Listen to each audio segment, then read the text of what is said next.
tanpa mabar. Main nge-lag, kerap buat ku tak sabar. Gimana mau main sampai kelar?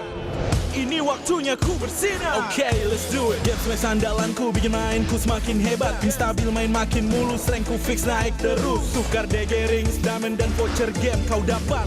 Cuma game smash makin no debat. Game Max Booster kini dapat DG rings. Beli paketnya dan aktifkan boosternya di aplikasi Dunia Games.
Uzumaki Naruto が帰ってきたぞ。飛来神の術。俺ってば父ちゃんを越す火影になる。愚かな子供騙しか。行くぜ。これが俺たちの力だってばよ。Pemain kunci dari region Filipina siap untuk membawakan permainan Philippines untuk mengguncang meta. Ancaman buat season ini ya sesuai dengan tracknya juga, sama ada tambahan player baru yang berkualitas ini. Seperti waktu di season 13 aku pernah bilang, setiap orang ada eranya, tapi setiap era ada oniknya, dan masih sampai dengan sekarang. Going by the title of, King Infinix, ever since, I was in PH, we all know. In Indonesia, it's been, Onyx. Dan apalagi kita melihat banyaknya veteran juga yang sudah mulai berpindah tim. Dan pasti kalau misalkan ada orang yang datang ke sini jauh-jauh dari negara mereka, harusnya mereka bakal bawa semangat baru buat timnya sih.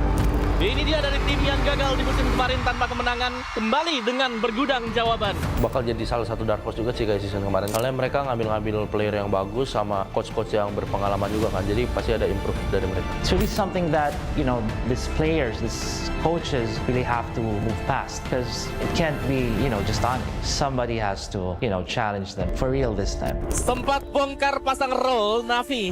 Mereka kembali ke posisi asal. Stabil, solid, percaya diri. Kalau dilihat dari track recordnya Yenot, ya kita lihat dia udah pernah juara dunia, terus sudah bawa banyak piala buat Onyx PH sih. Banyak mungkin kultur atau enggak habit yang bagus buat Navi.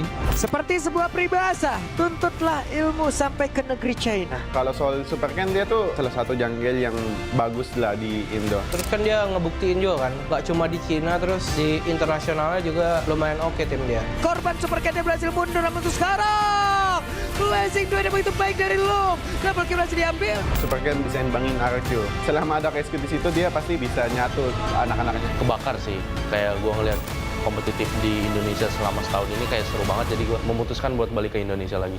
Masuknya player-player asing membuat kita makin punya daya saing. Di panggung internasional, kita sebanding. Regional mix bagus sih, jadi bakal bisa dapat POB dari region lainnya, tim lainnya, dan itu pun bagus buat ke depan Indo. Jadi kayak ada dua insight itulah. Kalau strategi justru menurut gua malah makin kompleks. Justru kita bisa ngambil ilmu dari mereka, jadi kita bisa makin improve lagi ke depan. Region membuktikan dominasi total dan masih menjadi region yang terkuat. Again, if you go back to all the international tournaments, it's been Filipinos. If you're gonna be Samantha, you're gonna be looking good for now. But someone needs to try to challenge and change that. Balik lagi ini team game, dan meskipun sekuat-kuat apapun tim apapun itu, bisa imbangin lah. Bahkan bisa kalahin juga. I do understand that Indonesia, it has the biggest fan base, but with the experience of Onyx, this is most important.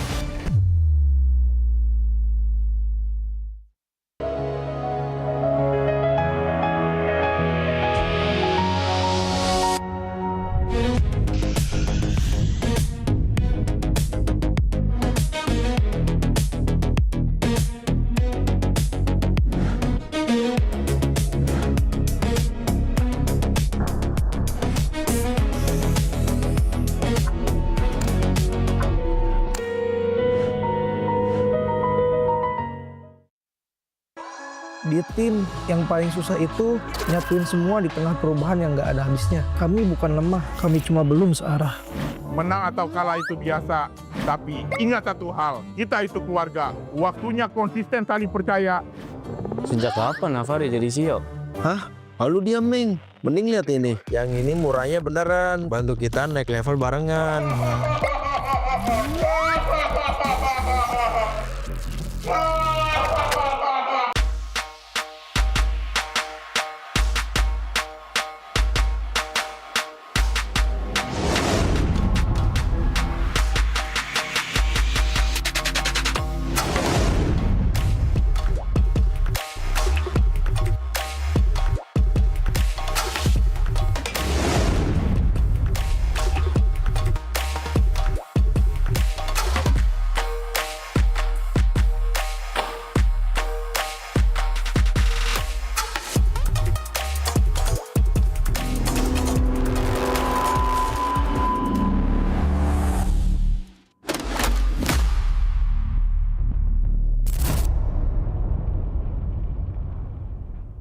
Tak ada hari tanpa mabar. Main nge-lag, kerap buatku tak sabar. Gimana mau main sampai kelar? Ini waktunya ku bersinar. Okay, let's do it. Game smash andalanku bikin mainku semakin hebat. Pin stabil main makin mulus, rankku fix naik terus. Tukar DG rings, diamond dan voucher game kau dapat. Cuma Game Smash makin no debat. Game Max Booster kini dapat DG Rings. Beli paketnya dan aktifkan boosternya di aplikasi Dunia Games.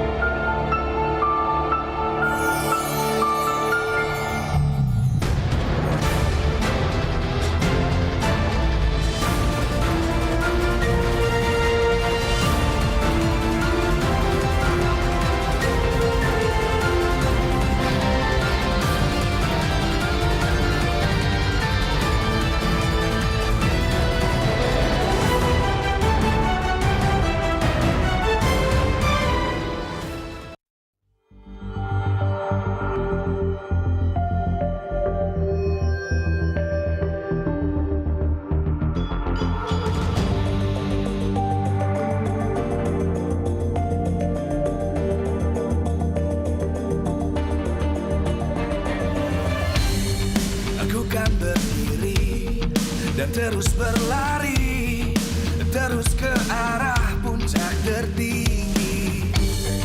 Ku takkan berhenti, hanya sampai di sini.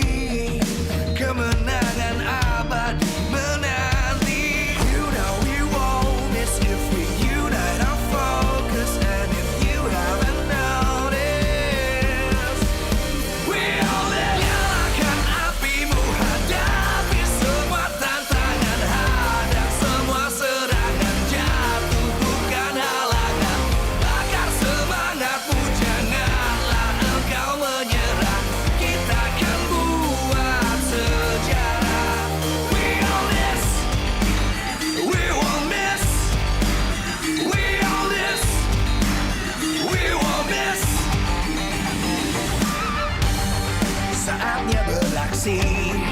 jalani ambisi. Aku kan menyawakan hari ini. You know we won't miss if we unite our focus. And if you haven't noticed, we'll live. Nyalakan apimu, hadapi semua tantangan, hadang semua serangan, jatuh bukan halangan. Bakar semangatmu, janganlah engkau menyerah. Kita akan buat sejarah. We all this, we won't miss. We all this, we won't miss. We all this.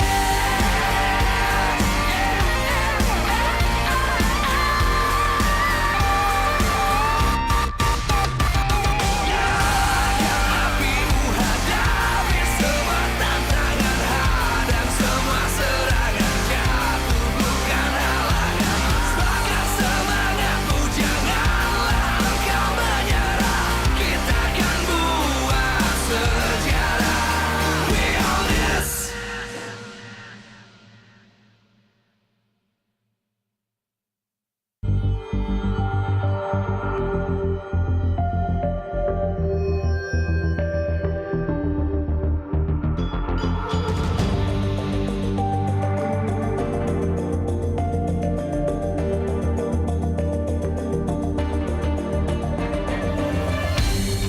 Aku kan berdiri dan terus berlari, terus ke arah puncak tertinggi. Ku takkan berhenti, hanya sampai di sini. Kemenangan abadi menanti. You know we won't miss if we unite our focus. And if you haven't noticed, we all live. Nyalakan apimu, hadapi semua tantangan, hadang semua serangan, jatuh bukan halangan. Bakar semangatmu, janganlah engkau menyerah. Kita akan buat sejarah. We all this, we won't miss. We all this, we won't miss. Saatnya beraksi, jalani ambisi. Aku kan menyawakan hari ini. You know we won't miss if we unite our focus. And if you haven't noticed, we'll live. Nyalakan apimu, hadapi semua tantangan, hadang semua serangan, jatuh bukan halangan. Bakar semangatmu, janganlah engkau menyerah. Kita akan buat sejarah. We all this, we won't miss. We all this, we won't miss. We all this.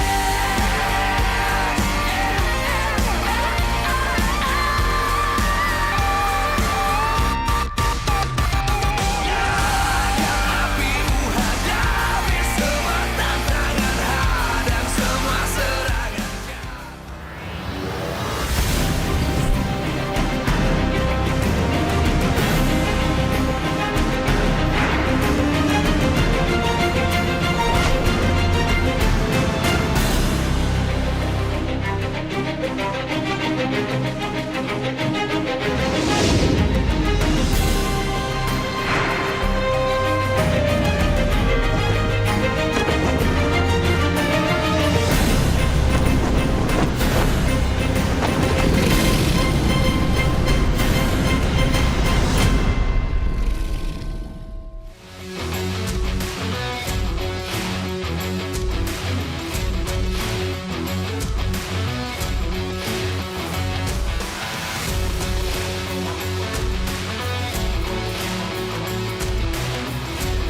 Live from MPL Arena, Jakarta, MPL Indonesia Season 17 is powered by Moontalk.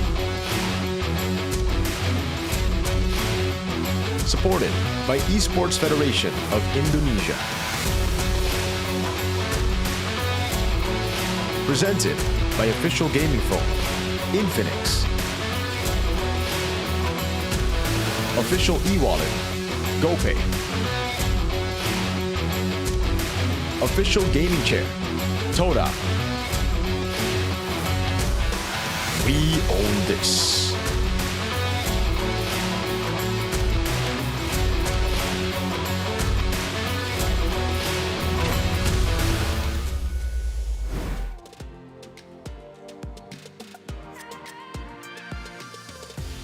Selamat datang di MPL Indonesia Season 17, hari yang ketiga, minggu yang kedua. Di mana kita akan menunggu bagaimana hari minggu ini tim-tim akan beradu untuk mendapatkan poin-poin kemenangan di regular season.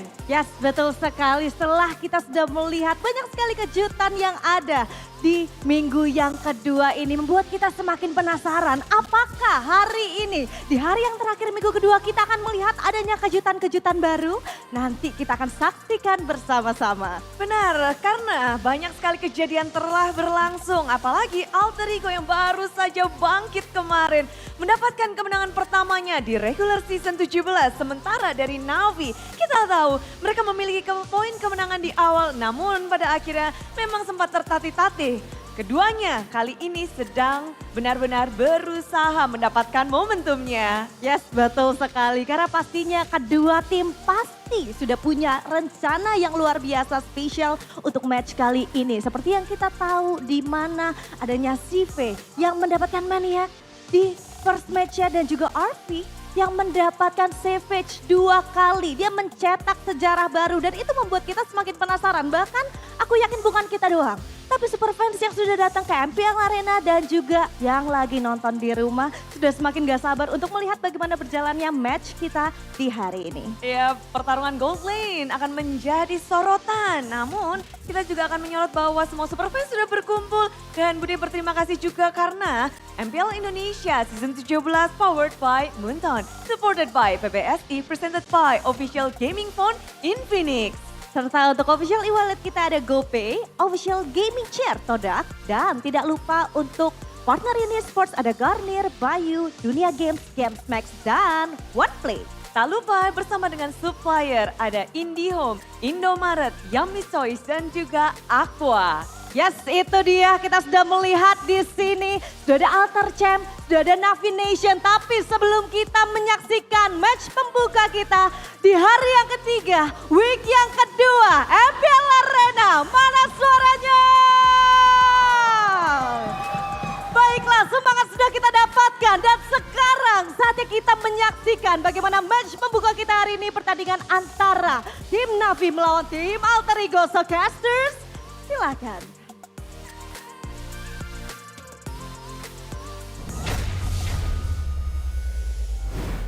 Ending week 2 with a bang with MPL Indonesia Season 17 with me, Sheffin. On my right is Goners and on my left is Mirkers.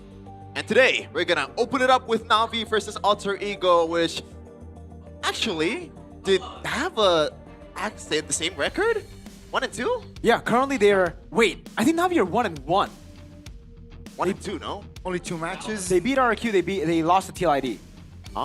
We're gonna we'll see it later. Verify it after this when we see the standings, because that'd be pretty cool to see. Because Gani, yesterday we were pretty shocked because in the bottom 3 it was GeekFam, RQ, and BTR, and guess who's on the desk? Ooh, that's I mean, you don't count. The stars are aligned that day, though, right? Yeah. Unfortunately, there's a filthy Onyx fan here. Yeah, on the desk. 2? What do you mean 2? 1 is at home. I mean, well, maybe it doesn't count. Yeah. How? Why would you do that? Hey, But what you can do is also, being an MPL Indonesia Season 17 restreamer, we got a leaderboard here, Mr. Setiawan Ade. Setiawan Ade and R7 Tatsumaki leading the charge with Isan Luminaire being the third. Whoa, wait a second. Peak viewers number 1, R7. 100,000 peak viewers, bro. We gotta give it to him, man. There's something that the RQ fans just have that the other fans don't. They got in Indo, it's called beras, which means literally rice, which is it's an Indonesian joke, but that is true. Seriously, like Skylar, he would be there if he was still in RQ. At 8th, Nafari out. Is that just pretty much Nafari? Or That is Nafari. That is Nafari, yeah. I'm sorry, but who the hell is Ewing the 3GP? That is the only guy that I actually don't know. So hey, the fact that we get to see new names on the restreamer list means that the restreamer environment is healthy. It's not just the big names, you know? Yep. You can be Ewing. Again, for us, we don't know. We're on the English broadcast. We usually know just the top 3. Is he streaming in 3GP, Connie? I hope not. That's a very old I format. hope not, right? I used to watch those a lot. Yeah. Now, MPL Indonesia regular season standings. We're gonna verify it. Navi is indeed 1-2. Wow. But that game win, Navi is still leading the charge at 5th place. Onyx, Team of the Good ID, Teo United, and EFOS. Look at that, Alter Ego at 6th, and Geek Fam, Bigatron by Vitality, Arki Hoshi, and at 10th is Infinix. That is true. And that's been the joke in Indonesia, you know. RQ, they might be 0-2, they might be 9th, but at least they're still above Infinix. So we really got to thank Infinix for saving some of these teams, man. Their reputation is on the line. So like with today's matches, right, we will see definitely a lot of changes from the standings. Maybe we get to see Bigatron moving. Amen. Yeah, right? I mean, EVOS definitely can also solidify his positioning as well. And RRQ, still winless this season. Maybe perhaps they're looking for that first win against CLID. Oh, I don't know about that because it's a tough task, man. When the King of Kings is up against the Kingus, the Kingest King of them all. Ooh. Oh, man. The King Kevin. Top this. Madness. This is how Indonesians do it. But first, Navi versus Alter Ego. We've mentioned it earlier. The third match is BTR versus EVOS. It's a rematch of the Grand Finals in Season 7, I believe? Yeah. Yep. The infamous Brands incident. You know, Yes. and also infamous Luminaire. Yeah. Incident. And Rekt, he just wanted to be part of the fun. You know? Thank you, guys. Yeah, it's something that you don't want to remember if you're an EVOS or a If you're BTR an fan. MPL ID Dark days. Yeah. Like, imagine, man, two teams that are already repping Indonesia and they just blow it out of the water. I don't know why the hell did they do that, but all you can do is participate in audience topic voting by Infinix. How can Navi end their losing streak under you? Avoid overcommit, give Cars his power heroes, bring a new formula with Han. Now, Han is still pretty much a wild card for Navi because we haven't seen anything from Han yet. That's the thing. 0 samples, and technically, I am leaning more towards the number A, but I like C as well. Number A. Sorry. Option A point. But I mean, C is also, you know, it's still early. I think you can try new things, perhaps looking to build that foundation. But I mean, Andorian needs to stop, like, overextending. Now, it's a big point as well. Is it just Andoryu or the whole team just pretty much cannot close games, Mirko? I think it's a whole team effort when it comes to, you know, throwing these games, not able to close out these games. It can't be just one guy's fault. But I think one of the biggest offenders this season is actually what wasn't name dropped there. Shive. Shive hasn't been too good this season. Like the first game against RRQ was amazing, but maybe it was because they were up against an out-of-form Toy and out-of-form RRQ, still trying to, you know, figure out what the team identity is. After that, though, I think Shive has just been super bad. Yeah. Like on the Harith, he's just been mispositioning, using the ultimate way too early. So many things. We're just watching Navi games. There's a glaring problem for them, at least for me, when I look at their plays, and it's Shive in the gold lane. So that's another thing that they're going to have to fix. And he actually acknowledged it in his Instagram story. And he pretty much apologizes to the Navi fans, all 5 of them, that, you know, it's like the worst pretty much performance in my career at that point of time. But we're going to shift towards the junglers of Alter Ego. A lot of big names here. Nael, Rain, hot-blooded jungler. And right now, it's Yazuke Gane, which is someone replaced with Ray in the last game or last match, and they ended up winning that one against EVOS out of all the teams. Yeah, quite surprising Alter Ego's like form in Season 17. Knowing that they got the runner-up last season and M7, it feels like this meta shows that, you know, you can't get too comfortable. And so far, Zephyr hasn't really shown his best drafts, maybe. I don't know if it's a draft problem or maybe it's an execution more. But yeah, Alter Ego, I'm quite disappointed to see their outcome at least. With the shift of Ray, I don't know. I think it's still just a match. So compared though, I think both are good. I still prefer Yazuke though. Which is a fair point. to be honest, because obviously when we look at Alter Ego's gameplay or identity, Yasuke just fits the bill too much, perhaps. This guy is just way too much of a menace, very aggressive in the early game. Meanwhile, Ray, he brings a different flavor to the team, Mirko. Yeah, I think he brings a more calculated flavor to the team, right? I mean, Yasuke is much more brawly. He's much more aggressive when it comes down to it. Alter Ego, they were known for that aggression in M7. They're the type of team to go down 3k gold and still be able to utilize their power spikes to turn things around, even against TLPH, SRG, that hell of a lower bracket run that they went through. But having said that, I agree with Gani, right? The draft just hasn't been it in the first 2 matches. Luckily, we did get to see Zephyr lean back towards, okay, what has been working? The Freya Merchant Arfi, still going to get the Freyas. The Obsidia yesterday was a great pick for him. And even the Granger, a pick that we weren't too fond of here on the English broadcast, but he made it work. The Granger Merchant, the Obsidia Merchant, he's just, everything he picks, he's a merchant of that, all right? At least when he wins. And here you can really see the calculated Ray. Because usually I think when it comes to Yasuke being part of the lineup, how he performs, you expect him to go guns blazing from the start. You expect him to be 3-0 in the first 4 minutes. Ray, on the other hand, huh? Or 0-3 if it doesn't. Or 0-3, exactly, right? It's kind of like that ride or die mentality for him. But for Ray, this was also the thing that brought him or made him the starter for Dewa United back in the day.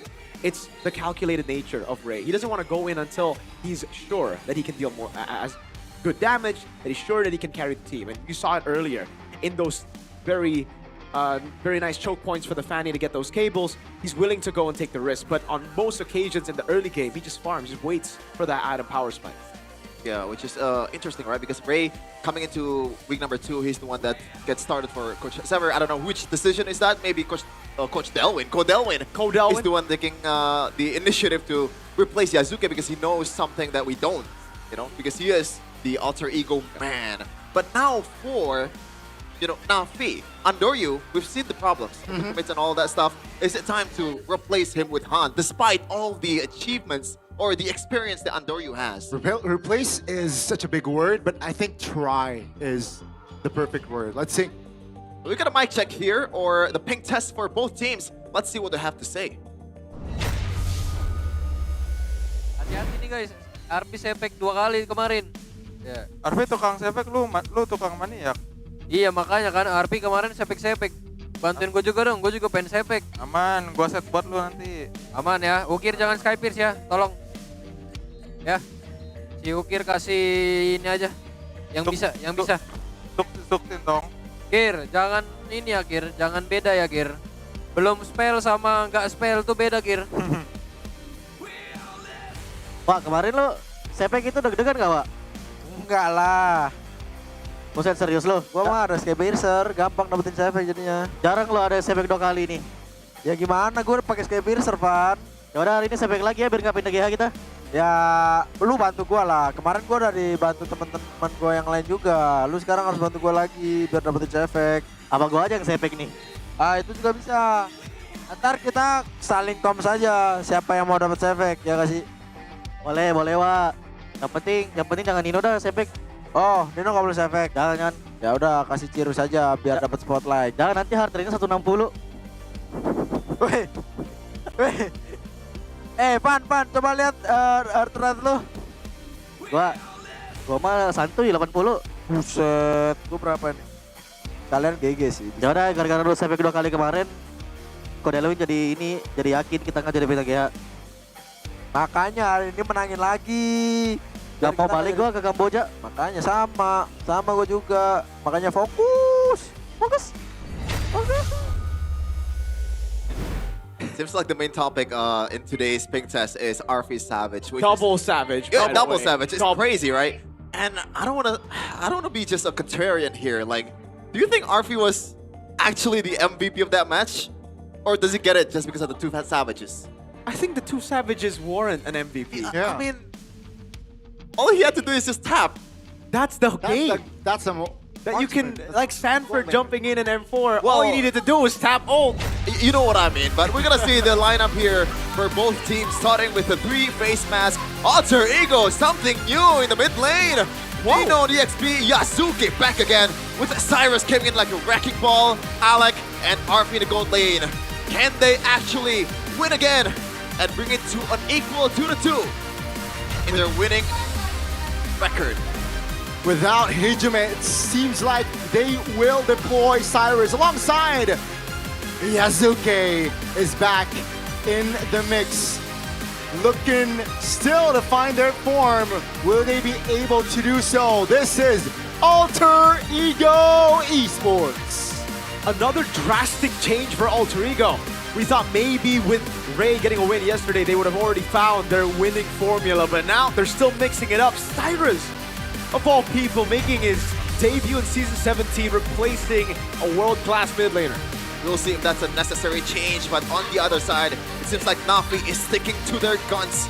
That worked in week number 1, but they've been under the weather. They've been not very good in the last 2 matches. Still with the winning lineup, can they do it against Alter Ego, the de facto second best team in the world? This team still looks to find their form as well. Born to win. And they will try to change things in this match. Still deploying the same 5 members. Looking solid, looking ready, and they look to find their win today. Ukir will lead this pack. We got Afro, we got Andoryu, and we got Shive as well in the mix. Ladies and gentlemen, let's welcome Navi! Navi, still sticking to their main lineup, no Han. And I like it. I like this sticking to the same lineup deal for why not, right? It's not like they were bad the first 3 matches. It's just they are unable to close out games. This is an issue that a lot of different teams, a lot of elite teams have had in the past. Once you fix that issue, I feel like Navi can be elite, can be part of that top 3. That's always been the necessary jump towards the world-class team, right? How to close out games. The mind games becomes more prevalent in the later part of the games, and I think why not will be addressing or already addressed the issue over the course of the 2 matches that they've lost. Surely, there's something in the back of that man's mind. But on the other side, obviously, Zever and Styx. Right now, they are more experienced than ever after being the runner-up of the M7 World Championship. All they have to do is keeping the momentum that they have in that tournament to MPL Indonesia Season 17, but so far, it's not looking very good. Consistency is a big problem, I think, for Navi. Consistency is also a very similar problem for Alter Ego. It's just the same, they're on the same boat, it really seems, right? From the peak of M7, though, that's what we're comparing Alter Ego to. For Navi, they barely made it to playoffs, and they went on the first day against Alter Ego last season, so they're still kind of the same team, still as inconsistent, but still with those same peaks as last season. Yeah, at least they made it to the playoffs first, right? But right now, we got audience topic voting by Infinix, Falcon, Navi, and their losing streak. It seems like a lot of people agree with you, Gani, and that is the number A. Andoryu, avoid overcome it.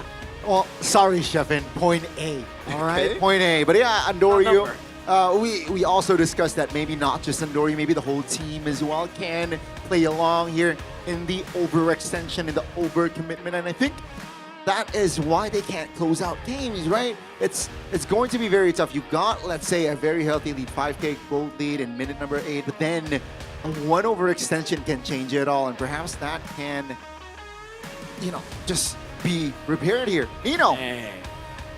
El Sabar. El Sabar only on the title because he's been, if you look at his heart rate, at least 120, man. Like 150, dude, during like he in the needs game. to meet a cardiologist, man. I'm being serious. Here's a fun fact. I jog, well, I run. Yep. That's 170. Yeah. And he's at 160 while playing.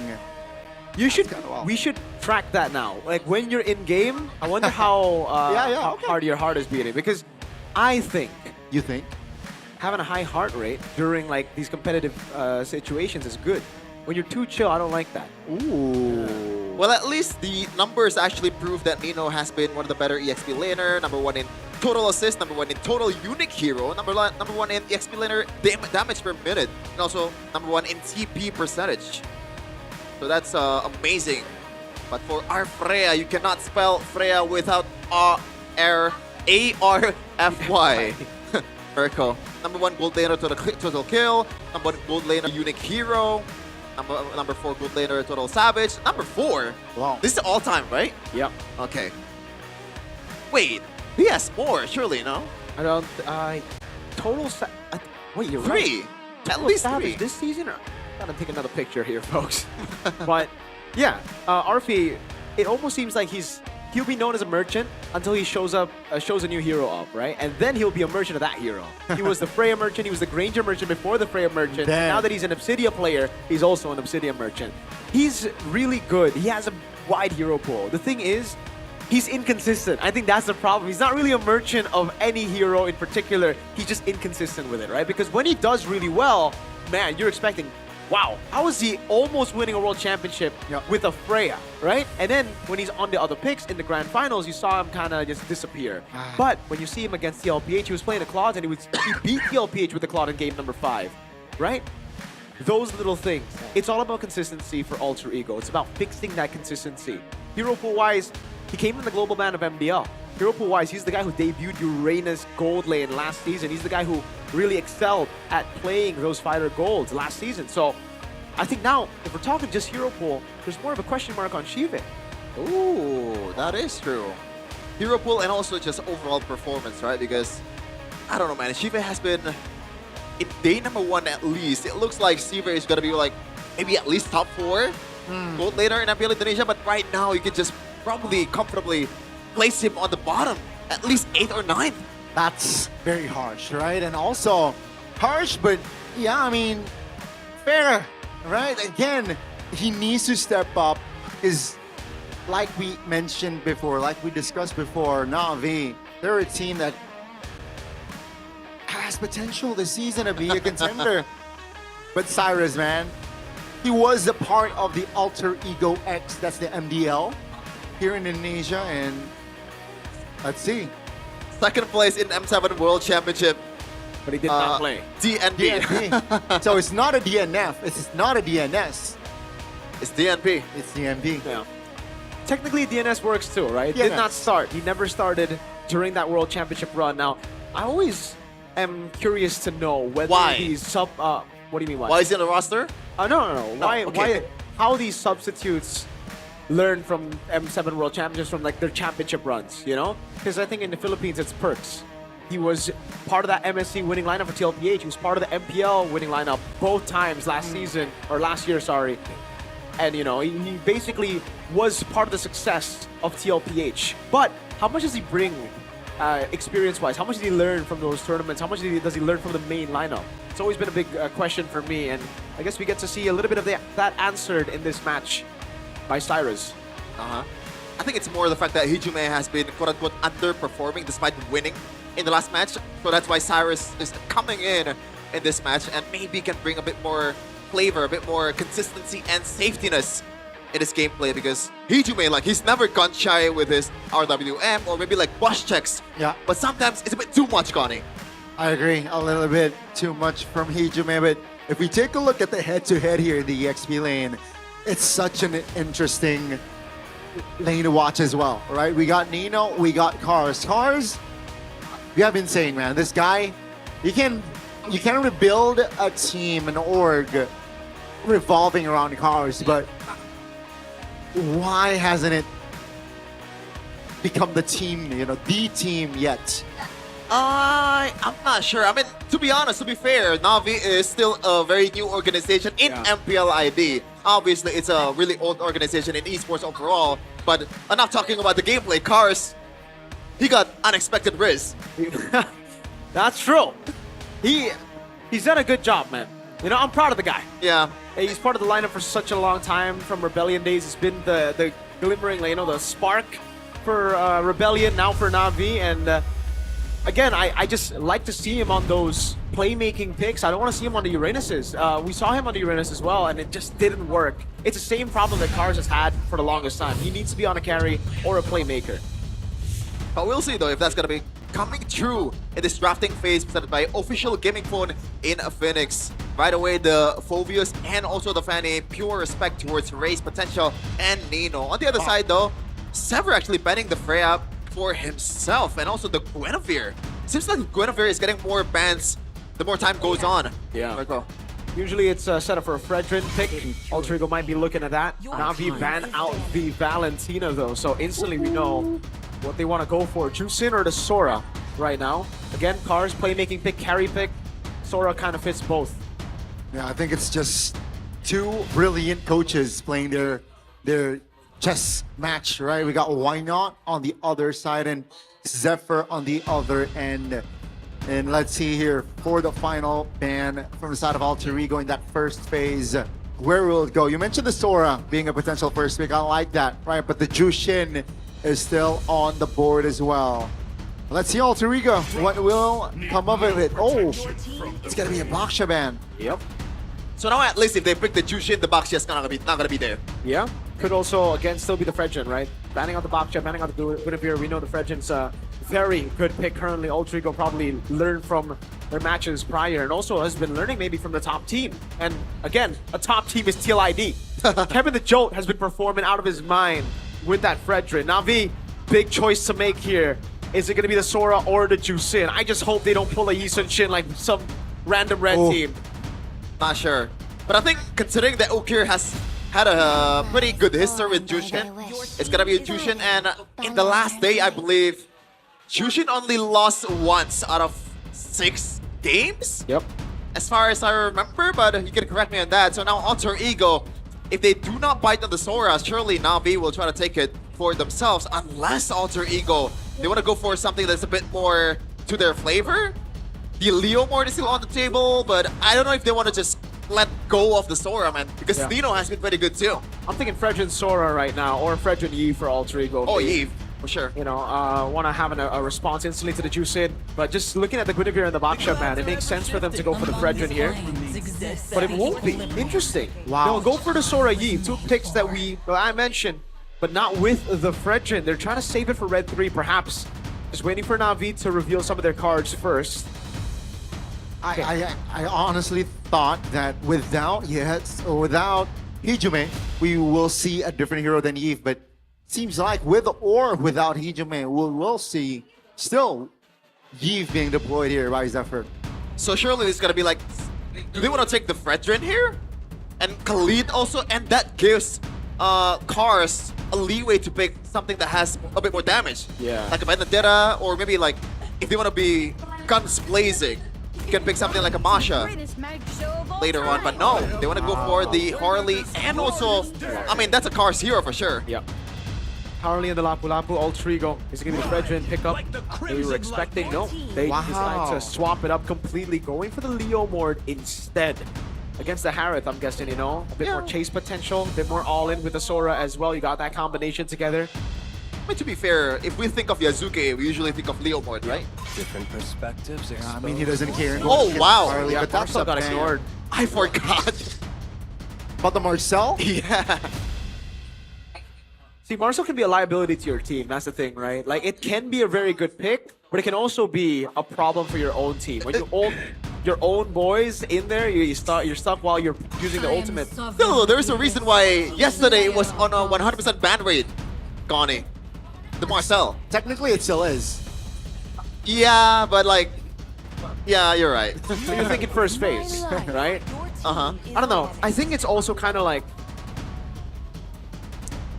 there's so many ways you can utilize the Marcel, and I think a lot of people just haven't found out about the peaks yet, about how you can really utilize it in the competitive scene. We've seen glimpses of how it can be good, but even in the Philippines, it's not really a pick that has a high win rate. But Apro has proved that he's really good at Marcel. One game though, and it was against RQ. Now, do you want to take that as a... Wow, you're throwing RQ under the bus? They're 0-2. Okay. They're 9, brother. I just want you to get clipped. I don't think that's clippable though, because like... And we are in the English test, so they don't care. Maybe. Last ban for Navi. Another RP hero. No, they say that the Hilda can cause more issues. So with this, Alter Ego, what do they need? I think they need more bodies front line, right? And hence the glue pick. Yep. Now will Navi pull a Dewa United? Will they go and flex the juice in, pick up a Kimi in the mid lane, right? You have a Harley. There's too much die with the Leomord and the Sora. You also have a Harley. Unless you want to put... Nah, I don't think the damage is enough if you want to go for like a full kite and fighter gold like a CC. I don't think that works. I think that might be like, that might be alright. if they really want to go for it with the Kimi and a fighter gold. If they want to pull it off. Again, though, Na'Vi ain't there. Hell no. I don't know if they can I really just, don't think so. Go over and play a different team's game plan. I think they're gonna play it a bit safe here in the roaming part. Maybe something like a Katut Kacha, something like a Badang or Cho for Apro. Yeah, I don't know. Right now, it is looking very tough for Na'Vi. This blue pick has been terrorizing MPL ID. It'll be the Claude and the Cho. And I gotta say, this looks like a very alter ego draft. Like, I think all they need now is a Granger, really, to capitalize on the Sky Piercer. Yep.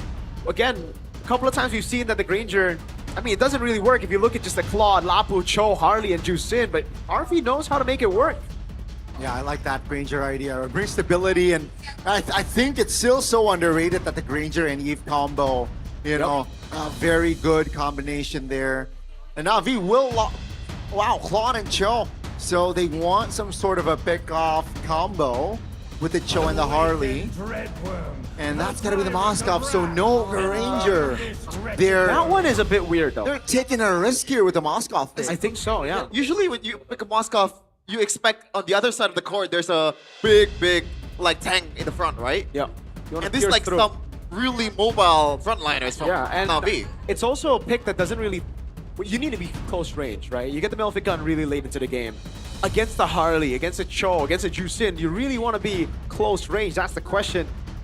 Maybe they're thinking, okay, we're going to be split up a lot by the Harley, by the Claude, so we want a way to respond to that in the side lanes. And the Moskov is definitely a response. It's definitely something that can hold his, his ground inside. Well, at least Alter Ego, the lineup rating favors them by a lot, even with that Moskov pick. But right now, we're gonna start day number 3 of week number 2, MPL Indonesia Season 17, with Alter Ego versus Natsus Pinzer. Yeah. Welcome to the Lanadon. It's gonna be the opening game today, and let's see here, Alter Ego and Na'Vi. We discussed that they're so inconsistent. Let's see, will they find their form here in this match? I gotta say, just on the draft, I agree with the lineup rating. I think it's an Alter Ego win. Yazuke, though, and Cyrus playing together. Cyrus, last time he played was last season in the regular season, so it's been a while since he's played on the MPL stage. Yeah, hopefully there's not gonna be any quote-unquote, not really rookie jitters, but just jitters overall because it's been a while. But now Alex taking a lot of heat, but Afro used that Cyclone Eye quite beautifully, but Arfi's there. Oh, that's a stun. That's an immobilization, Afro. No time to pop the flicker. That's a free first blood for Alter Ego. Unnecessary. Very unnecessary. I think the first delay was already great. You know, you got Andoryu into a good spot, farmed quicker, is level 3 already, but decided to push it a bit further. And you really got to respect the Yi Blue.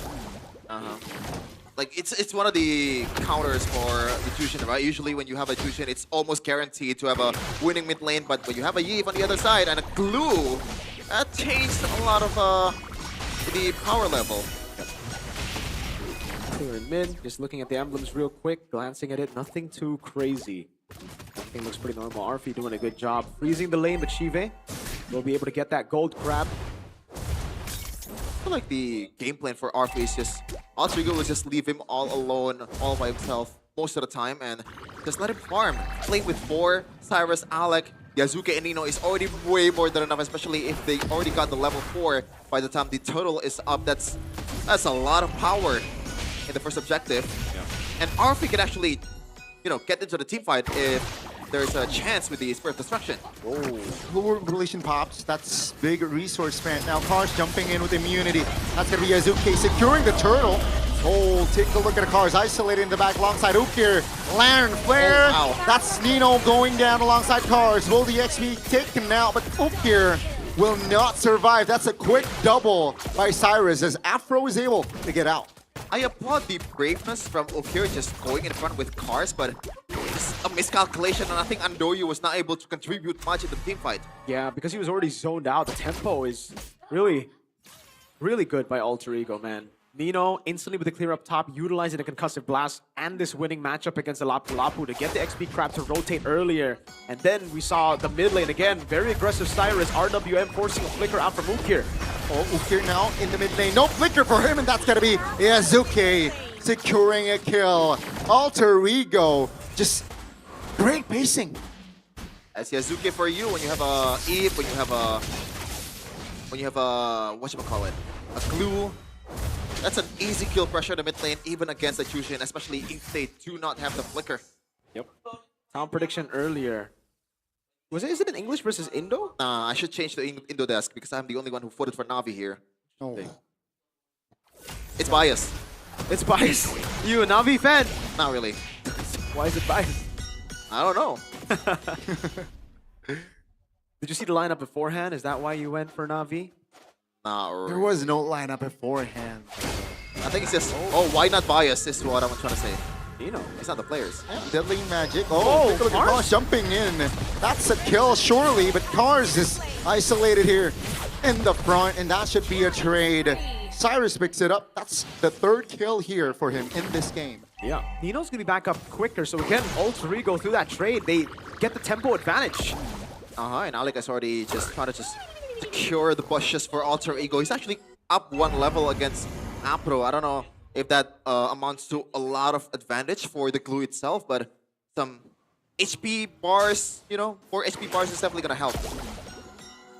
They're occupying the turtle here already. Alter Ego, though, taking it slow. Now V looking for an angle to perhaps wreck the party. Real world population now. Zoning members out. Yazuki taking the turtle. 2-man stun as Andoryu will be the first one to fall. Now V, they disengage, but they lose it all. I'm not sure if the Cyrus replacement is necessary because so far he's playing exactly like Hijume, I think. Yeah, it's literally down to a T. Hijume plays. On the mount, and Afro will not be able to survive. Alec pops a recall. So far, so good for Alter Ego. Oh, way more than good. 5 minutes and 2.6k already? And they're using a Harley Na'Vi, so it's hard, because Harley really plays with the item against Yazuki, even though he's, theoretically, if he's down, he can still fight. But now he has a lot of advantage. Look at the gold department there, Miracle. 1k gold lead for Cyrus already.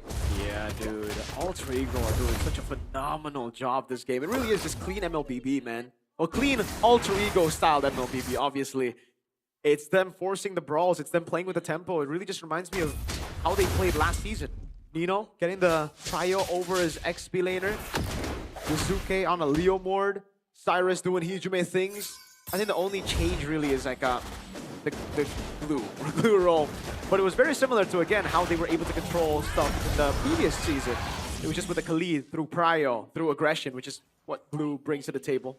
And folks, you can see in your monitor, heart rate monitor. Afro finally finds a kick. That's a good one. Cyrus jumped on, but he survives with the flicker. Now, not for long, as Cars and Andoryu will be able to take him down. But that's a lot of effort just to take Cyrus down. But it is still a kill, and also it's a shutdown, Goni. 3 kills already for the Eve before that, so Na'Vi will definitely take that, but there's still a mountain to climb, especially in this early of a game. They're not safe just yet, Alter Ego. Na'Vi can still scale. So that shutdown is quite big. Cyrus needs to be way more aware against the Cho. Afro hasn't really been able to make those big moves this game, but on a Cho, it's one big play can turn everything around. And he's rocking the clicker, so there's no way he can get away after he gets good node. So Alec has to pretty much mirror where Afro is going. So far, it seems like it's going to be a turret for a turtle. Alter Ego, though, looks for a fight here. Afro will kick Yazuki just to get more space. And that's about it. Arfi, though, picks up the golden staff. So that is one item Na'Vi needs to keep tabs, because one item closer to that power spike. I kind of feel bad for Andoryu. He has nothing to do. Like, no camps, no jungles. Oh, there you go. Andoryu, though, will look for a kill. And gladly, he will get it. Andoryu, though, will be traded. Yeah. So that's a great reinforcement. Great backup there. Alter Ego looks to invade this purple buff. Phantom Steam Pods. Cars trying to delay the take. That's a stun. And the damage isn't here yet for Na'Vi. Afro, though, jumps in. No kick. Should be Yazuki very low, but Cars really has an eye for targeting. And that's going to be Yazuki going down for 20 seconds. Alter Ego, though, will still find the trade. Oh, it's a go towards Arfi too, so that's not really good, but look at the economy. It's shifted towards Na'Vi just a little bit. Yep. But a few of those kills, I think some of those trades, despite the gold lead going back to Na'Vi, it was pretty good for Alter Ego because they're kind of They're just refunneling the gold into the right places, right? It's a kill on Arfi, it was a kill on Yazuki earlier as well. And man, gotta say, it started off with Cyrus getting caught, but recovering really well. Popping the RWM, forcing Andoryu to, when he goes back, get immobilized. And Arfi here, great read as well. Knows something fishy is happening. Something fishy is going on. Andoryu, RWM! On towards the back, immobilization. SOD lands on towards Cars. That's a misery, locking him down. That's a kill on towards Cars. Alter Ego having more say here, entering the mid game. Now Ukir in the mid lane also caught. And that's just Alter Ego. They were struggling earlier, but now it seems like they really have found their footing. Yeah, not only did they get 2 kills, they get 2 kills in 2 different positions, so they're definitely playing with their numbers right.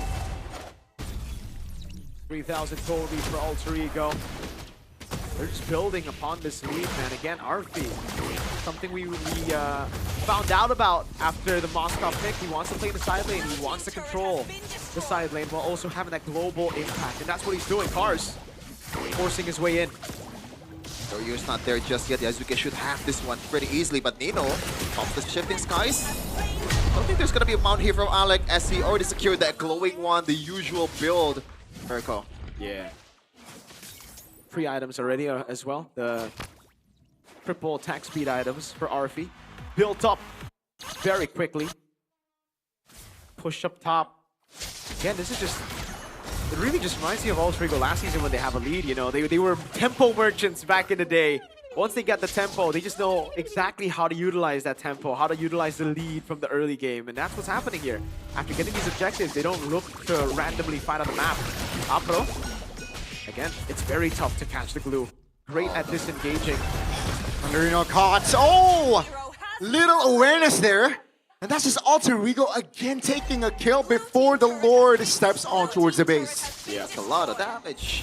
Oh! Real World Revelation locking to 2 members. The combination with Sora is almost perfect. SOD barely misses.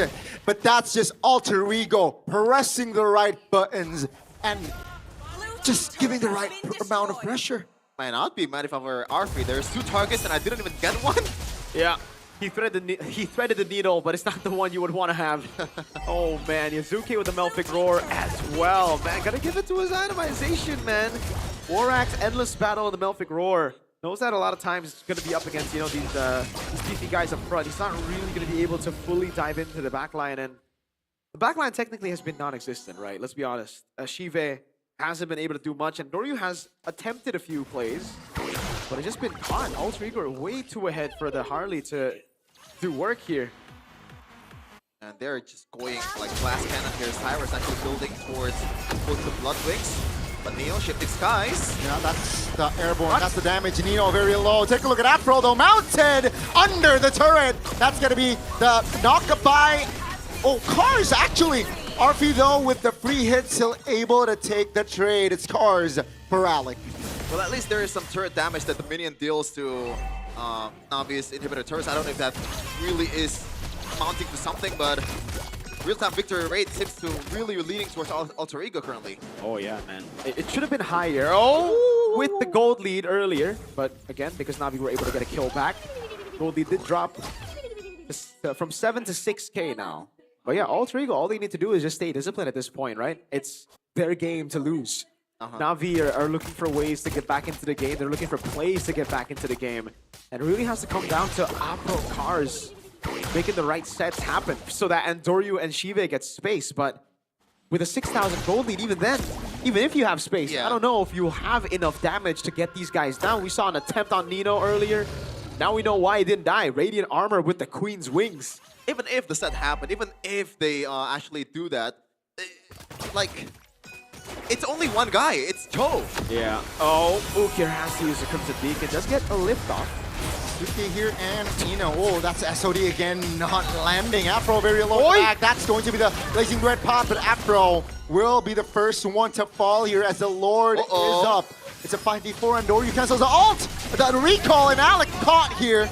It's a 4v4 now, but Cars pinched. And Nino has the last say. It's going to be a 4v3 as Andoryu looks an angle to escape. there is no way, right? Alter Ego will just not let Andoryu get close at all. And Andoryu does not want to do that even. Yeah, there's no way he decides to go for this fight.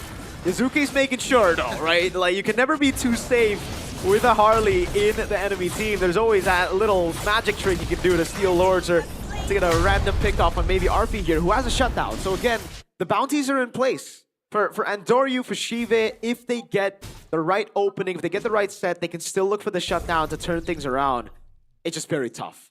Oh, very tough. Like, you have only pick-off setter, cars, like, it has to be those kind of, like, dream-like combos, as we've always mentioned, Mirko, like 5-man this, 5-man that, but they barely have any kind of, like, combos working out for Na'Vi in terms of AoE. Yeah.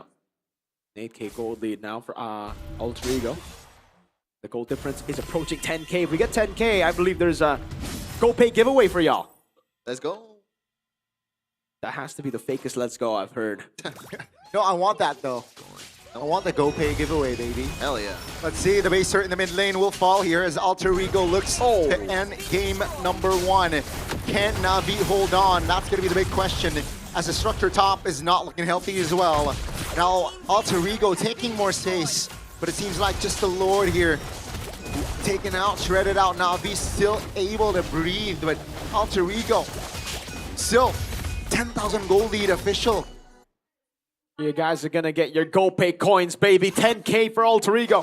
Hell yeah. And man, I'm still fixated on the idea on like, why? Like, why Cyrus was subbed in? Like, corporate needs you to find a difference between these two victors. No, they're the same thing. So far, it does look that way, right? But as long as they keep on winning, I think Zephyr is completely fine giving them playtime. Obviously, he needs to develop some of the talent as well for Alter Ego. Nino? No, that's Nino looking to initiate. Doesn't really find the angle. That's airborne. Oh, Afro finds an angle. That's a Wave Dragon. That's a shutdown. Now Alter Ego, though, they have enough firepower. RP looks to reposition. That's a stun. Oh, God. That's the burst damage that this Leomore can do. That's the Malefic Roar from Yazuki doing work. Well, I mean, he's going for... Oh, wait a minute. RP, though, isolated, caught, lacking. That's going to be RP taken down. Big shutdown as well. Yazuki, though, still with the steed, looking to find the outplay. Cars and Afro. Cars will flicker away, but Afro says, let's not fight here. And that's Alter Ego again showing brute force. That's a single slash, that's a single basic attack, Mirko. What happened there? He was evaporated. The true damage of Endless Battle, I think, really got to him, man. And we've seen this twice now. This happened to Airline when he was on Claude against Kevin the Jote. Up against TLID around the Lord Pit, and now it happened again. The Claude walked up, thought, all right, man, it's late game, it's my time to shine, and then he got stomped by the big Barbiel on the Phantom Steed there. But now at least Na'Vi is only down. Wait a minute. From 10k now 6.5k. Yep. It's not much. It's something. But it's honest work. It's not much, but it's honest work. Oh no, that that's is BOD. Very honest as well, though, from Yazuki. A brutally honest build. BOD on top of the Endless Battle that stomped on everybody from Na'Vi earlier, dude. Cars and Afro had a flicker out. I mean, just basically full damage, right? Yep. Only the brute force. Arfi's bootless. He's got Winter Crown and Rose Gold, man. Yeah, the only reason why he built the brute force is to enhance that CC reduction. Mobility, yeah. You know, because he already has enough damage. He's gonna play with the spell them and also the lifesteal. But now he's actually one that's fighting on the Lord. Uh-oh, they're trying to ninja lord this. Blitzing it. They found it! That's gonna be Alter Ego now looking for the collapse to fight on like Mount 1, but Cars will not survive from the free hit of the Moskov. Oh, God. And Nori will not be able to keep his distance. That's Ukir isolated. Yazuki claims the double. Na'Vi, they got the Lord, but Alter Ego, they got 3 members. And they have 2 waves coming in. RP with Flicker. That's a pinch on towards Shive. Now Afro will not be able to survive as Alter Ego will strike first in this best of 3.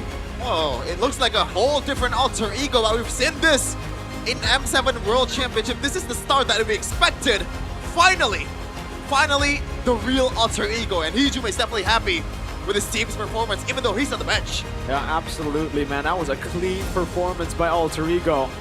The first and last neutral objective for Na'Vi was the Lord. Oh my Lord. Na'Vi just can't get past that early game, man. And Alter Ego, it has to start on the draft, man. We got to talk about that. The early lead was all, I think, due to the draft, that tempo control. The Jusin and the Cho, yeah, you can compete when it comes to clearing out the wave in the mid lane, but around that first fight, man, the glue just has so much more of an impact, and the fact that the Jusin and the Cho lost out on the trade early meant that Jusin didn't get level 4 quick enough.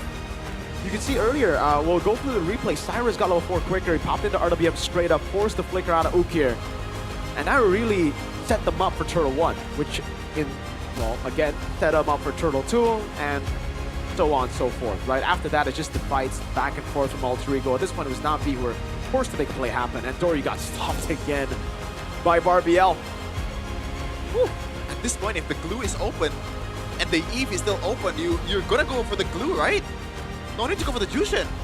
I think the glue is in, bro. Yeah, the glue is crazy.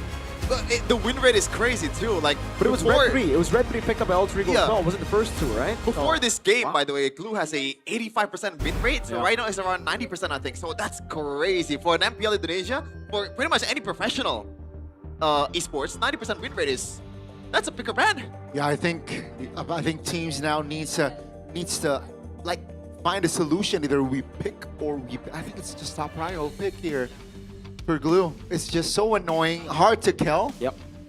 And so annoying towards enemy junglers, man. Towards everyone, dude. Towards the mid lane, everyone, yeah.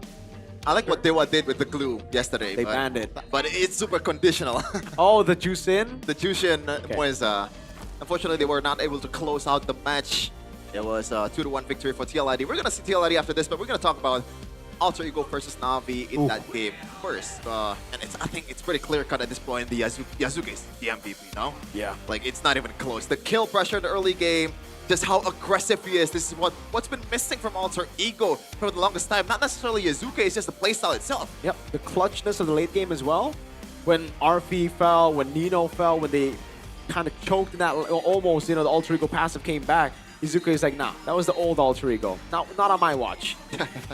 And to be honest, like, there's some adjustments too from Navi, right? We gotta applaud maybe some maneuvers from Ukir, because the longer the game goes, Connie, I've noticed a lot more shifting skies that miss from Nino. But really didn't matter because the gold lead is just too much. Yeah, I think in a lot of those situations where Nino missed the shifting skies, it was because Ukir dodged it, right? Yeah. Popped in the Crimson Beacon, so it's an ult for an ult. And in those situations, I think it's okay to have that as a trade, knowing that you have enough damage, knowing that you are in the lead, and knowing that you have multiple sets ready on top of the shifting skies to layer it through. A pretty good job of damage control. I mean, this could have been way worse for Navi. It could have just been a stomp, right? But they decided to fight back. They got a way to fight back. But yeah, in the end, it was a done deal. 2 base turrets already down. It was just a very tough hill to climb back. Izuke, clearly the MVP for our Game 1 today. And climbing the horse too, with Leomord. 818 on the KDA. MVP of the game, presented by official gaming phone Infinix. An almost glass cannon build here from Leomord. Usually you see a couple rose gold or maybe something like a Queen's Wing, but no, it's a Blade of Despair. Exactly. Because I think he knows, right? He was able to get that tempo early mid, so let's just full attack Endless and then Malefic and then BOD. Yep.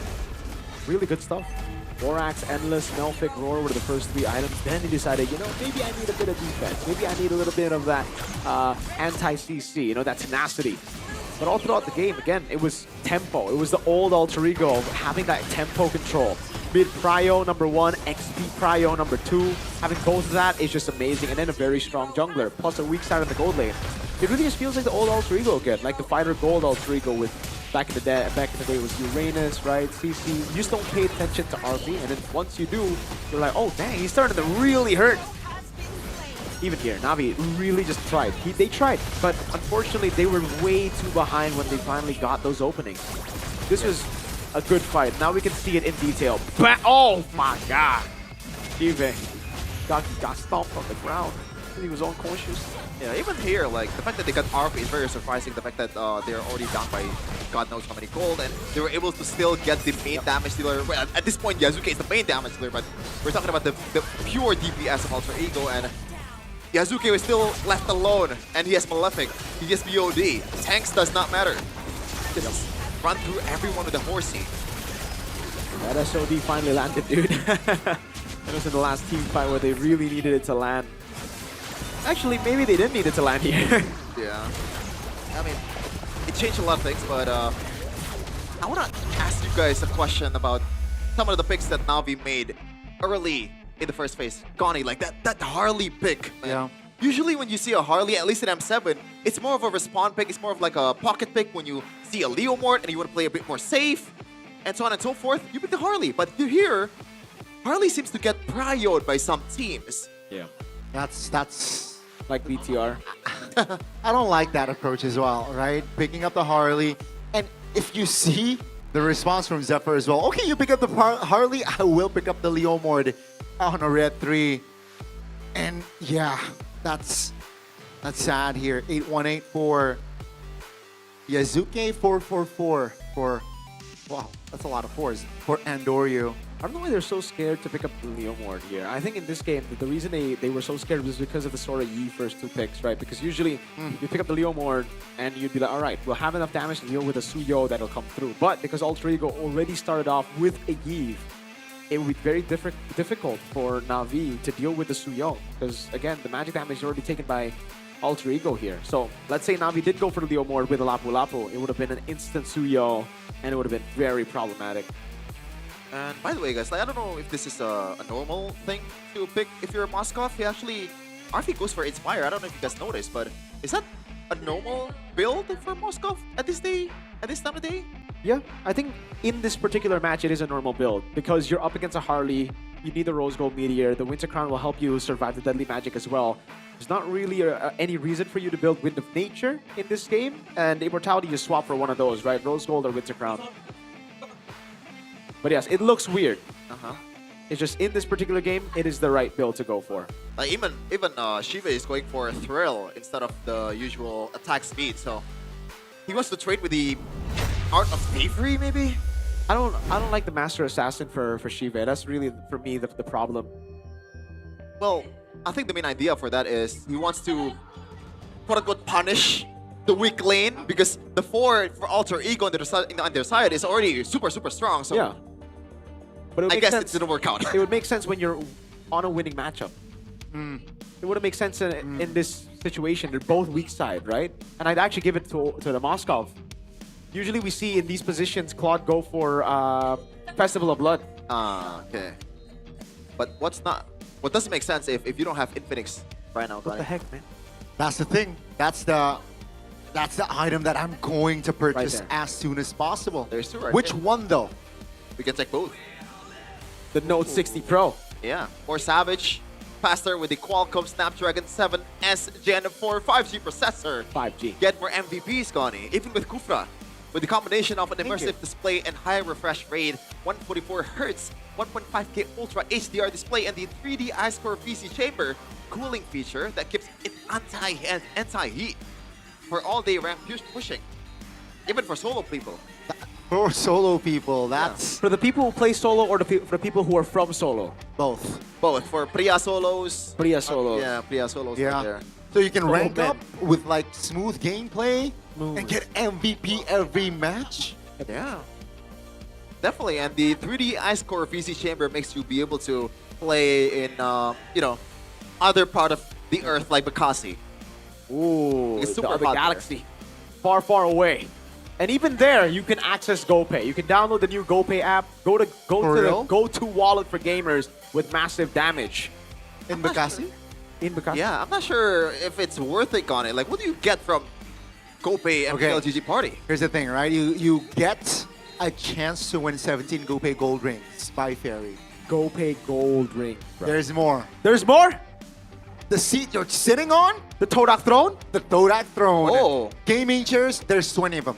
20? 20 For y'all? smartphones as well, and many more prizes that you can win every day on the GoPay app. Simply vote. You know, it's so easy. Your favorite MPL team. Mine's Bigatron. You two, the bottom 3 teams before each match, and create a party with your friends and play snakes and ladders. Then also you can complete solo missions or heck, tell your friends party missions to earn profits every day only on the GoPay app. GoPay app. Would you would you prefer to be the snakes or the ladder, Gani, in that game? I'd rather be the ladder. You'd rather take the ladder or you'd rather be the ladder? No. Yeah, build the ladder or be the snake is what I'm trying to say. Yeah. As you know, Littlefinger once said, chaos is a ladder. Chaos is a ladder, baby. Or maybe you just want free WDP. Guaranteed GG on GoPay Games special for MDL Indonesia Season 12. GoPay Games gives you a free weekly Diamond Pass. That's amazing. Just get the banner. Yeah, amazing. Okay. The banner that appears during the MPL Indonesia Season 17 live and claim the promo only at gopay.co.id/games. Top up LBB Diamonds at gopay.co.id/games. With fair prices, easy and secure payments using the GoPay app. And of course, plenty of cheap promos. Why are you reading it out like we that? should try the word for word. We should, okay, next one, all right? Okay, next one. next one. All right, all Really right. interesting. That actually is a fun idea right there. That's a brain teaser right there. Yeah. Yeah, but now the viewers will know that we're reading from. Oh, never mind. No, what do you mean? These are all natural. Natural, like Ooh, it's natural. telepathically communicated. Yeah. Because we're as one. We are one. We got the unity here. We are the same person. Yes. We are all Chef and Gani and Mercs. That's a CGM right there. We're the mag. Well, we know this. Did you know that the combination of Arfi, Alex, Cyrus, and Yazuke went undefeated throughout the group stage all the way to the progressive round in MPL Indonesia Season 11? Did you know? That's a big dub right Did you know the Bigatron boys from MDL didn't lose a single match as well? So they Match have or a better game? streak. Match. Did you know that GeekFam MDL was once reverse sweeping a 7-game series? Yeah, against RRQ. They just GeekFam just really like reverse sweeping RRQ. That happened as well, remember? I like that. I like that fact. Why do you like that? No, I mean, because I can relate. Oh, My because team you is hate Onyx. RQ. That's No, why. my team is Onyx, and fun fact. Oh, because you Onyx guys hates RQ. You guys notice Uh-huh. that Onyx has multiple MPL ID trophies. Yeah. Y'all have like More than one. Do you not want to share one with the red robots? You know? Man, I don't know why, but I kind of miss the rage bait. You missed the rage bait. Of course. That's why I was cackling, man. Like, It's been a while since you've casted with Gani. Yeah. Yeah. Yeah. I don't know We'll why. get rage baited today. Geek fan community. I was gonna say rage bait or low IQ, but unfortunately Rage those are bait. facts. Like, it's not low IQ. It's literally just factos. Rage bait or low IQ chat, call it. Yeah. Now, is it gonna be a 2-0 victory for Alter Ego or 2-1 for either of these teams? I mean, you can really rule out a reverse sweep, right? Because yesterday, EVOS, Gani, against Alter Ego. EVOS was just like dominating, but the Alter I Ego... was watching that match, man. I was so excited to see the debut, right? Debut? Game 1, yeah. Bars. Game 1, wow. I like that. The execution, Albert was great. Well, second game, oh no, see the third game. It was What a happy happened? show. Yeah. It was Obsidian show. It's difficult to beat the second best team in the world, man. I mean, like, it's something that only BTR and Onyx have done this season so far. So Bigatron? it's all about the elite teams, you know? Elite teams that's down in the dumps. Not Onyx, obviously, but the other one. If you beat the second best team in the world, then what does that make you? It makes you the best team in the world, baby. Man, the logic jumps this man is doing right now. I wish I can argue like you, Mirko. Yeah, Like, then you'd never lose. It's hard to debate with you because you are, first of all, delusional. But it's facts. Who beat Alter Ego? Did you beat Alter Ego? I don't think you beat Alter Ego. Are Navi beating Alter Ego right now? No. EVOS? Nah, not even with the gold. It's a skill you can learn. It's a skill. It's a skill you can learn. It's a skill. Yeah. Get your mic. Yeah. The producer just told me to not shorten the mic. What's it called? Get the mic Move closer. your mic closer. To my mouth. Coach, why not though? What? Why did you emphasize to your mouth? Of course, it's. Where would you get it closer to? So you can do ASMR. That's Do true. ASMR. Welcome to Rainy Day Sunday. Do you watch ASMR videos, Jeffin, on your downtime? Yep. Like Yeah. bangs.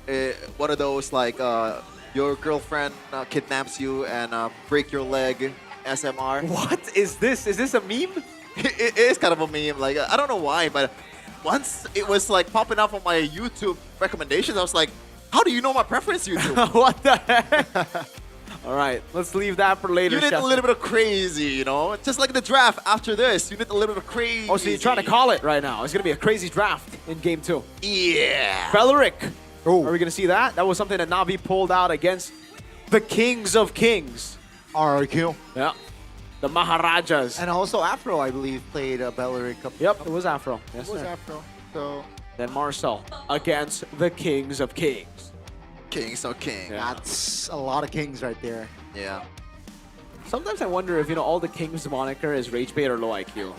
I don't think. I mean, Indonesians are objectively, unfortunately.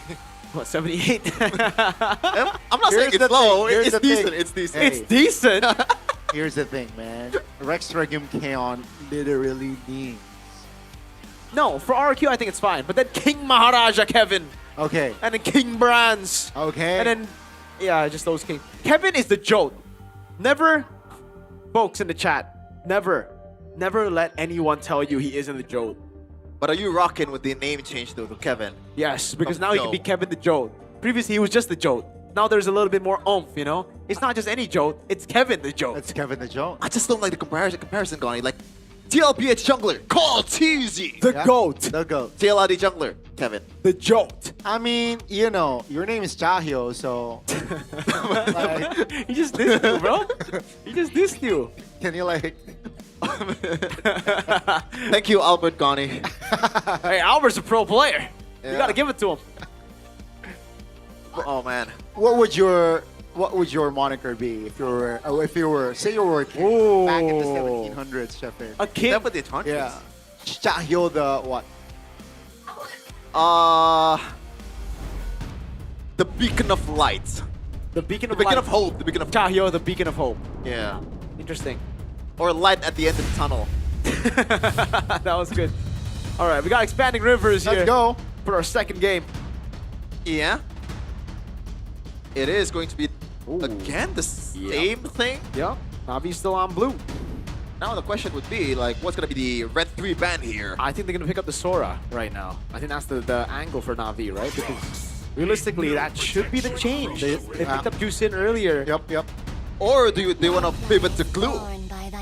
Never mind. What if you don't do anything? What if you don't change anything? Hey. So Sora Eve, just pick it up, No. Sometimes when there's like a broken stuff, leave it. If it ain't broke, don't fix it. No, if you If leave it's it, broken, leave it. Yeah. leave it, and then it repairs itself. That is, you know what? Sometimes. A lot of people have that mentality. Shout out to Rashi. I don't know about Storm. that, dude. Storm. So, okay. Juicin.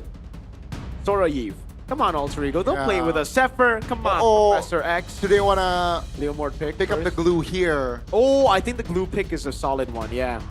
Right? Honestly, the what Eve would you could go red 3. We just go glue and Sora. Yep. But they're going to go Sora Eve. Okay. Because the Sora needs to come through. There's no Valen ban. I mean, the Valen's already banned. Yeah, but you can replace the Eve with the glue, right? Unless. I like this approach better, though. Okay. So, let's see that. Oh my Harley. god. They take the glue. Okay. They take the glue. I mean, to be fair, I feel like that's one of the main problems. Whoa, Goni! Damn, you almost died. Glue and Harley, so that's the adjustment here. Yeah. Alter Ego has to rack up their brains on what to pick here. Leomord. Yeah, I think there's no change, no? Like, that should be the idea. Yep. And I think Alec can maneuver around the glue quite well. Yeah, and then you can go Khalid later on, maybe. Maybe you want to pick up the Khalid first, play with the hero pool of Yazuke into second phase. That could also be an approach. Do you want to go for the Khalid though? I feel like that's a bit too easy to punish when you are up against Jushin and also glue at the same Not really, time. no. If you have a Yi plus a Khalid in the mid lane, I think you still win it out with I guess the Eve balances it out, yeah. Leomord gets picked up though. It is more prio. It'll probably be banned out in the second phase, so there you go. Na'Vi should ban out the Khalid right now. They should even... I think they might have to ban out the Cho. The Cho is a pretty solid pick as well for Alter Ego. We never saw that. The fact that Alice has been not really a prio pick so far has been quite interesting, right? Yep. Alice ban. So now, is it gonna be the Cho, Khalid / Hilda, the ban coming in from Na'Vi? That should be the case, no? Yeah, I think it's more Cho, Khalid than Hilda, though. To be fair, they banned the Hilda, right, in this the first game? Let me check. I think it was Blue 5 ban from Na'Vi. It was Hilda. They're taking a while here to decide who to ban. So I like that. Why not just thinking hard about Obsidian this? and Hilda. But once again, shout out to all the Alter champs and also the Na'Vi Nation. We can barely hear ourselves here in the building. There we go. That's the Khalid. Expecting the Cho next for Alter Ego. Is this just going to be the ban over on Uranus? Do they want to ban out the Uranus or do they want to ban out the Lapu Lapu? A Cars hero. Yeah. I think the Uranus, you can just let it go if it. I agree. If you account that Cars is the one who's playing it, like no shot to Cars. It hasn't been working at all. But it's going to be a Harith ban. Interesting. But I guess it's the best gold laner you could pick against a Sora and also a Leomord, right? But at the same time, there is a bit too much of a magic damage dealt from Na'Vi. So I don't know why you would not go for. I agree. The Harith. You can just let it go. Yep. But you know, they did this as well last game. Last game it was also a Juicin and a Harley. So goodbye to Harith. Na'Vi, this is going to be the Cho ban or the Hilda ban. And Alter Ego will respond with. That's. Well, whatever. It's open first, right? The what now? Whatever's open. Cho, Okay. if it's open, depends on what Na'Vi ban here.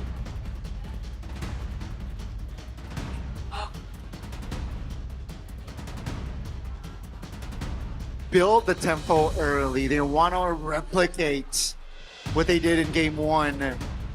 But without the glue, it's going to be tougher for Alter Ego, I feel like. And different perspectives. Now they got to go up against the glue. So that's going to be the Marcel. Yeah, very late Marcel. So the Hilda is still up for grabs.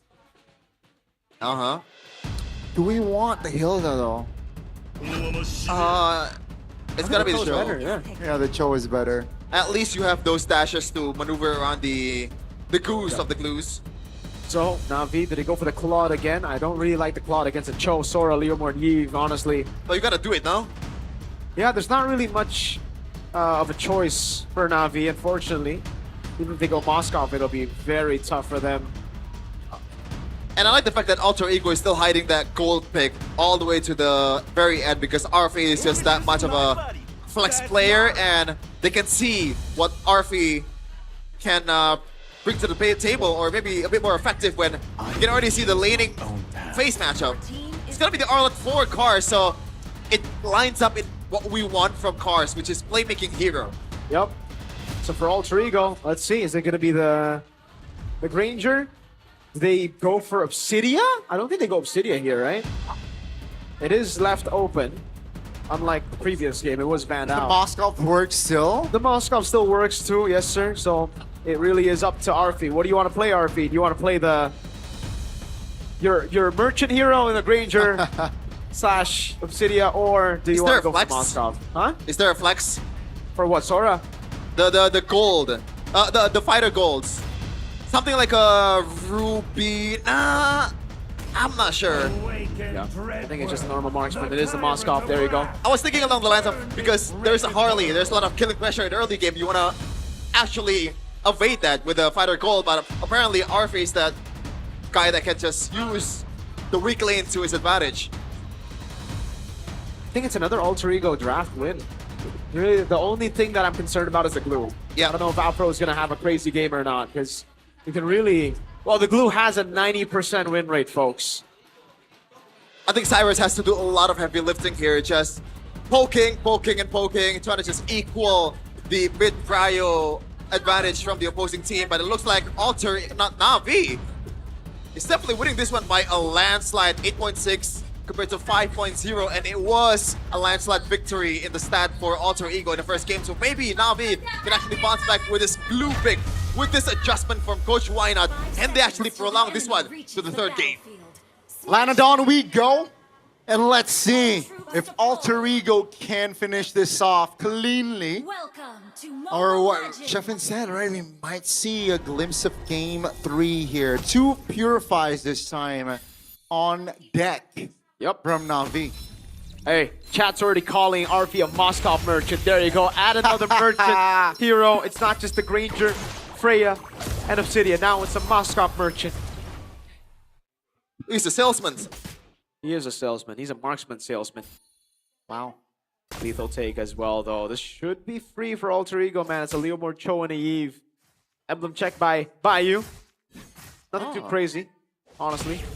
But now this time RP is rocking the, attack speed boost instead of the Inspire. Oh, here, take it very low. Airborne as well. Yep. Seems like still able to keep his distance, but yeah, no spells triggered from that skirmish. So it'll be the same story in game 2, I think. Ukir, he's not going to get level 4 as fast as Cyrus, so Cyrus is going to have that prio. We'll just have to look at the top lane now, because that's something that can change. So he has the retry. Oh. Just a bit of poke for Alec to get him off from the jungle, but Cyrus so far is having a good time 1v2ing against Afro and Ukir, and he is alright. More than alright, winning by a landslide too. Yep. Oh, wow. That's a lot of damage. But yeah, Nino and Cars just touching and going. They touch and they go. Yep. That really is all it. Yazuki with the rotation up top as well. I think trying to get him the XP crab take. I believe Nino already got it. Oh, are they gonna go for it? No, it's just to clear out the wave. Yeah. Still tempo. It's still all about tempo. Now surely they have the advantage a bit here. There you go. Cars wants to go in. That's a good poke though towards Tino. That's half HP. And now RWM popped here in the mid lane. That's gonna be Ukir. Not level 4. Purify popped and down he goes. Alec will pick it up. First blood for Alter Ego. Still the same story, right? Yeah, the killing pressure is just way too much. And also, RP 1v1 taken the Spear of Destruction. I believe RP is the one who gets it? I think not sure. Steve, actually. It flew over to... they were both in the same place, so gotta get a replay on that if we really want to check it. Alec now level 4. Apro still not level 4, so Alec can just go for whoever. Ukir doesn't even have Purify. Oh, Nino, the flicker, that's the great initiation, but no clear follow-up just yet. Cars finds a two-man final slash, and the damage comes through. That's going to be Nino now very low and taken down as Shibe takes a kill, and Alec isolated looking for an escape. He will, but Ukir denies the escape, and Cars finds it. That's going to be a free turtle for Na'Vi. All in the hands of Cars. He's the one who is game-changing so far his first objective. That was well played by Cars, man. That was really well played by Cars. Whoa. Good Spirit of Misery. And RP still holding on in this 1v2. And both teams just hit the reset button here. 1,500 gold, though, for Na'Vi. Yeah, I was going to ask you, Miracle. Like you've mentioned it earlier, I think Donnie too. Oh, there you go. RP with the take. But Purify on Ukir, considering that he's been fading those shifting skies, at least in the first game, quite well with the Crimson Beacon, like, you would think that he want to gamble on the flicker, no? No, it's the extra CC now for the Cho. Yeah. He needs to respect it. When you're up against a Cho, you can flicker out, but I think the safer option is definitely just a Purify, as you already have a built-in flicker with Crimson Beacon. But now that's a lot more hay for the Horsey. I don't think so necessarily, right? Because even for Nino, if he goes for the Shifting Skies, you can also just Purify out of it. Alec. There you go. Wave Dragon, that's a combination 1v4. Technically, as Yazuki will gladly take the kill. That's 3 ultimates for the Patrick. Yeah, they really don't like the glue. And I understand it, bro. Why would you like the glue? The glue has been a menace. I hate the glue. Yeah, me too. Let's take a look at the emblems, or sorry, the in-game equipment here. Fury Hammer start into... Is that the Oracle Rush for Cars straight up after the Fury Hammer?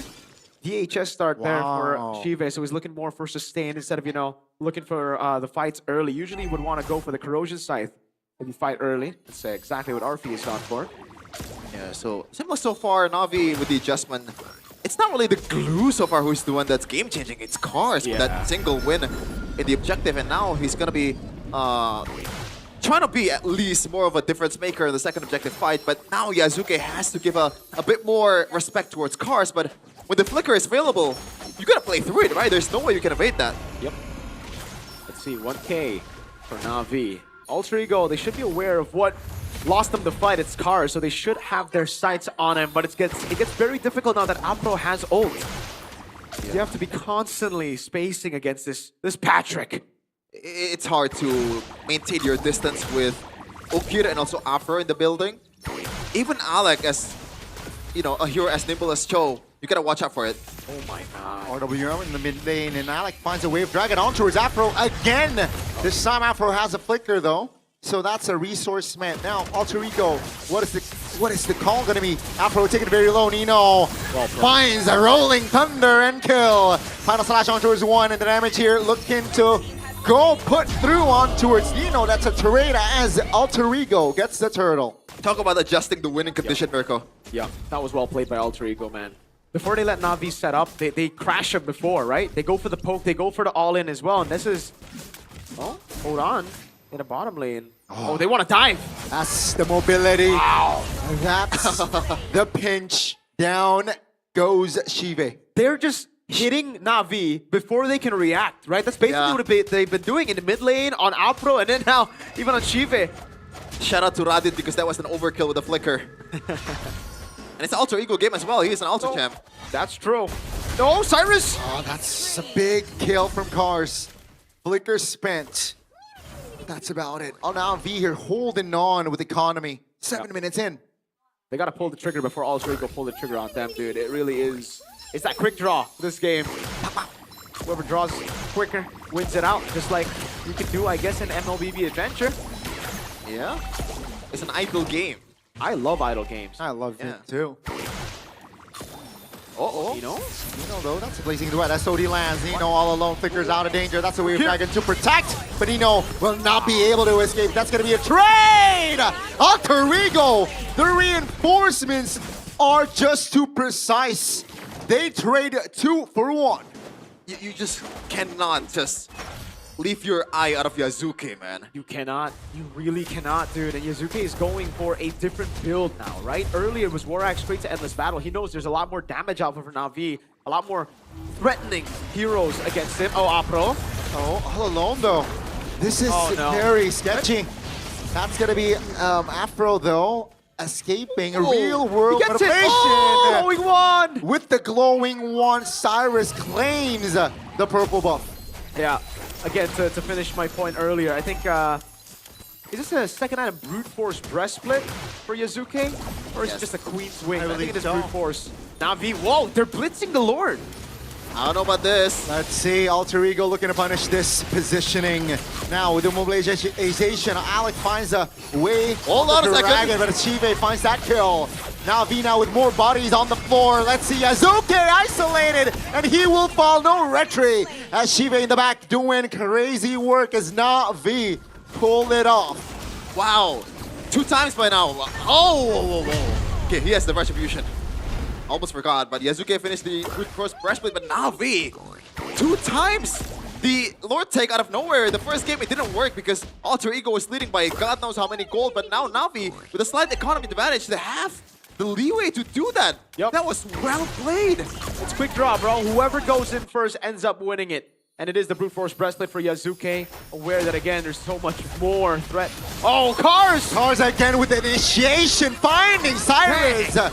Now the mid turret will be destroyed as Na'Vi will take more space. Bro, It's Cars. high noon, baby. It's high noon. It's high noon. He's got that quick drop, partner. He's quick with it. It's Wild West out here in MPL Indonesia. Wild East. Wild East? Wild Southeast. Wild Southeast. Okay. We're in West Jakarta though. We are in West Jakarta, so it's we wild, are. Wild West. Wild, Wild West Jakarta. Might as well pick the Clint at this point. No, the Clint would. It's thematically correct, Merc. It is, it is. Swift Trinity, though, already built up now. Shiba's actually late to it. Interesting. So he finishes it a bit later. Okay, not that much later, but he's a bit late. You know? Shifting skies. Uh-oh. Huh? I think just to get away from the stack substitution. Yeah. Yeah. Thankfully for Ultra Leaguer, though, they are really good at clearing waves. Yeah, I think right now, Nino needs to change. Right? Oh, hold on. Don't want to initiate this, don't want to fight, but Na'Vi quick, great at keeping their distance. Okay, back to the point. I think right now, Nino needs to change the way he's been playing because last game, he was able to get away with it because they have they have a big lead, right? Now, he still keeps on going on Ook here. And it's not the right move, man. The guy has a Crimson Beacon, has a Purify as well. You need to be looking for the sets that you can guarantee. I'd say even Cars would be a better option than Ukir.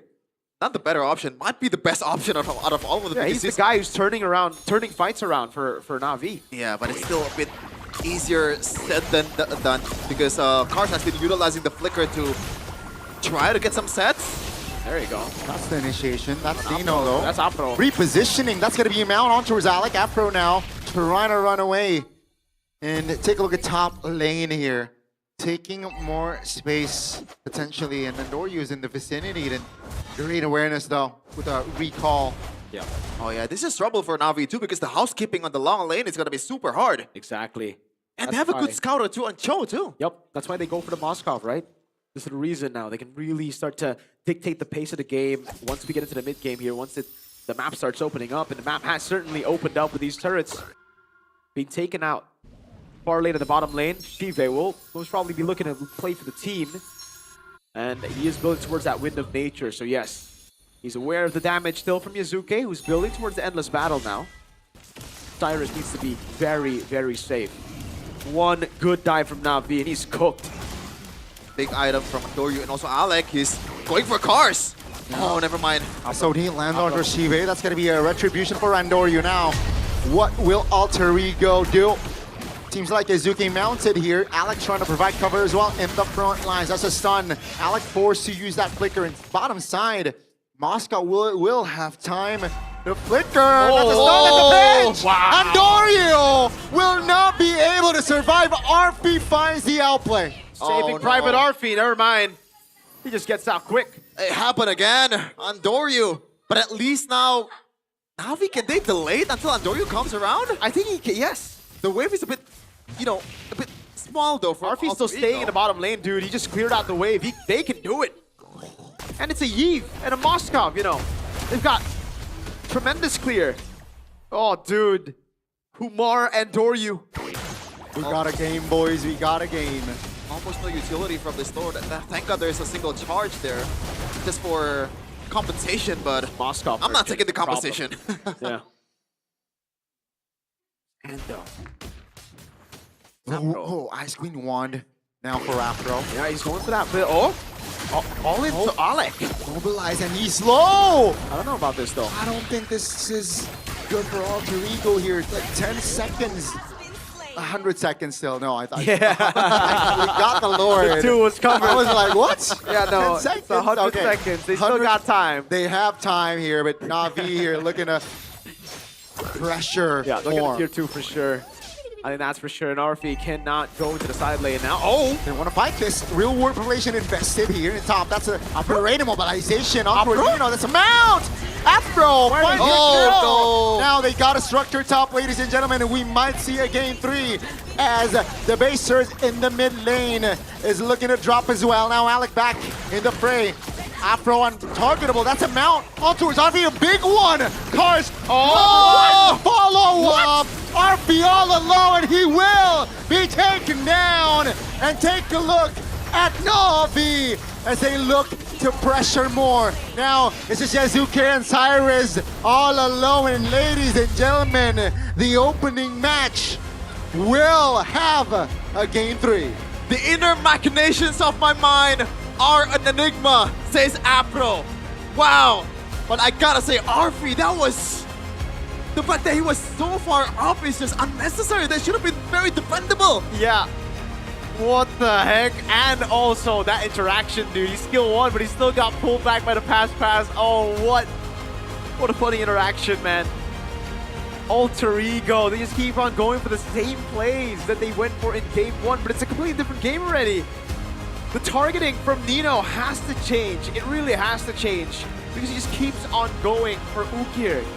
Well, he has Purify when he has Crimson Beacon, and you can definitely see that, you know, the team, they gotta talk about that. Yeah, Arfi with a big blunder to what? Why was he so far out? They have good clear. And he single-handedly, oh, he didn't single-handedly, but he was a part of the Nino assassination from Apro. Because when Apro mounted him, Arfi's pure misery. The glue who's on top of him dealt damage. don't hit the glue that's mounted. This is something that I do to my friends, but you know, that's usually because I want to troll. Yeah. I want my friends to die. In MPL, I don't think you want to... Look. Nino was safe here. Look, he gets mounted on, right? He still has a lot of HP. The bro, stop hitting him, bro! Yeah. I don't get it. Like, and RP was doing so well until that point.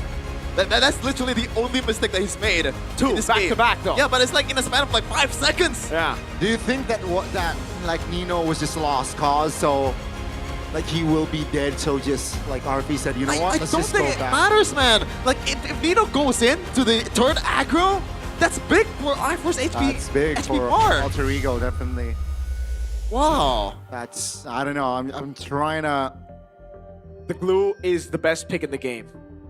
Ban it, boys. That's the big thing that changed. Remember, well, actually, the Arlet. The Arlet is very good too. But the glue might be the best roamer in the game. And I think and it's so brain dead too. It is so Like- brain dead. I agree. I just like it. Doesn't take like a lot of skill to pull off. I just like it. What's super unfair is the fact that other roamers has to stack up in Cauldron first, Radiant first. Yeah. You know what? Glowing one, Curse Helmet, Genius Green one. Ice If you're Green Leone, Wand. if you're Leone, Genius one. Is this a tank? Are we serious right now? Patrick. It's Patrick. It's Patrick. Ice Queen 1 is definitely an instrument. If you know, you know. If you know, you know. Man, I think it is time for Glue to be first pick. I think it is, you know. Maybe you're right. Sora Glue and the Yves Red 3. At this point, the Glue is him right now. But for this game, I'd say it's more Cars than Apple. Cars? Yeah. I never want to see you on a boring pick ever. Okay? I never want to see you on a Uranus. I never want to see you on an Alice. I want to see you on a Phobius, on an Arlet, on a Lapu Lapu. Every time, every game. Yeah. And even before, fair enough. I think I noticed, Gani, in the last Lord match or Lord fight of Alter Ego of Na'Vi, and there's not even a Lord fight because Alter Ego is super afraid about Cars. Yeah. Cars was already that super intimidating. The presence, right? Take a look at the first turtle take here. That final slash. Beautiful. And then the up skill 1. It was really all him, dude. So many times here in the fight as well. He did a phenomenal job. He got picked up by Alec, but there's no one there. And then he drags Yazuke back into the fight here. Yazuke said, all right, peace, I'm out. Nope. Back to the fight you go. Get over here. Yep. Pulled a Scorpion. Even in the last skirmish. Oh, this one is just like God. really good. The last skirmish, Gani, it was a bait from Cars, right? We didn't see the moment here from the replay, but it was Nino going for Cars first. Then Cars got whoa! Hey, hold on now, Cars. Hold on now. We know you got Riz. Whoa! What happened with the Riz though? Oh, we'll tell you after the game. Oh. Cars with the double team. What? Nah, just kidding. The 2-man? 3-0 and 10, 93% TP. Cars, the machine. The Machina. The Machina. That's the sound of Cars. When you see the Arlet. That's a cat. Yeah, why don't you sound like... Said by official gaming one Infinix, player of the game from Na'Vi. And oh man, we were happy that Cars got the Arlet, but we were happier after we got to see what he brings to the table. Yeah. Hey, Cars is so good. Where's Cars 2? Cars 2 is better. Cars 1, bro. That's rage bait. Don't be rage bait. That's a good one. That's a good one. That's a good one. Oh man. Hey, at least there's someone that died in Cars 2. I think so. The stakes are higher, just like Cars this game. Man. Seriously though, throughout the game, right? There were only 2 turtles, if you noticed, by the way. They just gotta pull the trigger first, it seems, in a lot of these fights. And Cars, even there, man, dove on their turret, assassinated Cyrus. There was a time where they overextended Na'Vi. You gotta pull the trigger first, but you know when you pull the trigger, you need someone to die. You can't chase for that long, especially under the turret. And here it was just the individual player coming down all the time. Nino, though, it is started with Nino whiffing the shifting skies. Nino, maybe this is the reason why, again, even in M7, we don't see him on Sora a lot. Because a lot of times he just misses, man. His targeting is flawed. These calculations, right? And again, we can see, like, that's why from the draft I expected the glue pick up instantly from the side of Alter Ego. Over the Yves, right? Over the Yves. We all agree. Not a Zushin, bro. But I don't know, maybe. God, that is such an annoying interaction, dude. So let's hope either Glue. Game 3, Glue just banned it. Yeah, I think. I want to see that ban. Who do you want to ban the Glue? Alter Ego or Na'Vi? Is Na'Vi gonna first pick it? Because so far it's been the same 3 bans for both teams, right? Guinevere, Freya, Baksha for Alter Ego, Na'Vi with the Phoveus, Fanny, and Valentina. Oh man, I mean the fact that the Sora players are not really popping off, the Valentina might just be one way to, you know what, let's equal the playing field. Both get. Let the Volvius out. Is that fair, or do you not? Do you think it's too expensive? Phoveus is. I think Phoveus is just like a really good way to enhance your Jushin composition, right? Very good way to win Turtle 1 too. Yeah. I don't know, man. This is gonna be a very interesting drafting phase in game number 3. Yeah, and it's kind of like a Nino signature. Phoveus. And by the way, Gani, the pep talk meta from Alter Ego. Yep, pep talk meta. They had a pep talk and they won against Evos. Oh. Yeah. So yeah, the only team that has beaten Alter Ego is Onyx and BTR. Oh. Thank you for... What happened to Geekfam, bro? They beat another team yesterday. Like, it's a no, you know, it's a bad team, so I don't really want to Only gloat the about best it. team in the world. Only the team that beat the second best team in the world. Just that. Okay. Look at the stats though. Look at this. Turtle is actually 1-1. You mentioned it earlier, Marco. Only two turtles. So yeah. In the I think that was a miss by Alter Ego, by the way. Which one? The fact they that didn't go for they another didn't one. go for the early turtle, the first turtle. Remember, they got the prio. They got the kill on Ukir as well, but they were kind of afraid, right? It was a 4v5. I think at that point you should try to pull the trigger, especially with this kind of composition. I understand why they didn't do it, sorry. But it's something you need to take. It's a risk you need to be willing to take, especially when you've already won an early fight. It's a 4v5 at the end of the day. Yeah. And it's not a flying cloud. Speaking of risk, the last Lord fight, like the fact that Alter Ego did not bite, I think that's also, come on, man. Like you gotta bite on that. Like, at least try to give some vision, at least from Alec, to know whether it could be salvageable or not. So it could be actually steal this one, could actually fight this one, because there was no effort whatsoever in that last Lord fight, or the lack of fight. And I like the fact that Na'Vi didn't really bite on the split push from Arfi. Nah, we're not playing by your game. We're not just gonna follow Arfi all around. We're just gonna play our game, play as a 5, and it worked so well. The glue is the key, I bro. think that's a good awareness from the side of Na'Vi. But I really thought that, you know what? I think Moskov was their contingency, and it looked like that for a bit. Yeah. But they choked after that. After Nino was caught, I think they were suddenly they were just not in the game. Like even then, like when they got the Lord, they got all that. If Arfi was still alive at that time, it is very much could still be Alter Ego game, because surely, right? The longer the game goes, the split push, the composition of this Alter Ego will pay dividends. For real. We didn't get to see it because Arfi died. Yeah. He skill 1 before the glue. By the way, interaction, you gotta wait for the glue to pop pass before you skill 1 to stop the dash from happening. If you skill 1 and you already is skill 2 in, you saw the interaction earlier. It's a very goofy Patrick interaction. It fits his skin. Goofy, yeah. Goofy, yeah. Goofy, yeah. Is that it? Yeah, that's it. Yeah. Anything else you wanna add, Connie? Just goofy, yeah. Good hair. Your hair looks extra clean here today. How about my hairline though? Is it receding? You're like 34 though, so. Oh, okay, I mean, we can ask Sabila about it, whether my hairline is receding or not. Can you answer that, Sabila? Or do you not care about that? Nation dan Alter Champs, mana suaranya? Well, match pembukaan di hari yang terakhir di week yang kedua yang kita lihat dan kita rasa mungkinkah bisa 2-0, namun ternyata perlawanan diberikan oleh Na'Vi. Sepertinya kedatangan dari Coach Wynot ini tidak hanya mendatangkan Na'Vi yang biasa-biasa saja, tapi juga Na'Vi yang harus bisa memberikan perlawanan kepada Alter Ego. Dan kira-kira siapakah yang akan mendapatkannya di match kali ini? Namun kayaknya Alisa pengen tanya-tanya dulu kali ya sama super fans yang sudah ada di sini. Karena katanya di sini banyak yang MPL Day juga. Walaupun hari ini bukan terhitung malam minggu, tapi permisi. Boleh berdiri nggak sih? Alisa pengen ganggu nih. Boleh dong itu APP-nya diajak berdiri juga.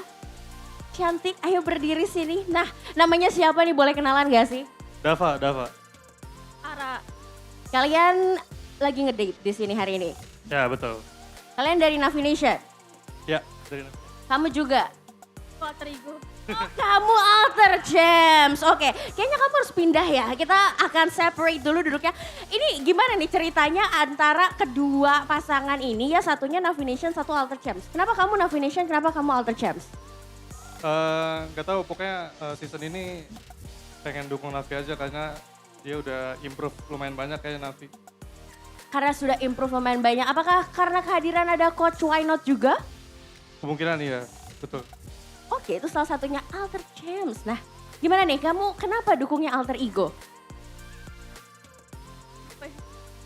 Karena suka Alek aja. Karena suka Alek. Maaf ya, maaf sekali. Ini menurut kamu pacar kamu mirip Alek nggak? Mirip-mirip. Mirip, oke. Coba ya kalau mirip kita coba cek kecocokan mereka ya, chemistry testnya. Coba-coba APP-nya, love-love-nya boleh dong dibuat-buat love-love-nya ke kamera nih. Jangan sendiri sama si cantik APP.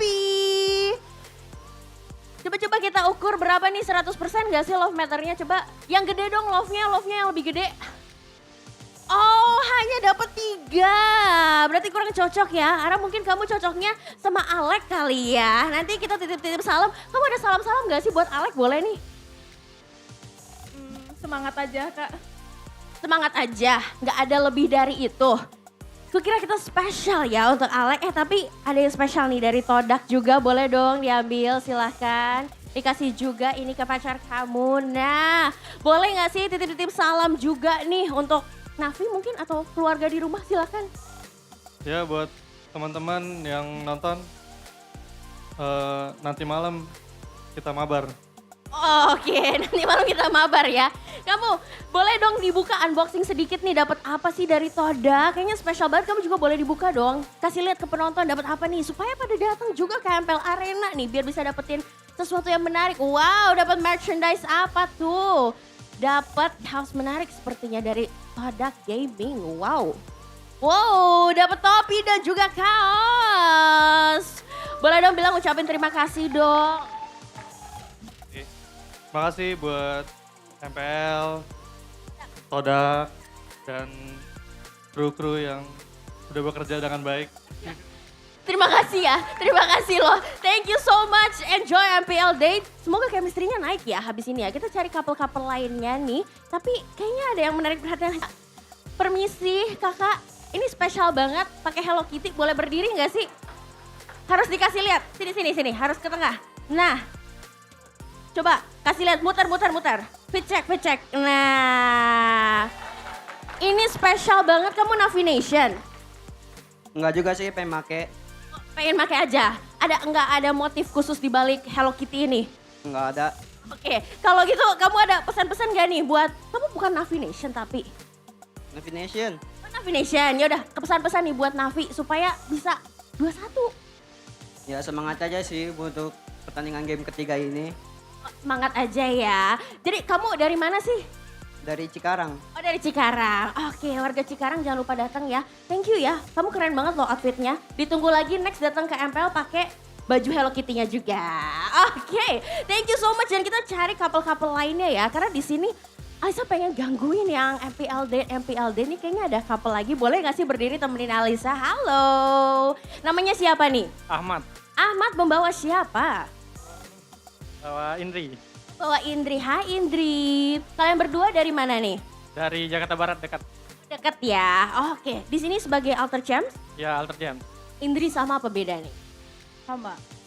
Samain aja ya. Aku kira kamu fans yang beda loh kayak pasangan sebelah ya. Ini kamu ngeliat dari Alter Ego sendiri gimana nih performanya minggu ini? Lumayan turun sih, tapi semoga hoki aja lah ya. Udah hoki ya, tapi kan Alter Ego akhirnya menang nih week ini. Baru sekali sih. Sekali.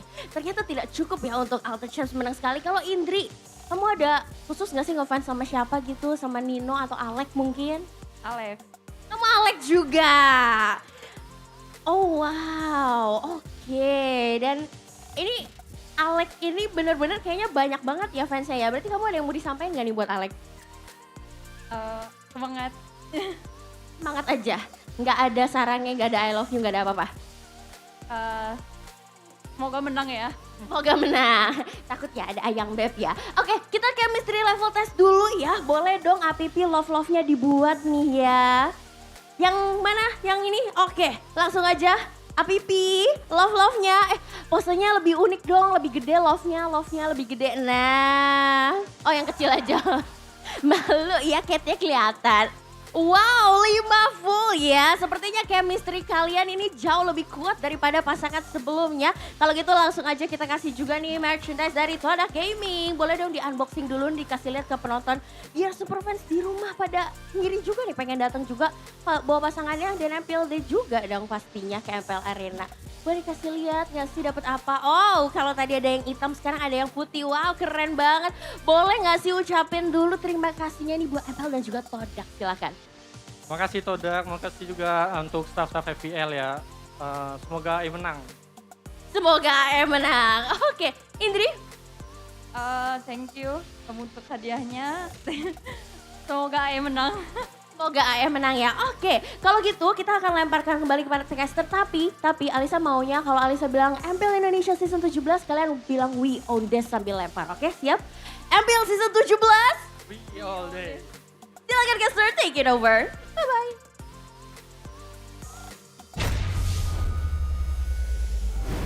Wow. Wow.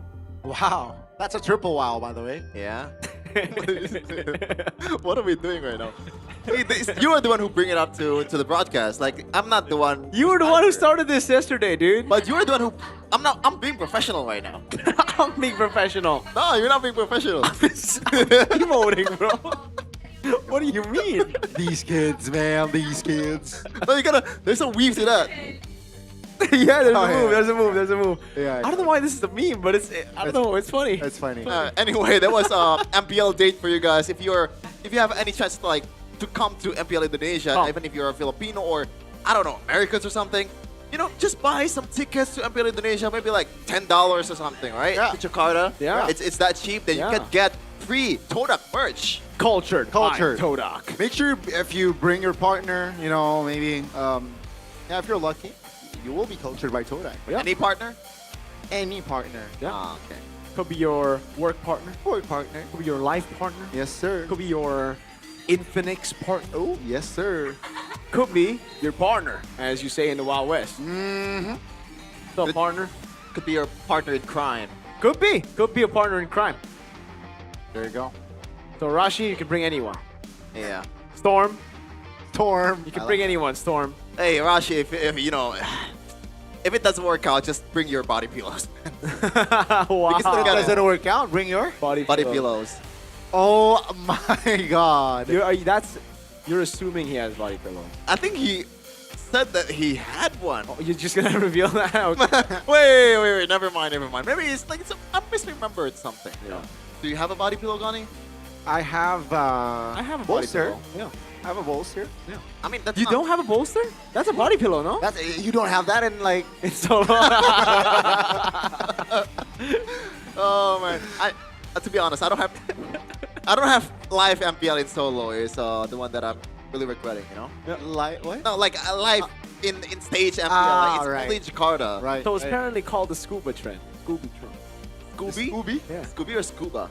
I don't know. They're saying Scooby, but I think it's scuba. Yeah, it feels like a. Like a scuba diving? But why is it? Who the hell scuba dives like this? Nick Wild. Nick Wild, bro. Like you will go backwards with this because like it propels you Maybe he backwards, wants to go backwards, dude. Okay, calm down. You might, I might die. You might drop into the audience. You might literally culture someone with Todak. Culture someone with Todak. The chair. That's one way to say it. But yeah, the draft so far has been in a way cultured, very cool. And gone. I think it's just Glue who picks up the glue. Yeah. Glue is just busted, dude. Yeah, game 1, Glue, alter ego. They won. Game 2, Navi said, hey, I think Glue can win us games. Do all of us hate Glue now? I dislike it. You dislike Glue? But do you hate Glue? I hate it, yeah. Do you hate Glue?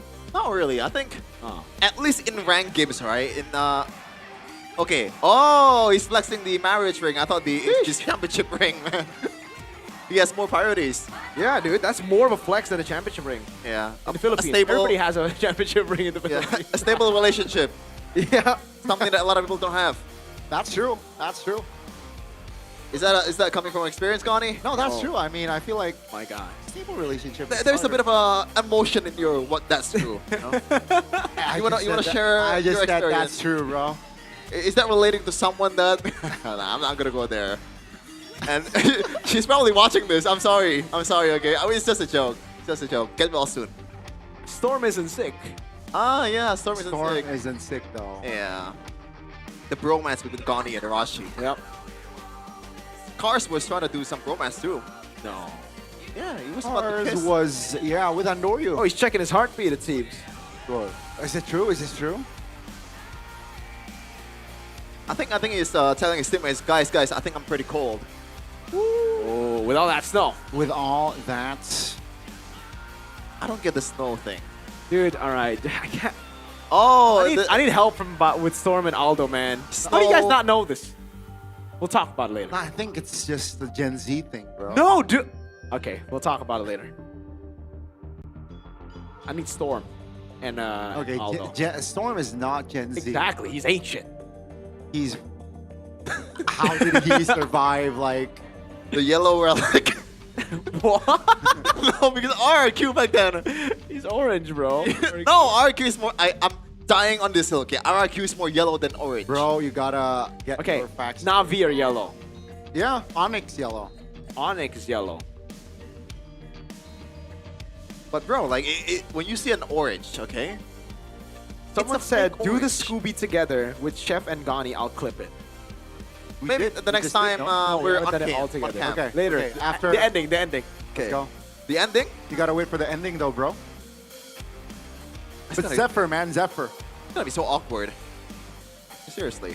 Hopefully the Alter Ego's team is not feeling too awkward after the pep talk because it's been working so far. At least in the previous match. Yep. I don't know about the previous two. The before. signature Kenny pep talk.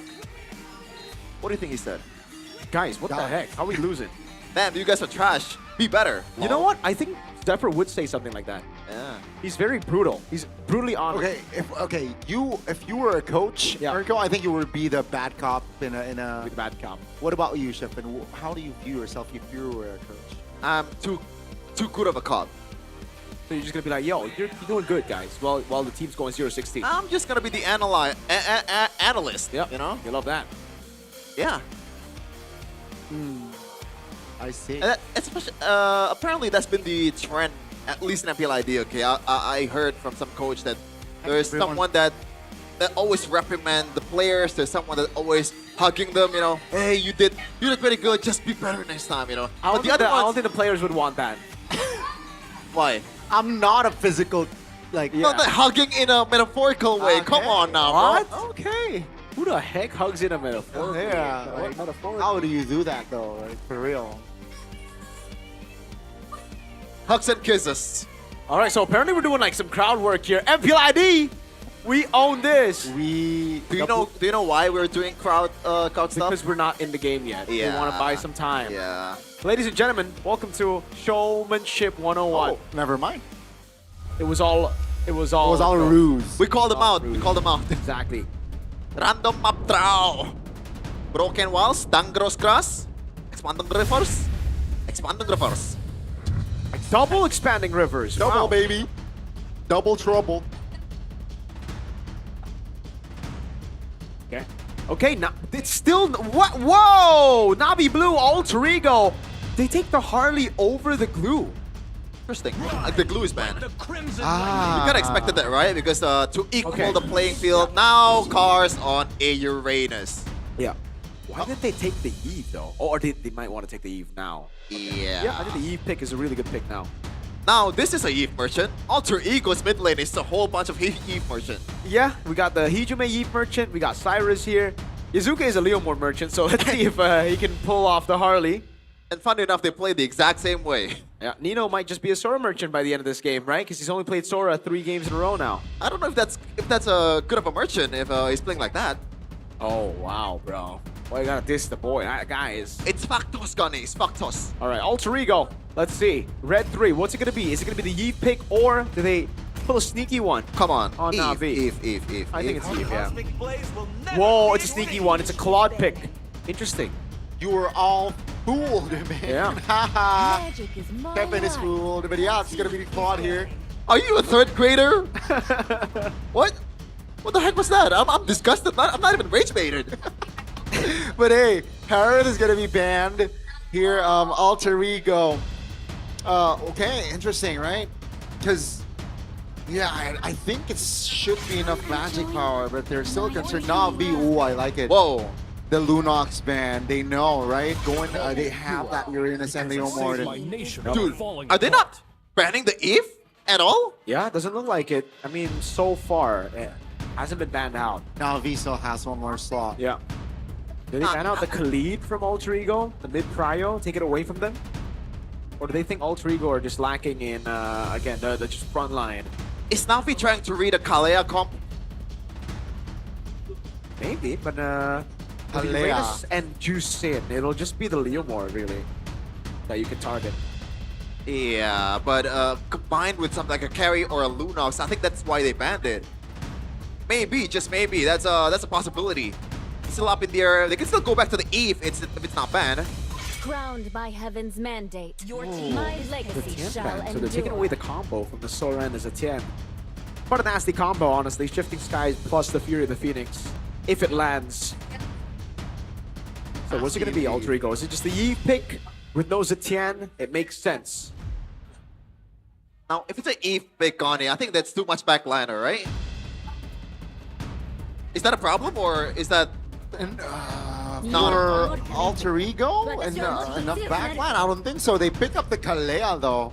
I don't like that. Gathakacha should come through now for Na'Vi. Yeah, that should be the case. This is interesting. No real combination. Sure, you got a Harley, but like entering mid game, late game, I don't think the damage is good enough to shred like a Uranus. Wait, do you want to go for...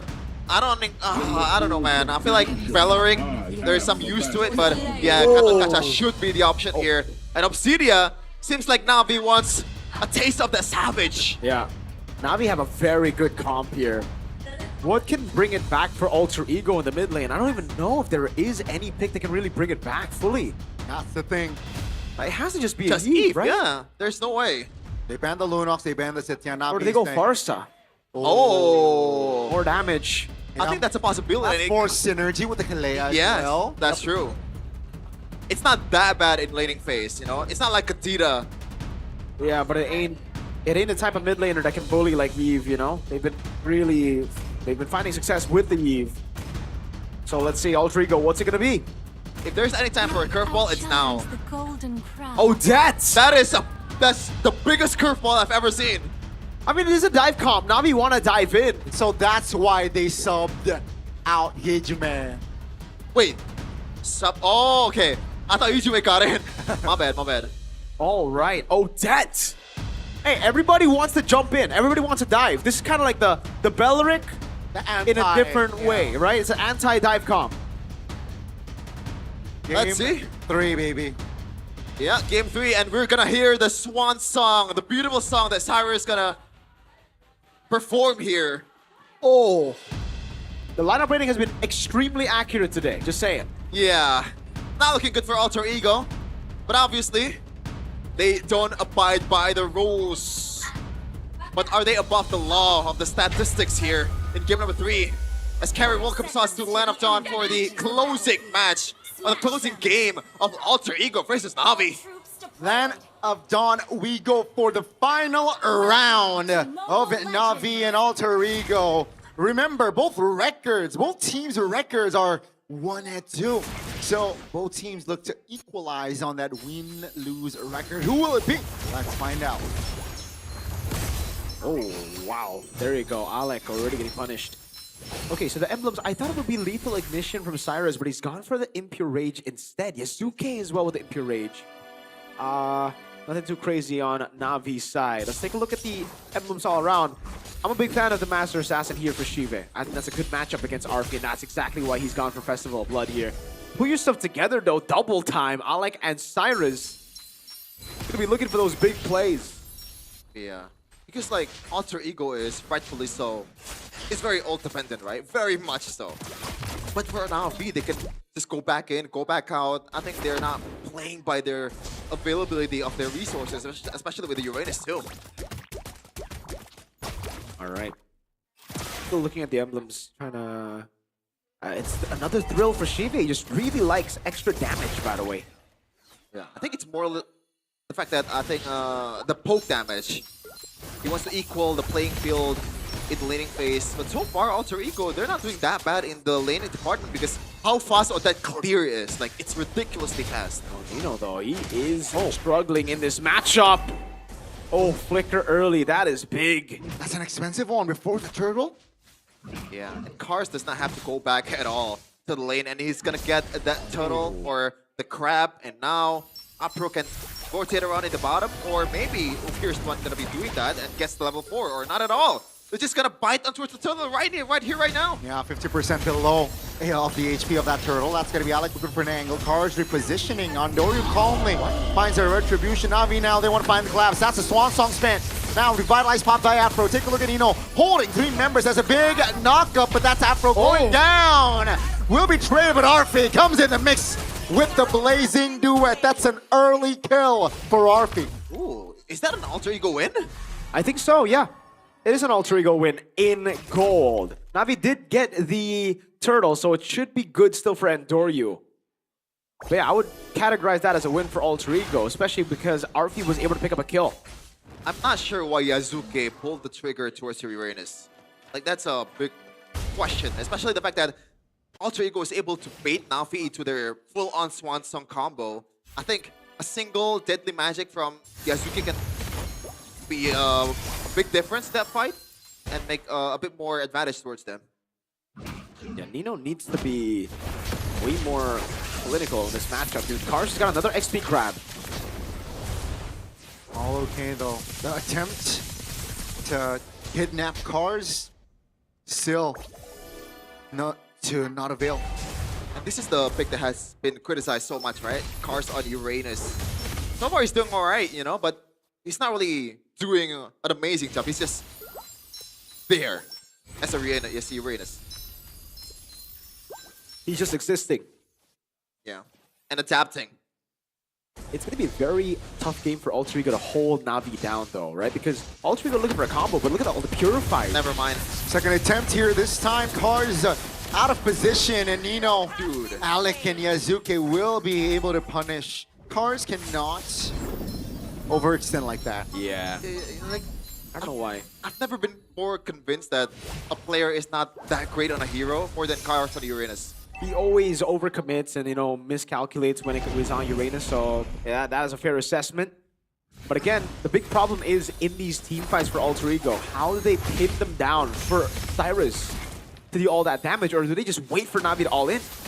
Cars now again stunned. That's going to be the... Oh, that's a big knockup by Alec. What? Airborne on towards the ton as well. The chain crowd control will not let Nino move. Arfi finds a big blazing duet now, looking for Shivan and Doryu. Alter Ego suddenly. Arfi gets a double. That's a lot of damage, but I was wondering once again, Alter Ego could have done better. Nino had the flicker, no? Exactly. I don't know. Nino just panicked again in that situation, man. Luckily for him, the rest of the team did not. They stayed calm and composed. A double AoE from Arfi and Cyrus, the blazing duet of the Swan Song. It really zoned everybody from Navi, and they were caught. They really were. And it's going to be very tough for them to itemize against it, right? You got to go both physical and magical. They bait out the AOG as well. Yeah. Two ultimate though. They used up for the Gato Kacha, so a bit of a small win, but I guess now the Gato Kacha has to be a bit more careful from now on. Now that's an item that can deter the damage from both Yazuke and also Cyrus. Radiant armor, not just for Apro himself, but for the whole team. Okay. Back to level. Nino's got to be way more calculated again. He's been on the receiving end of... Okay, now he's going to go all in on Cars. No Purify for Cars again. Yeah. Third attempt. Oh, seems like this time Cars will be able to come through. Staying alive here. Alec, though, very low. Cars looking to reposition. But all SG, 60 minutes in, Alter Ego. Comfortable early game here. Now we enter the mid game. That could have been a kill towards Cars, and I think Alec pulled the trigger way too early because Cyrus was catching up, but now Cars.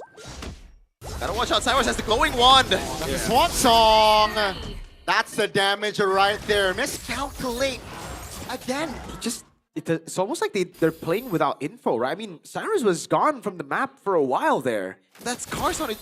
No way, right? Like, I was joking. I played a Uranus game with Coach Aldo. I'm sure he's watching it right now. Watching this right now, and I asked him how good of a Uranus I am compared to Cars. He said 11 to 12, and I'm not convinced, man.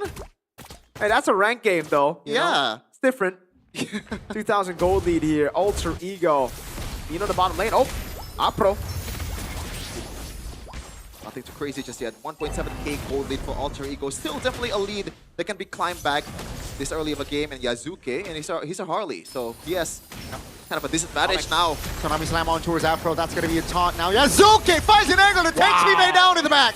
Now let's see here for that turtle take. Swan Song pops. Andoryu very low. Finds a turtle though. Take a look at Ukir. Zoned out as Alter Ego will find the perfect angle to collapse. And that's going to be 3 members off the board from Na'Vi. You got the turtle, we got the bodies. And now the lead ballooned to 2.2k. And there's no way Apro is defending this one. Cars in the bottom lane, though. That was just a crazy combo, and it's been crazy combos for Alter Ego in these fights. I think for Na'Vi, the idea was to build the leads in the lanes itself, but they just keep on getting corralled into these fights, and they keep getting picked off as well. Look at Cars. I think at this point of the game, he should be ahead of Nino, but he's not, right? And that's going to be a big problem. He has to itemize, and it's so much more difficult for him to itemize compared to Nino in this game.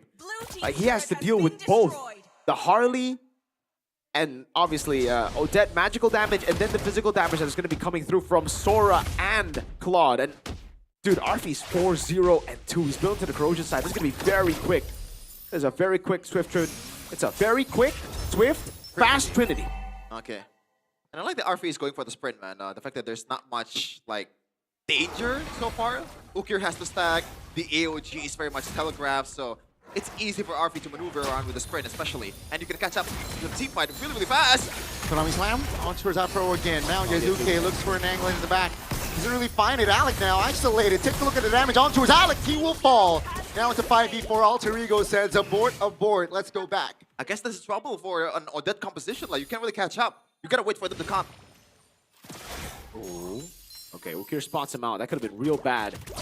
Nice. Yeah. Presented to you by our official gaming phone, Infinix.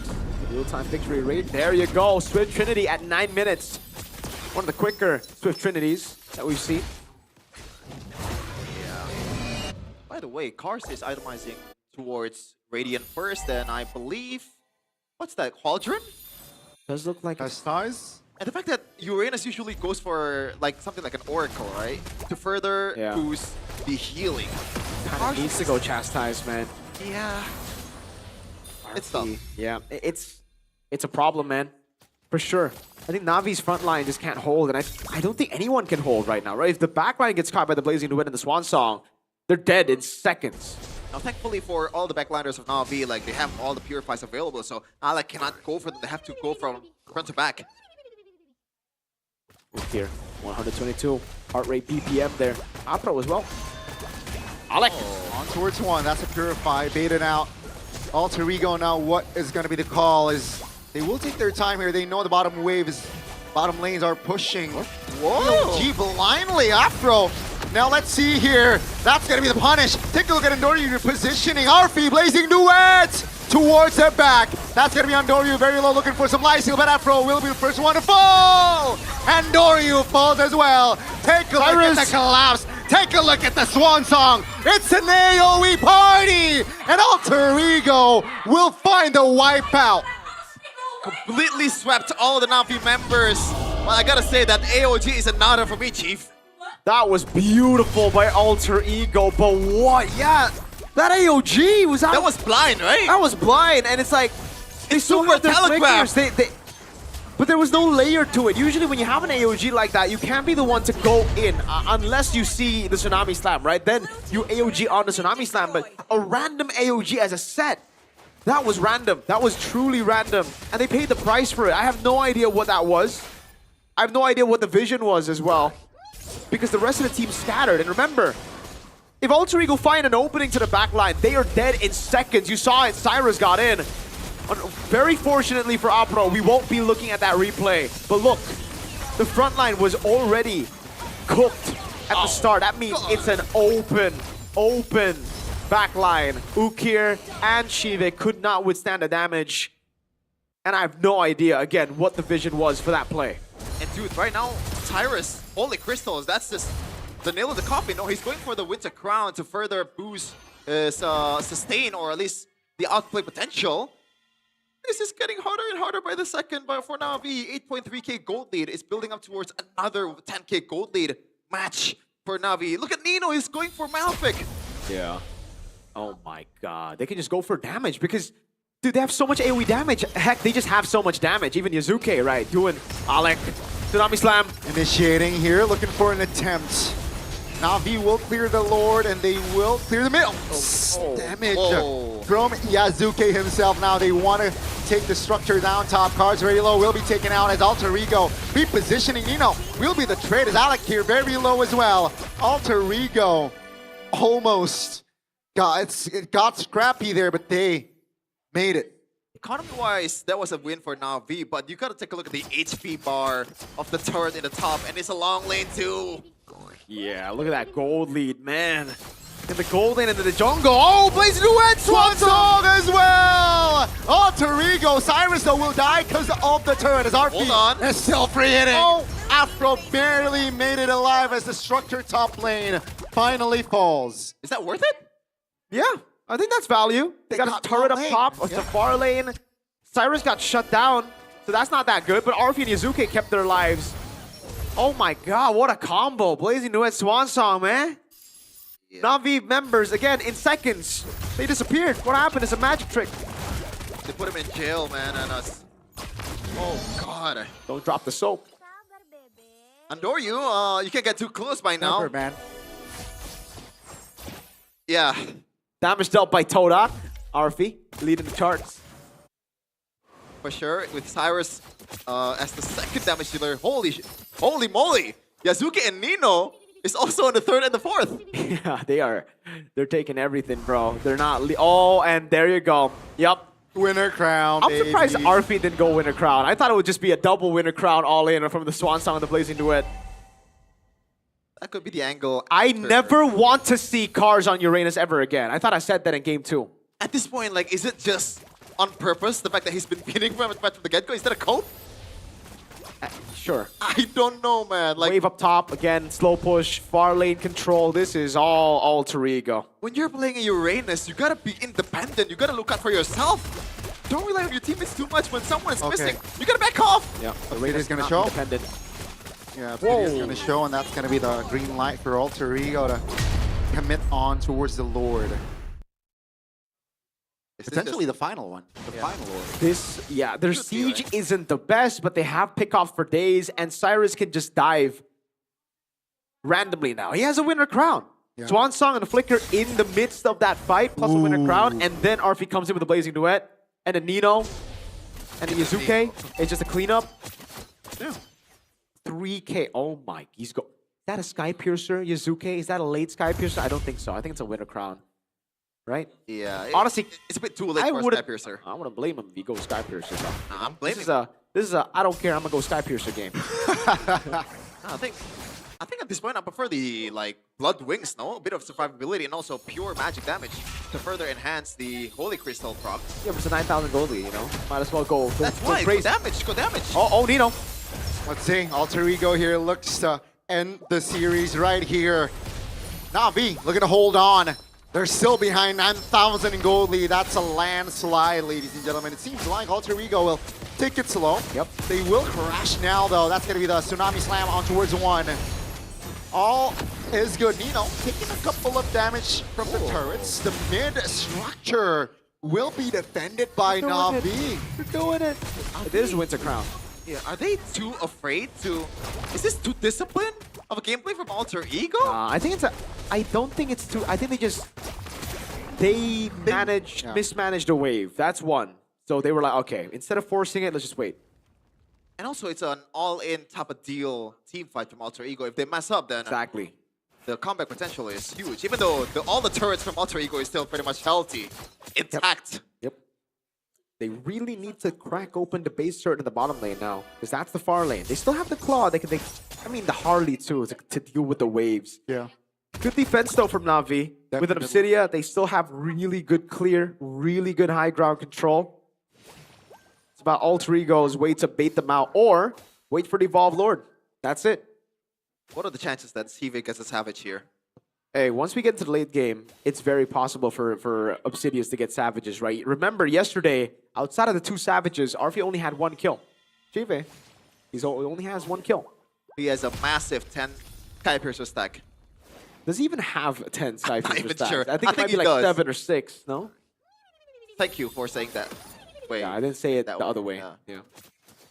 Hopefully chat will not follow through. Don't mention it, dude. Like 6, Now that you 7? mention it, Like yeah, there you go. Like 6, 7, Shevin? Okay, Odette. Tyrus with the Divine Glaive. That was trying to Stefan's- manage my anger, bro. That's top tier rage bait, man. Anger management.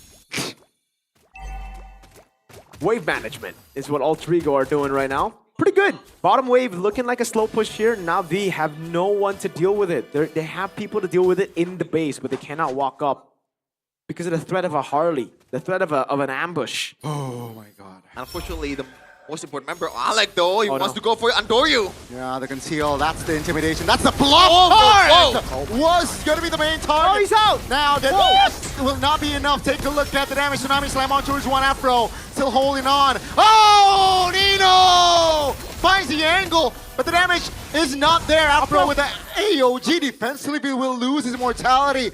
All 10 members are still in the land of Dawn fight. Like a hot knife through butter towards cars. But damn, he was able to survive. Yeah, I don't know which one is more impressive, the burst or the fact that he survived that burst. Oh my goodness. But yeah, now 0 purifies from from Na'Vi, so they gotta watch out for sure. Yeah, all their resources have been depleted. Meanwhile, for Alter Ego, it was just a flicker from Nino. 30 seconds. There's a window for Alter Ego to look for another big set. But remember, their composition is all in. Alec, what a flank! Just play with the long lane, man. Don't take any risk, man. Come on. Disgusting flank. It's not Alter Ego if there's no risk. Conceal. See, that's the conceal play. Looking for Shiva in the back all alone. Tyrus? Tyrus? Not covered. The swan song, everything down goes the marksman. Sao and Andoryu trying to hold on, looking for Yazuke. That's the magic hat trying to teleport, but that won't be enough. As 1 by 1, Na'Vi members will drop on the floor, and Alter Ego, they will win this match in a 2-1 fashion, ladies and gentlemen. It's a wipeout, a big, bad wipeout to end it all. Another reverse sweep from Alter Ego 2 times in a row this time with a 10k gold lead to close it all off. Great execution from the boys of Papa Kenny. GG, Alter Ego, a 2-1 win. Week 2, undefeated for Alter Ego after a pretty bad week 1, 0-2. Man, there were some questions about the composition, and the problem technically persists in the late game in that Cyrus has to catch up to the team fight, but Na'Vi was forced outside of the base. They have to gamble. Yep, they had to, or they could just wait for the Lord to keep on coming through. Man, the Winter Crown is catching everybody, even the cameraman. And for Na'Vi, the struggle continues, the lose streak continues after getting a very sweet victory in their debut in Season 17. We thought, oh man, this Na'Vi is going to be top 3. Oh man, this Na'Vi is going to be good. Then they dropped against CL. Then they dropped again. And now it's another 1 and 3 in the standings. They will drop all the way to 8th place with this loss. But it's not over just yet for the Na'Vi Nation, man. There were some glimpses of brilliance in the first game, but the Na'Vi was able to get a game. But unfortunately, the adjustments, the in-game adjustments, in-between game adjustments from Coach Sever, the glue picks, the glue ban in the third game, is paying dividends. Let's take a look at some of these fights again. I really do not want to see Cars on Uranus. Not just because he miscalculates a lot, but it's just the team really relies on him to set. The team really relies on him to be that guy. Apro is not him. He can't be the sole initiator on a Gatot Kacha. Hey, what about the AOG though? That's AOG. That's exactly, that plays into the point. What was that AOG in the mid lane, dude? That has to be one of the worst AOGs. Oh, I'm not sure, It's a man. full send AOG. But I guess we can ask Alter Ego members on what they think about Navi's performance because that was a bit sketchy. So let's welcome the three-face mask on the stage. Alter Ego, langsung saja kemenangan yang begitu memukau dari Alter mereka Ego 2-1. directly wins that third game Biasa sekali, of tapi 2-1 victory. yang bikin aku penasaran banget, mungkin aku akan langsung bertanya kepada Arfi. Hai, Arfi. I'm very curious. Jadi tadi Arfi. Caster tuh bilang kan, Caster tuh bilang kalau nggak salah di game yang kedua. The second game. Kayaknya Arfi bisa deh kalau nge-pick opsi dia. Kenapa sih kamu nggak nge-pick opsi dia lagi? The Mungkin second kan game kita there was a bisa melihat chance for you to play the Obsidian. savage Why lagi. didn't you play Obsidian? Bosen sih I'm bored. Sebenarnya bosen sama pengen ngelihat musuh pakai Obsidia aja sih. Honestly Oh, bored. sebenarnya but dari I wanna Arfi tuh see pengennya ngeliatin the Navi enemy. pakai opsi dia gitu. In this case, Tim Juve musuhnya. plays Obsidian. Oke. Setelah lawan, gimana? After going up against the Obsidian, how do you feel? Jago tadi Good, mainnya good. bagus juga. Cuma He did pretty well. mungkin timku sih yang lebih galak buat ngincer ke Obsidiannya sih. Makanya nggak kelihatan kayak aku kemarin Obsidiannya. I think my team was Ingat ya, 2 kali savage did di satu did game. it pretty well to target the Obsidian, so he did not. Tetap harus ada hokinya had a ya. good Oke performance. baik. Nah kalau misalnya dari Nino sendiri, tadi aku ngelihat kayaknya kamu benar-benar on fire banget. Terlihat really dari on fire today. heart rate-nya yang cukup tinggi. Kenapa sih We're Nino talking about the heart boleh rate. kasih tahu nggak sama kita? How? Why? Sebenarnya tuh waktu ada momen info dari manajer kan Bang When- Wesley katanya nanti ada heart rate gitu. When jadi there's detak an jantung info kita from the kelihatan manager. kan. Yang aku expect aku bakal tinggi sih. Bisa dibilang bisa nomor 1 kali ya heart rate paling tinggi When di I Indo. got Cuman the ya itu info from my manager gak that jadi there's gonna masalah. be a Itu heart omongan rate orang-orang juga cuman heart record rate doang. for Yang pasti MPL. aku main tetap mikir aja sih. I know that I got a feeling that I Jadi was heart going to rate be the tidak highest berpengaruh ya. heart Emang rate orangnya menggebu-gebu BPM. aja makanya But I feel muncul like ada sabar-sabar, fokus mungkin I'm dari just a situ very sih. passionate person and Baiklah. Tapi dengan heart rate segitu kondisi Nino yang sebenarnya apa sih? in Kalau that kata heart orang-orang rate, tuh, how heart rate is mode your racing. Itu condition? juga aku bingung sih sebenarnya. Cuman yang pasti yang aku rasain ketika lagi ada match MPL tuh badan aku terasa panas. But how I Kepala juga panas. Jadi ya mungkin itu bisa dibilang makin gede kali ya heart rate. But Terus every tadi juga time I waktu play testing tuh MPL, dicobain. just Kayak my gituin. Ternyata just my emang bener kali body ya ini heart rate tuh feels bener the ya. heat, Iya bener I think ternyata. the intensity. Iya paling tinggi nggak apa-apa sih. Itu lucu juga kan semakin rame juga kan jadinya kan. Iya. Iya lucu. The higher the better. Disuruh bakar-bakar juga, suruh bikin Nino makin emosi katanya. Iya. Kalau bisa 200 sih udah sebenarnya. If I can do a 200 heart rate BPM, I would do it. Tapi no, bukan hanya heart rate mode aja, yang nomor 1 sekarang. Tapi Not just the heart rate, banyak Nino. banget dari segi kalau That kita you're the lihat highest statistikmu itu category- bagus banget category-wise. by EXP laner. But if we're talking Minggu the kedua ini, kamu category, the memegang banyak banget stats top are very statistik good. loh, No. EXP Ini memang laner. mode Nino berbeda di season 17. Enggak sih, cuman Eh, kayak no.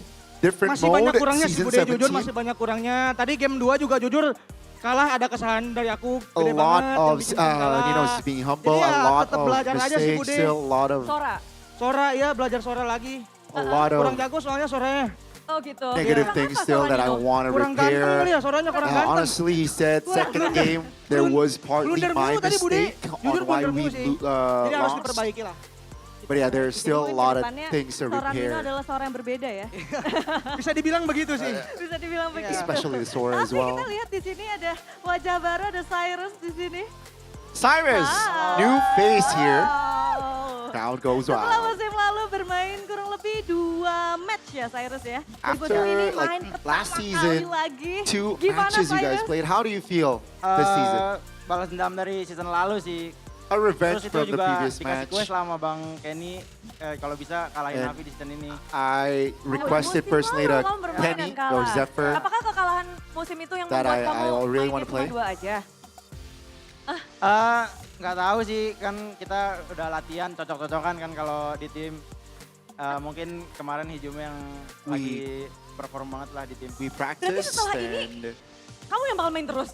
Nggak tahu, kan kita masih ganti-gantian we terus. practice and me and Atau ini Hijume, mungkin adalah we're salah satu practically formula baru dari Alter interchangeable. Ego biar nggak kebaca gitu gameplaynya, jadi Depends ganti-ganti on terus. who we fight or who Nggak we tahu go formula up coach Kenny aja against. lah, aku mau ikut aja.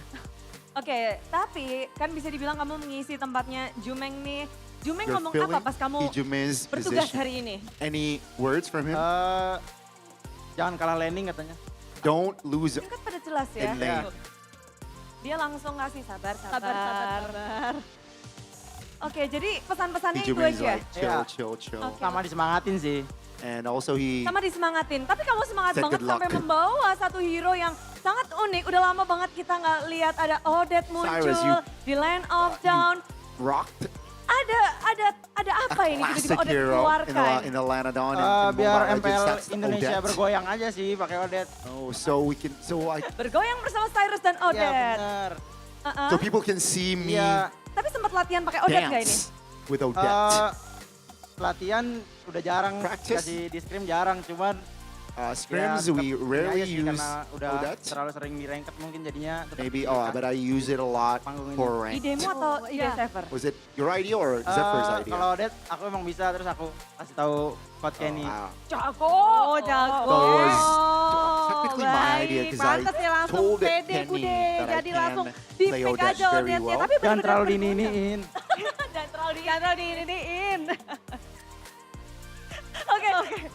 Tapi banyak banget pastinya kejutan-kejutan di mana There Alter Ego will be sekarang more kembali surprises membawa definitely hal from Alter Ego. positif, A lot Alek. of positive things. Lek, Alec, hari ya, ini Bude. kemarin kan minggu lalu Last week, you guys Kali ini semua orang berseru Alek, lose. menang lagi. And this week, Minggu kedua people are kayaknya shouting indah your banget name. untuk Alter Ego, Alek. Very Sedikit positive indah, walaupun menangnya outcome, 2-1 ya, Bude. Alec. 2-1 belum membuat Alek puas. Belum sih. 2-1. Karena lama juga soalnya.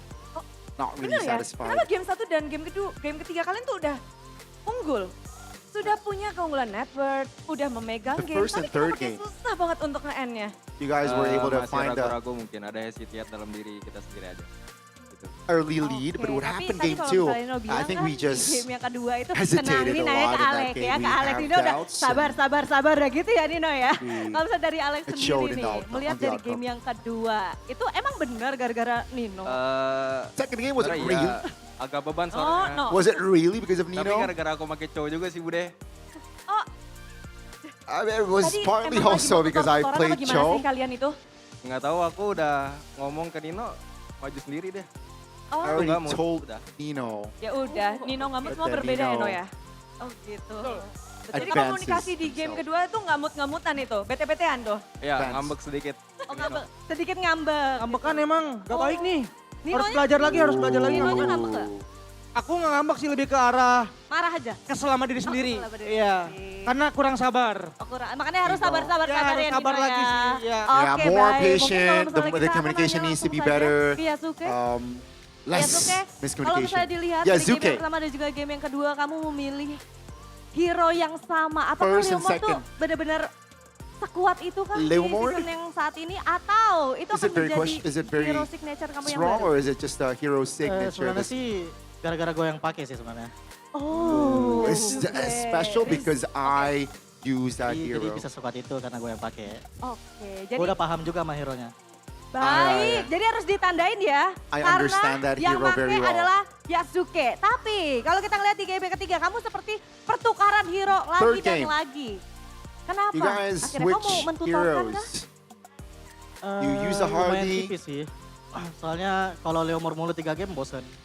because if I Jadi use dikasih Leomord aja gitu 3 ya? times Iya, during a row, Sarkas. it's gonna be Orang aku bored. 3 It's game gonna be jatuhnya. bored. Maaf ya ngebosenin ya. Yasuke tuh nge-sarkasin temen sendiri ya? Iya, sarkas jatuhnya. Bukan ke siapa-siapa.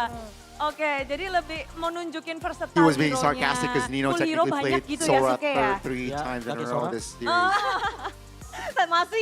Masih ya. Oke. Tapi Yasuke hari ini kamu Yasuke. bermain kembali.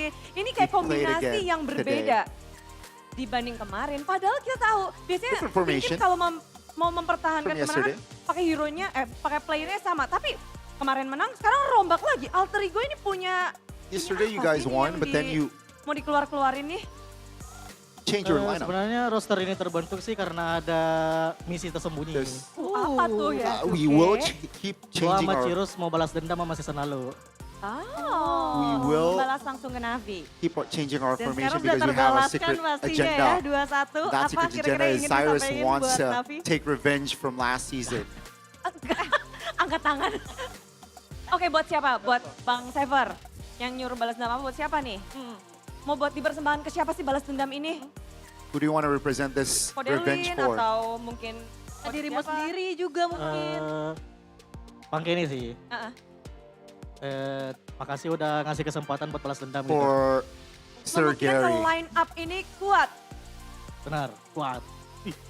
For this lineup, is it strong? Yes. Serem. Strong. Bang Kenny sudah tersenyum, sudah angguk-angguk. Balas dendam misinya pun sudah berhasil ya Suke. Sudah antem, udah Revenge mission ayem hatinya. is done, cleared. Ayem, udah ayem. Udah ayem. Udah ayam. Udah tenang ya hatinya udah ya. tenang, udah tenang. Oke, udah gak penasaran lagi? Already calm.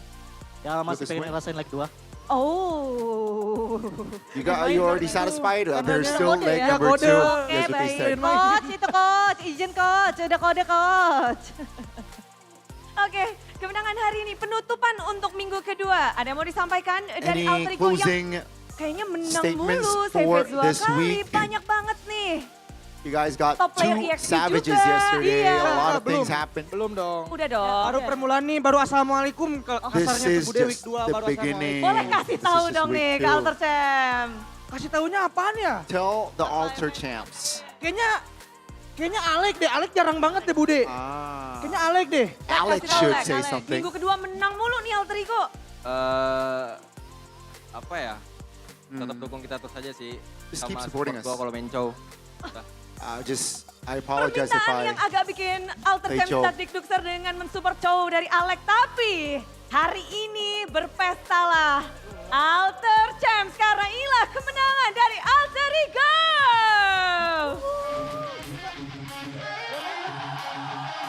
Ya.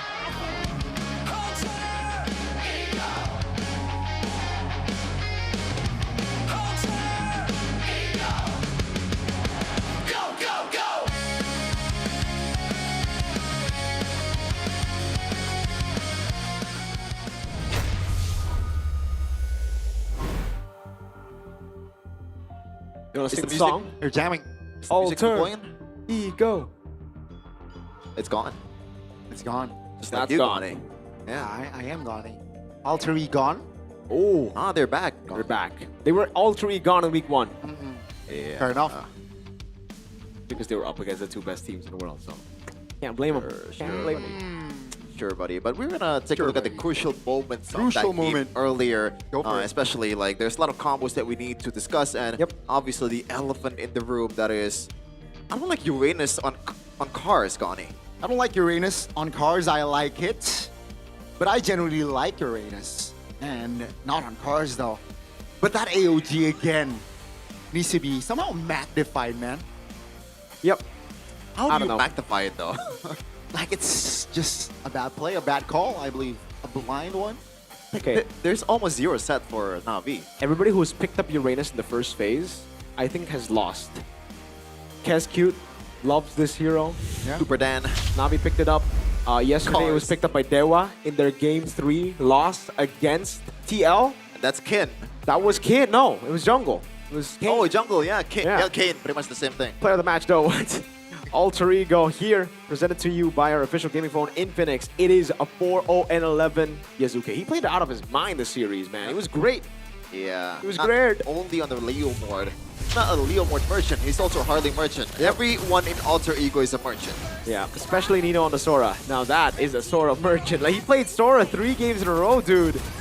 RP did a great job as well, man. I gotta say, this... So Navi needed to win these individual lanes, right? The Obsidian against the Claude, the Uranus against the Sora. And that was what happened in Turtle 1. Before Turtle 1, Nino got clapped in lane. But then, he just kept on overestimating his sustain, miscalculating, getting ganked. and it ended up being like they ended up being level. And you know, when you're on Uranus and the enemy executor is on Sora, you're both the same level. Sora's gonna be way more impactful. You need to have that lead. You need to have that sustain. That's why you're him. That's why Uranus gets picked. I still don't understand at this point. Like, it's been too many games already. We see cars on Uranus, and it's like this. Yeah, I agree. Is it just the fact that he went for a more aggressive gameplay, like high risk, high reward type of deal? But it didn't work. Like, I'm trying to cope here. Yeah. It's also this matchup, right? Like when, oh man, you need to anticipate the Claude in these team fights early, especially when you're up against Obsidian. Obsidian wins out of the lane matchup, but the Claude is so much more mobile. The Claude has so many more ways to play the game. Obsidian is just, all right, you play for the team fight, you get the items, and then you front to back, right? Yeah. Claude, you can rotate around so much early, you can be active around the map. That's what you can see in this game, especially Arfi. He was everywhere with the sprint, doing so much damage as well. The BMIs, the way he maneuvered around the map, impressive stuff. Yeah, it's impressive, but we got Alyssa on the side trying to talk to one of the coaches, I think, from either of the teams. I'm not sure which one. Thank you, Caster. Kembali Boys, why bersama not? Lisa dan hari ini sudah bersama Lisa ada Coach Wynot. Hello, Coach. Hey, Coach. How are you today? Well, to be honest, yeah, it feels bad to lose, but yeah, again, it's part of the game. It's part of the series, right? Part of the game, part of the journey. And Coach, how do you see Navi so far? Last week, a very good start in the first week, but coming to the second week, there's a lost streak. What happened? I mean, before I went here, we all already know that it's not really about being random, but it's really anybody's, game here. Oh. Everyone is very strong. Everyone is, very aggressive, as I might say. So it's really just a matter of who played the better game during that day, who had the better preparation, if I might say. So perhaps there are some things that we lack, and these are the things that we need to look into. Oke, jadi Coach Wynot sendiri bilang bahwa semuanya di sini coming very strong, sangat kuat. Jadi ini bukan tentang bagaimana strateginya lagi, tapi mungkin siapa yang bermain dengan lebih baik hari itu dan apa yang mungkin jadi kekurangan di hari ini juga bisa menjadi suatu bahan pembelajaran juga untuk kedepannya. But Coach, I really want to ask, a lot of people blame Navi about their lack of discipline. We saw so many recall during the game. Do you see this as one of the highlight or maybe a tipping point of why Navi is losing today? It is a very good point. And really, we try to, handle that on a daily basis, not just in-game, even out-game. It's a work in progress. But yeah, definitely, us Filipinos, right? MPL PEHA, we like discipline. So it's definitely something that we're still trying to make sure that the boys really understand. Oke, jadi ini sebagai salah satu poin juga ya yang memang lagi dilatih terus, apalagi membawa dari culture MPL PEHA yang begitu disiplin dari semua pemainnya. Jadi mungkin akan dilatih terus juga untuk Navi sendiri. But it is part of your concern as well. Yes, definitely.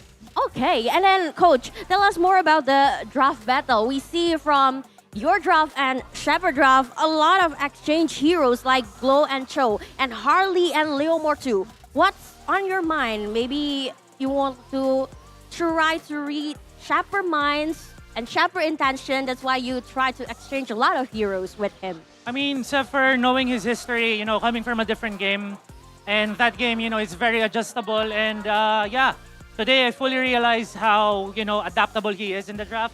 That Odette pick, we didn't really expect that. It was very good how they played it. So yeah, again, it's a very grave lesson for us. Suffering a loss from a hero we're not really that familiar playing against as a team. But yeah, definitely, looking forward for our next match. Oh, looking for next match. Katanya ya Shepard being Shepard dengan draftingnya yang unik-unik juga. Jadi memang di sini mencoba ya untuk dengan strateginya juga bagaimana Navi bisa counter hero-hero dari alter ego sendiri. Tapi pastinya Coach Wynot dan juga Navi menantikan ya untuk next match-nya. And talking about next match, you will meet EVOS and BTR next week. What is your plan to reset and preparing your strategies for next week? Well, of course, it's really just me making sure that mentally the players are still, competitive. Because I think I still firmly believe that's most the most important thing, especially here in Indo. You know, the pressure here is very high. You know, fans here are really invested in the game. So it's really my job to make sure that that comes first. Then, of course, definitely, you know, study the habits of the enemy, making sure that we're very well prepared mechanically and, you know, strategy-wise. So, yeah, that's it. Mentality, mempelajari lawan dan juga bagaimana cara strateginya dapat bekerja dengan baik, itulah yang akan dipersiapkan juga oleh Coach Why Not bersama juga dengan tim Navi, karena kita tahu fans dan mungkin pressure atau tekanan di MPL Indonesia juga cukup tinggi. One last question, I would like to ask about Han actually. Han, I'm really curious about your new formula. Han will be played next week for Navi, or you have any surprise? Oh, why not? Why not? Let's see. Oh, okay. Let's see. Bang Han. Kita akan lihat Bang Han apakah dimainkan minggu depan. So, looking forward for any surprises, Coach? We don't know. We don't know. Thank you so much, Coach Why Not. Always with a surprise. Dan kita akan melihat juga apakah ada game-game seru lainnya pasti yang dihadirkan Navi. Good luck and hope for the best for next week. Dan nanti kita akan juga bertemu lagi pastinya di match kedua hari ini. Ada RRQ melawan tim Liquid Indonesia. So don't go anywhere and still in MPL Indonesia Season 17. We own this.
Di tim yang paling susah itu nyatuin semua di tengah perubahan yang nggak ada habisnya. Kami bukan lemah, kami cuma belum searah.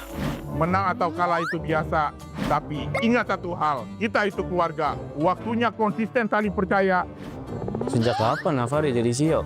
Hah? Lalu diam, Ming. Mending lihat ini. Yang ini murahnya beneran, bantu kita naik level barengan.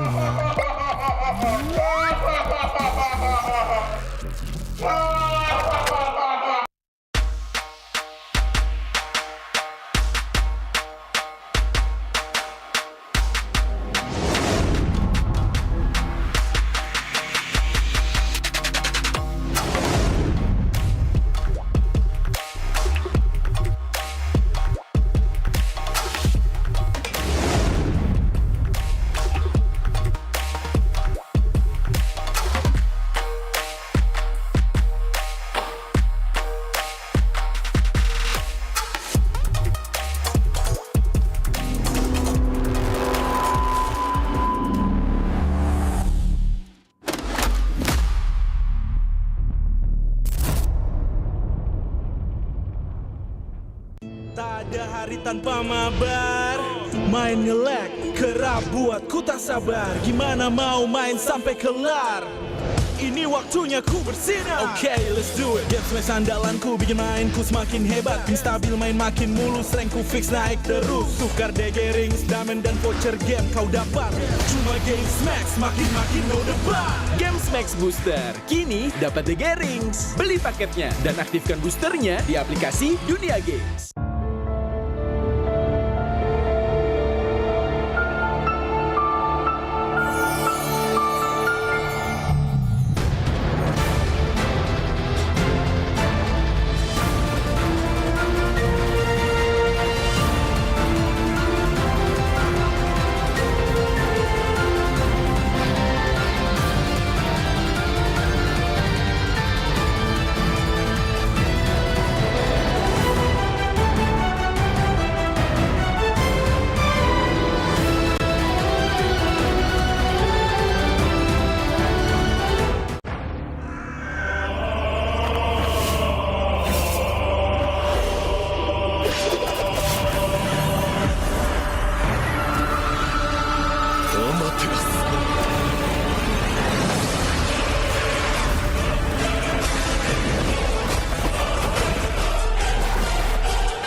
巻ナルトが帰ってきたぞ。飛来神の術。俺ってば父ちゃんを越すほかげになる。愚かな子供騙しか。アマテラス。行くぜ。これが俺たちの力だってばよ。Pemain kunci dari region Filipina siap untuk membawakan permainan Philippines untuk mengguncang meta. Ancaman buat season ini ya, sesuai dengan tracknya juga, sama ada tambahan player-player baru yang berkualitas ini. Seperti waktu di season 13 aku pernah bilang, setiap orang ada eranya, tapi setiap era ada oniknya, dan masih sampai dengan sekarang. Going by the title of, King Infinix, ever since, I was in PA, we all know. In Indonesia, it's been, Onyx. Dan apalagi kita melihat banyaknya veteran juga yang sudah mulai berpindah tim. Dan pasti kalau misalkan ada orang yang datang ke sini jauh-jauh dari negara mereka, harusnya mereka bakal bawa semangat baru buat timnya sih. Ini dia dari tim yang gagal di musim kemarin tanpa kemenangan, kembali dengan bergudang jawaban. Bakal jadi salah satu dark horse juga sih guys season kemarin. Soalnya mereka ngambil player yang bagus sama coach-coach yang berpengalaman juga kan. Jadi pasti ada improve dari mereka. It's really something that, these players, these coaches really have to move fast. Because it can't be, just on it. Somebody has to, challenge them for real this time. Sempat bongkar pasang roll Navi. Mereka kembali ke posisi asal. Stabil, solid, percaya diri. Kalau dilihat dari track recordnya Yenot, ya kita lihat dia udah pernah juara dunia, terus sudah bawa banyak piala buat Onyx PH sih. Banyak mungkin kultur atau enggak habit yang bagus buat Navi. Seperti sebuah peribahasa, tuntutlah ilmu sampai ke negeri China. Kalau soal Super Ken, dia tuh salah satu jungle yang bagus lah di Indo. Terus kan dia ngebuktiin juga kan, gak cuma di Cina, terus di internasionalnya juga lumayan oke tim dia. Korban Super Ken berhasil mundur, namun untuk sekarang Blazing 2 yang begitu baik dari Loom. Double kill berhasil diambil. Super Ken bisa imbangin RQ. Selama ada rescue di situ, dia pasti bisa nyatu anak-anaknya. Kebakar sih, kayak gua ngeliat kompetitif di Indonesia selama setahun ini kayak seru banget, jadi gue memutuskan buat balik ke Indonesia lagi.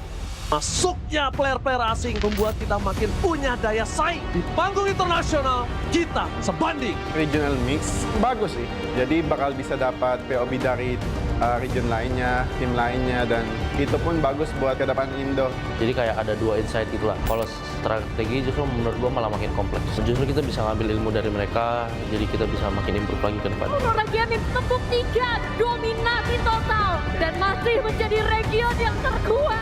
Again, if you go back to all the international tournaments, it's been Filipinos. If you're gonna be some meta, you're gonna be looking good for that. But, someone needs to try to challenge and change that. Balik lagi ini team game, dan meskipun sekuat-kuat apapun tim apapun itu, bisa imbangin lah. Bahkan bisa kalahin juga. I do understand that, Indonesia, it has the biggest fan base. But, with the experience of Onyx, this is most important.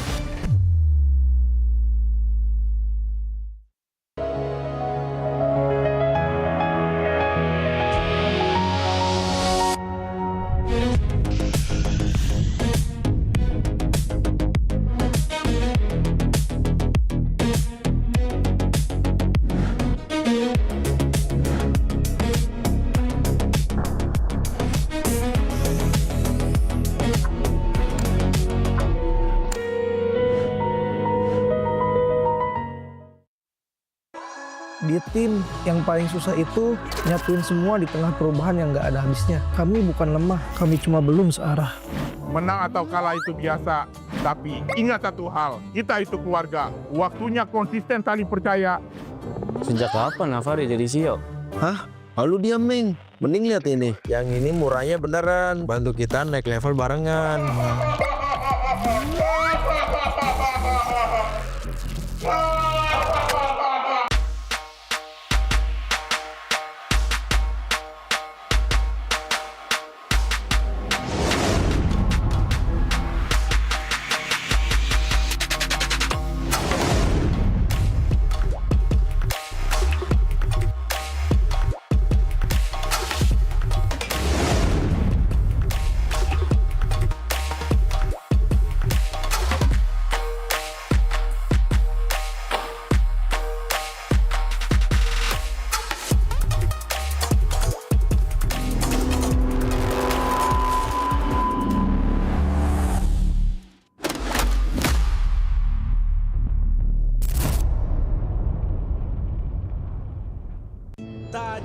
tanpa mabar. Main nge-lag, kerap buat ku tak sabar. Gimana mau main sampai kelar? Ini waktunya ku bersinar. Okay, let's do it. Game smash andalanku bikin mainku semakin hebat. Pin stabil main makin mulus, rankku fix naik terus. Tukar DG rings, diamond dan voucher game kau dapat. Cuma game smash makin no debat. Game Max Booster, kini dapat DG Rings. Beli paketnya dan aktifkan boosternya di aplikasi Dunia Games.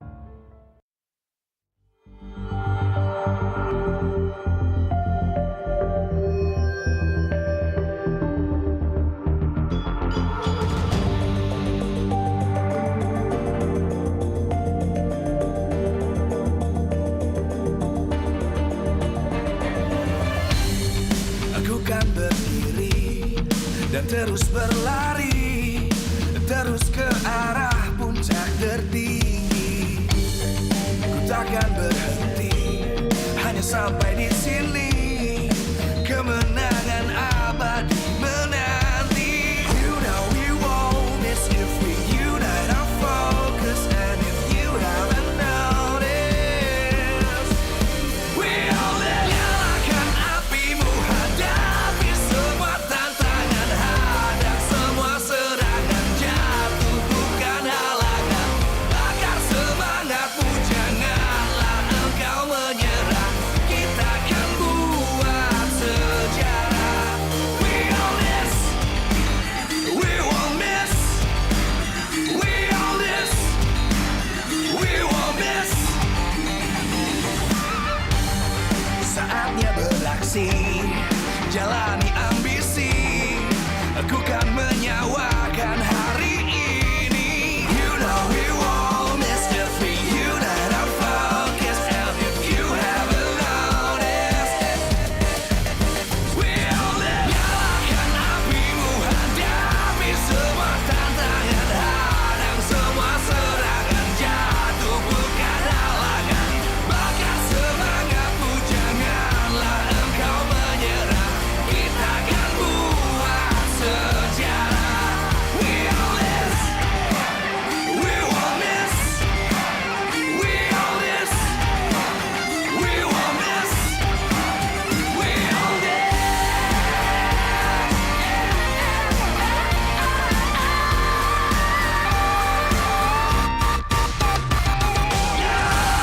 Apimu, hadapi semua tantangan, hadang semua serangan, jatuh bukan halangan.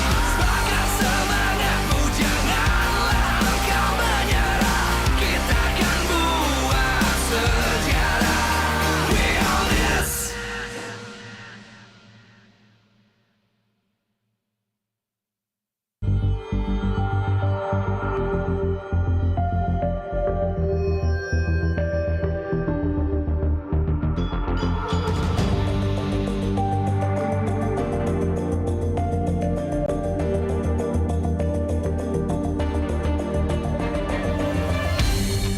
Aku kan berdiri dan terus berlari, terus ke arah puncak tertinggi.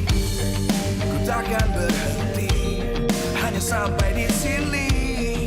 Kemenangan abadi menanti. You know we won't miss if we unite our focus. And if you haven't noticed, we all live. Nyalakan apimu, hadapi semua tantangan, hadang semua serangan, jatuh bukan halangan.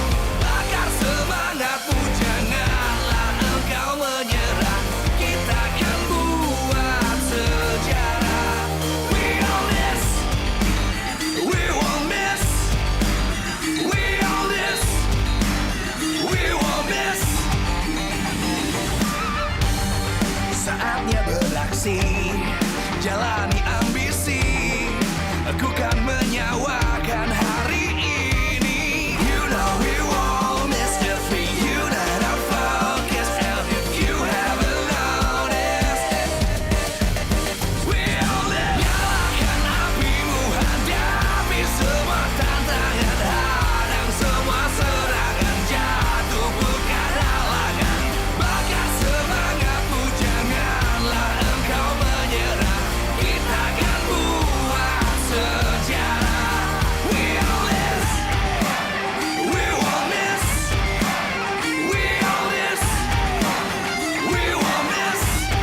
terus berlari, terus ke arah puncak tertinggi.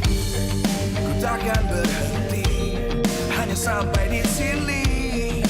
Kemenangan abadi menanti. You know we won't miss if we unite our focus. And if you haven't noticed, we all live. Nyalakan apimu, hadapi semua tantangan, hadang semua serangan, jatuh bukan halangan. Bakar semangatmu, janganlah engkau menyerah. Kita akan buat sejarah. We all miss, we won't miss. We all miss, we won't miss. Saatnya beraksi, jalani ambisi. Aku kan menyawakan hari ini. You know we won't miss if we unite our focus. And if you haven't noticed, we all live. Nyalakan apimu, hadapi semua tantangan, hadang semua serangan, jatuh bukan halangan. Bakar semangatmu, janganlah engkau menyerah.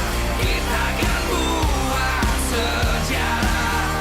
We all miss, we won't miss.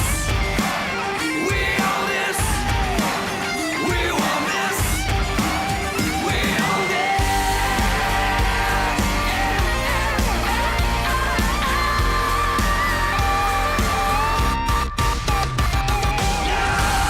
Apimu, hadapi semua tantangan, hadang semua serangan, jatuh bukan halangan. Bakar semangatmu, janganlah engkau menyerah. Kita akan buat sejarah. We all miss.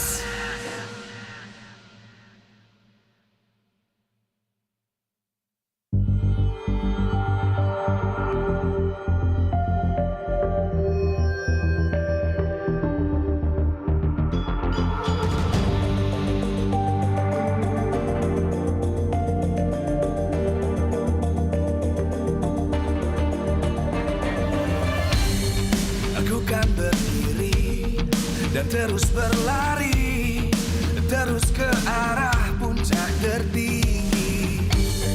Ku takkan berhenti, hanya sampai di sini.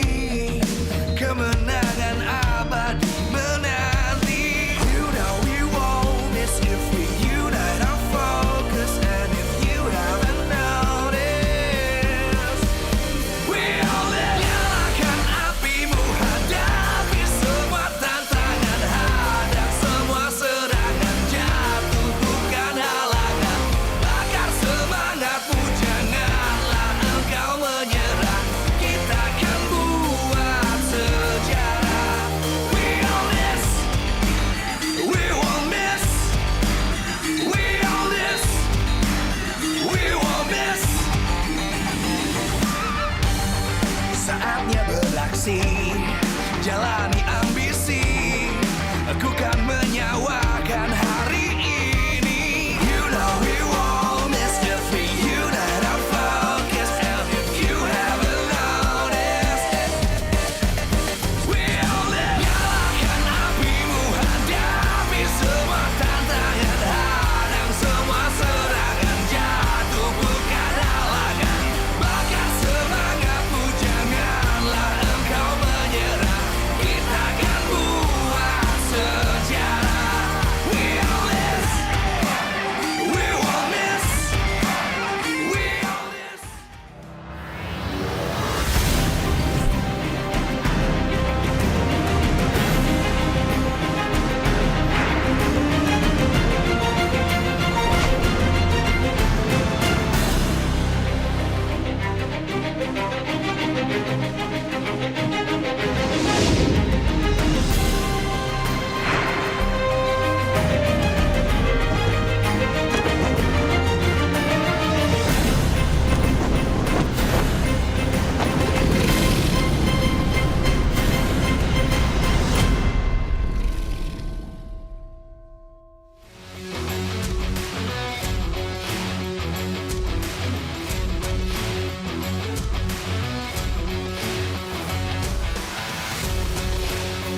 Live from MPL Arena, Jakarta. MPL Indonesia Season 17 is powered by Moonton. Supported by Esports Federation of Indonesia. Presented by official gaming phone, Infinix. Official e-wallet, GoPay. Official gaming chair, Toda. We own this.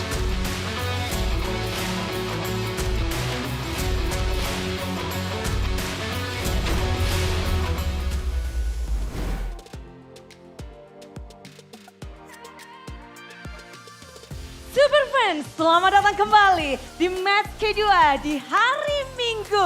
Minggu yang kedua di mana akan ada tim RRQ yang akan berhadapan dengan tim Liquid ID. Yes, betul sekali. Di mana kita sudah melihat di sini di MPL Arena sudah mulai ramai. Adanya teman-teman dari rivalries dan juga teman-teman dari Kingdom. Dan pastinya kalau kita melihat nih ya tadi semangat-semangat dari teman-teman Kingdom benar-benar menantikan sekali bagaimana permainan dari formula terbaru tim RRQ di match kali ini. Ya, semuanya menantikan bagaimana RRQ akan bangkit hari ini karena dari historinya mereka membawa rapor buruk di season 17. Minggu pertama menjadi minggu yang buruk bagi mereka dan ini adalah mungkin awal mula baru bagi mereka. Tapi sangat berbanding terbalik dengan tim Liquid ID yang mereka mengantongi kemenangan demi kemenangan walaupun mereka dipandang sebelah mata. Dan kali ini win streak mereka sedang berusaha dipertahankan. Yes, betul sekali. Dan ini buat kita penasaran apakah dari Super Family nantinya akan bisa mengamankan di match kali ini. Sepertinya bukan cuma kita berdua aja Bude yang sudah gak sabar. Bukan cuma teman-teman super fans yang ada di MPL Arena yang gak sabar. Tapi di kolom live chat juga sudah semakin ramai. Sudah banyak sekali dukungan untuk kedua tim. Iya, pastinya dukungan tak henti-hentinya mengalir. Tapi juga pastinya MPL Indonesia Season 17 juga powered by Moonton. Supported by PBSI. Presented by official gaming phone Infinix. Serta tidak lupa untuk official e-wallet ada GoPay, official gaming chair, Toda, and partner ini sports kita ada Garnier, Bayu, Dunia Games, Games Max, dan juga OnePlay. Tak lupa bersama dengan supplier ada IndiHome, Indomaret, Yummy's Choice, dan juga Aqua. Baiklah kalau begitu luar biasa sekali. Kita sudah melihat sorak-sorai banyak banget di sini. Dari teman-teman, dari semua supporter, dari semua super fans sudah tidak sabar. Tapi untuk melihat semangat mereka, super fans, kalau misalnya nanti aku bilang MPL Indonesia Season 17, jawabnya we on this. Karena kita pengen banget dengar suara kalian, kita pengen banget dengar semangat kalian sebelum kita akan melaju ke match yang kedua hari ini. Baiklah kalau begitu langsung saja ini kita coba dulu ya teman-teman semua ya. MPL Indonesia Season 17. We on this. Baik, tenang semuanya. Itu baru percobaan ya. Ingat, itu baru percobaan ya. Baiklah. Karena sepertinya kita sudah lihat semangat-semangat yang luar biasa sekali. Semua sudah panas, kita berdua sudah panas. Player dan juga teman-teman caster sudah pada panas. So, langsung saja kita akan memulai untuk di match kedua kita. Kali ini kita akan lihat, kita akan dengar semangat dari teman-teman super fans. MPL Indonesia Season 17. We on this.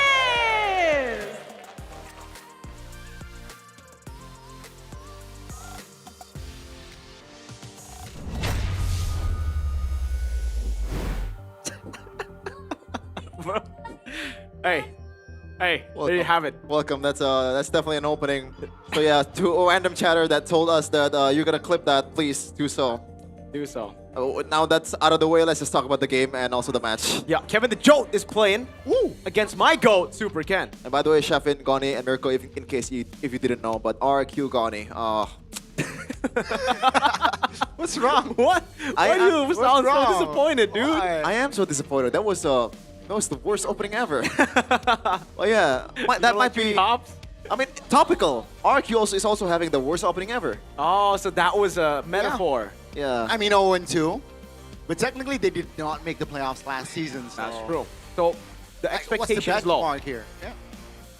It's the old RRQ kingdom, bro. It's the lemons, the sin, the tutorus. Yeah, but last season they didn't make the most relevant season was last season. Yep, that's true. You're only as good as your last. But there's a thing called recency bias, though. Exactly. Recently they've been bad, no? So it's a bias. It's a bad thing. Yeah, but you're only judged based on, like, you don't judge the FW. Okay, who cares? Who cares? No? Okay, 0-2 to start, 0-2 on the match. But even worse, 0-4 on the games. You know, this is very uncharacteristic, especially for Kescu, the one that's been dominating the regular season, even when Onyx is dominating the playoffs. Yeah. I just feel like right now, if Kescu picks Uranus, we can bounce. Wow. First phase? Why? Why is it so prio? I don't understand. I don't see the MPL Philippines teams prioritizing that. I see a lot of MPID prioritizing that, and they've been losing games. They've been losing games. The Cider games, game 3s. What is this obsession with Uranus? Maybe you can ask the Uranus audience. and all that, though, right? Yeah. Audience topic voting by Infinix. What does RQ need to secure to win over TLID? Brings the Edok Rinse combo. That's been the bread and butter of RQ that hasn't worked so far, unfortunately. Let Yeskiel play. Let Kuroki play. Now, if we're bringing in that topic of recency bias, a lot of TikTok people, a lot of social mediaers. Okay. Yeah. They probably want to pick C. Yeah, I think I'll pick C too, out of all the choices. But my honest opinion, D. What is that? What is a new one? I'll make a new number. The centrist? Bring Dyron back. Oh. Dude, Dyron, I don't know why they don't like Dyron, dude. Last season, they tried to swap him out with Rez. This season, they've swapped him out for Dan. Completely. Yeah. And you can appreciate the beauty of a setter, right? Tony, because you are a setter too in the game. I am a setter, and Dyron is one of the ex-billionaires I respect. Who gave Onyx a run for their money in the XP? Dyron. Luke. Exactly. Luke too. Yeah. Back when he was in Geek Fam, not in BTR, obviously. But yeah, back on topic, RQ's Gold Laner across the eras. These are a very topical topic. Good word there. Tuturu, Sin, Skylar, Bonnie Cutie. That's a... I'm sorry, I'm laughing, bro. It's just like... Why are you laughing? You haven't seen any Bonnie Cutie action for a while. It's been a while. It's been a while. So RQ's gold laners, dude, back in the day when we were so creative with names, look, Father of Marksman, the Barbaric Gold Laner, the Gold Lane Prodigy. I'm surprised they didn't use the Prince, because that's what we called Skylar for the longest time, right? Yeah. But they've always had really reliable gold laners, right? Even when we move over to the right after Skylar, now that's where we get into a bit of a problem. Bunny QT, yeah, unfortunately, didn't really have the best of performances, but he wasn't really given the time to improve. It was just a Skylar show at that time. Toy got time to improve. I was already very skeptical. When Skylar left, I was like, okay, no, it's cooked. RQ are not going to perform. Then Season 15 happened, and I was, yes, they shut me up real good, right? But then Season 16 came around, and I'm like, okay, wait, this is the RQ that I was expecting when Skylar initially left. Season 17 now, it's even worse now. Kuroki is an addition to the team, but I don't think this addition, I hope I'm wrong, I don't think this is the answer yet. Yeah. You need someone like a Skylar, you need someone like a Sin, like a Tuturu, you need someone that can be the stable gold laner, that could be your glimmering light for the season. Yeah. I mean, even then, if they do found that gold later, it's not really the nail in the coffin, right? It's not the main problem. Maybe it is the main problem, but there are other problems for RRQ currently. The fact that they are 0-4 in games right now just shows you the level that they're working with. I think from a technical standpoint, they're lacking a lot as well. I think communication, I don't think it's their communication is clean.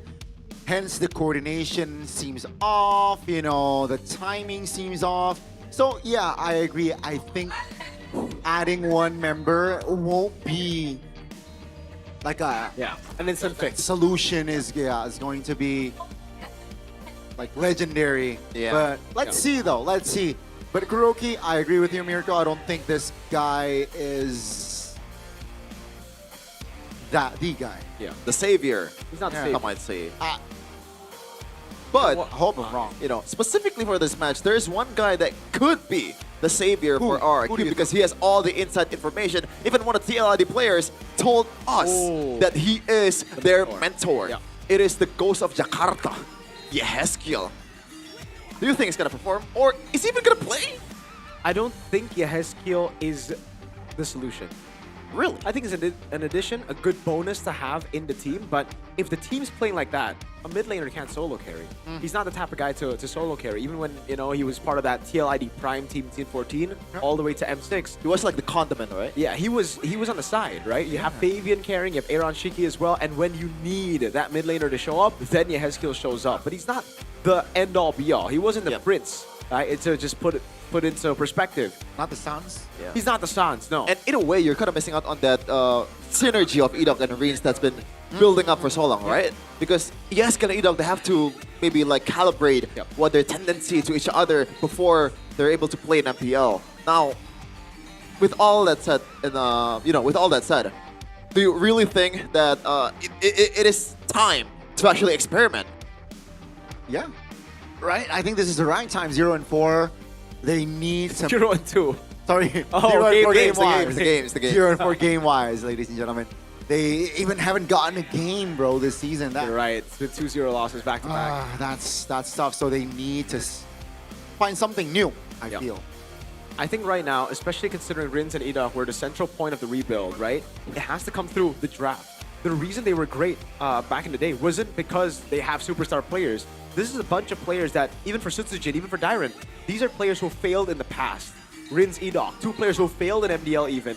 They bring them together with an amazing draft crafted by Keskute. That's what elevated their game. Season 14, Season 15, making it to the grand finals back-to-back. The drafts have been off last season, and it's been horrible. I'll say it straight. I'm a glazer of Keskute, but it's been horrible this season. Yeah, and unfortunately, I have to show you this asset, Mirko. Maharaja TLID, the king of all kings in a way, right? Maharaja is like literally the king of all kings, right? In Indonesia, depends, you know. Maharaja is also a cursed spirit, I believe. But Shinigami. Shut up, weeb. Versus King Super Family, which is not very super so far. Super Toy, Super Can, and Super Dan. All of them has been playing, but we haven't seen any kind of supers at all. It's been subpar. Wait. Shut up, weeb. What? It is subpar. It's subpar. It's not even funny. I'm just bro. It's a good fun. It's a good fun. Yeah. It's a good fun. Would you change your name to Super Chef? Hell. What if RQ pays you to do it? Hell yeah. Okay, there you go. There you go. That's maybe why they turned their names to Super. I'm moving with the moolah, baby. Yeah, me too. And right now, if they want moolah, they gotta win. The 0-2 loss doesn't get you anything. I think the fact that they're in RRQ, that's guaranteed moolah. But we're gonna take a look at the maybe that's playing in Dewa United. Okay, that's stupid. Now let's take a look at the replays here on what happened with TLID versus Navi. This is the game where Navi was struggling to close out the games, but on the other side, TLID was showing some brilliance in late game execution, Mirko. Why do you think that's possible, especially the fact that these players are not really that experienced, with the exception of Aran? Yeah, initially up against Evos, up against Navi even, I really feel like for TLID is just them sticking to a very easy to execute composition. And then against Dewa United, that's when we saw a very different TLID. That's when we saw like a TLID that actually wanted to win in the early game, a TLID that was willing to take the risk, a TLID that reminded us of the Season 14 TLID, the TLIDs that were willing to take the risk. But it's also still different because in Season 14, it was mainly an individual flair that carried them. When you see them this season, it's team play. They're really working together as a unit really well. And that's something that is the complete polar opposite that's happening in RRQ. RRQ are everywhere. Super Can on a Suyo is late to Turtle, later than his gold laner, you know? Like, on a Baksha even, he's just playing it super random. Everybody on the team for RRQ, it looks like they're miscoordinating everything. And it's not the RRQ that we know. Yeah. Back to the point of TLID though. I think one of the catalysts of that team play is just how easy to execute this hero, you know? The Fredrin on Joe. I mean, King Kevin, Donnie. Because he's been popping off. A lot of people have been saying that he's just farming MMR. Kevin the Joe, dude. In MPL Indonesia. The Joe. Season 17, King Kevin. Oh my god. So, do you think that RRQ should pay more attention to that pick, especially? Is the Joe the enabler of TLID? I agree, yes, but I also no, right? Yes and no kind of deal. Because yes, Kevin is the enabler. Yes, you want to shut down the enabler, but I don't think they are capable at this stage. RQ, I don't think they're capable to move and shut the enabler down if they keep playing like individuals. They gotta solve their problem internally first, you know, communication problems, cleaner executions, and yeah. So in a way, RQ needs to TLID their way to victory. What is that? I mean, the team play is what's Okay, lacking, yeah. right? But what's not lacking for TLID is this debut in MPL Indonesia of this young roamer. A shades of, I wouldn't say as, obviously, not as good as Edoc's performance in his first season, but Leone has been popping off, man. Player of the week in his first, not player of the week, rookie of the week in his first week. Now, the last game or the last match, he was player of the match, especially with that glue. Yeah. The glue, he's been phenomenal on the glue. He has been, again, utilizing very easy picks, I would say, and doing it well. It kind of reminds me of Witty when he first showed up. You know, got the Kacha, Hylos, right? The chip as well. It's heroes that you would expect to have in your arsenal normally, but he plays it in such a macro way to enable the rest of the team. Again, it's not just Kevin who enables the team, it's everybody. Aran enables the team. Leone does as well. Dritchel, when he's on the juice in, he enables the team. It's kind of like a game where they always enable each other. When one guy is doing bad, like say Kevin, he had a pretty bad first match, you know? The rest of the team stepped up. Kyo was the guy who stepped up as well to carry the game, to take over. And it's always that kind of deal when we see the new TLID here. Everybody just comes in and steps up when the rest aren't.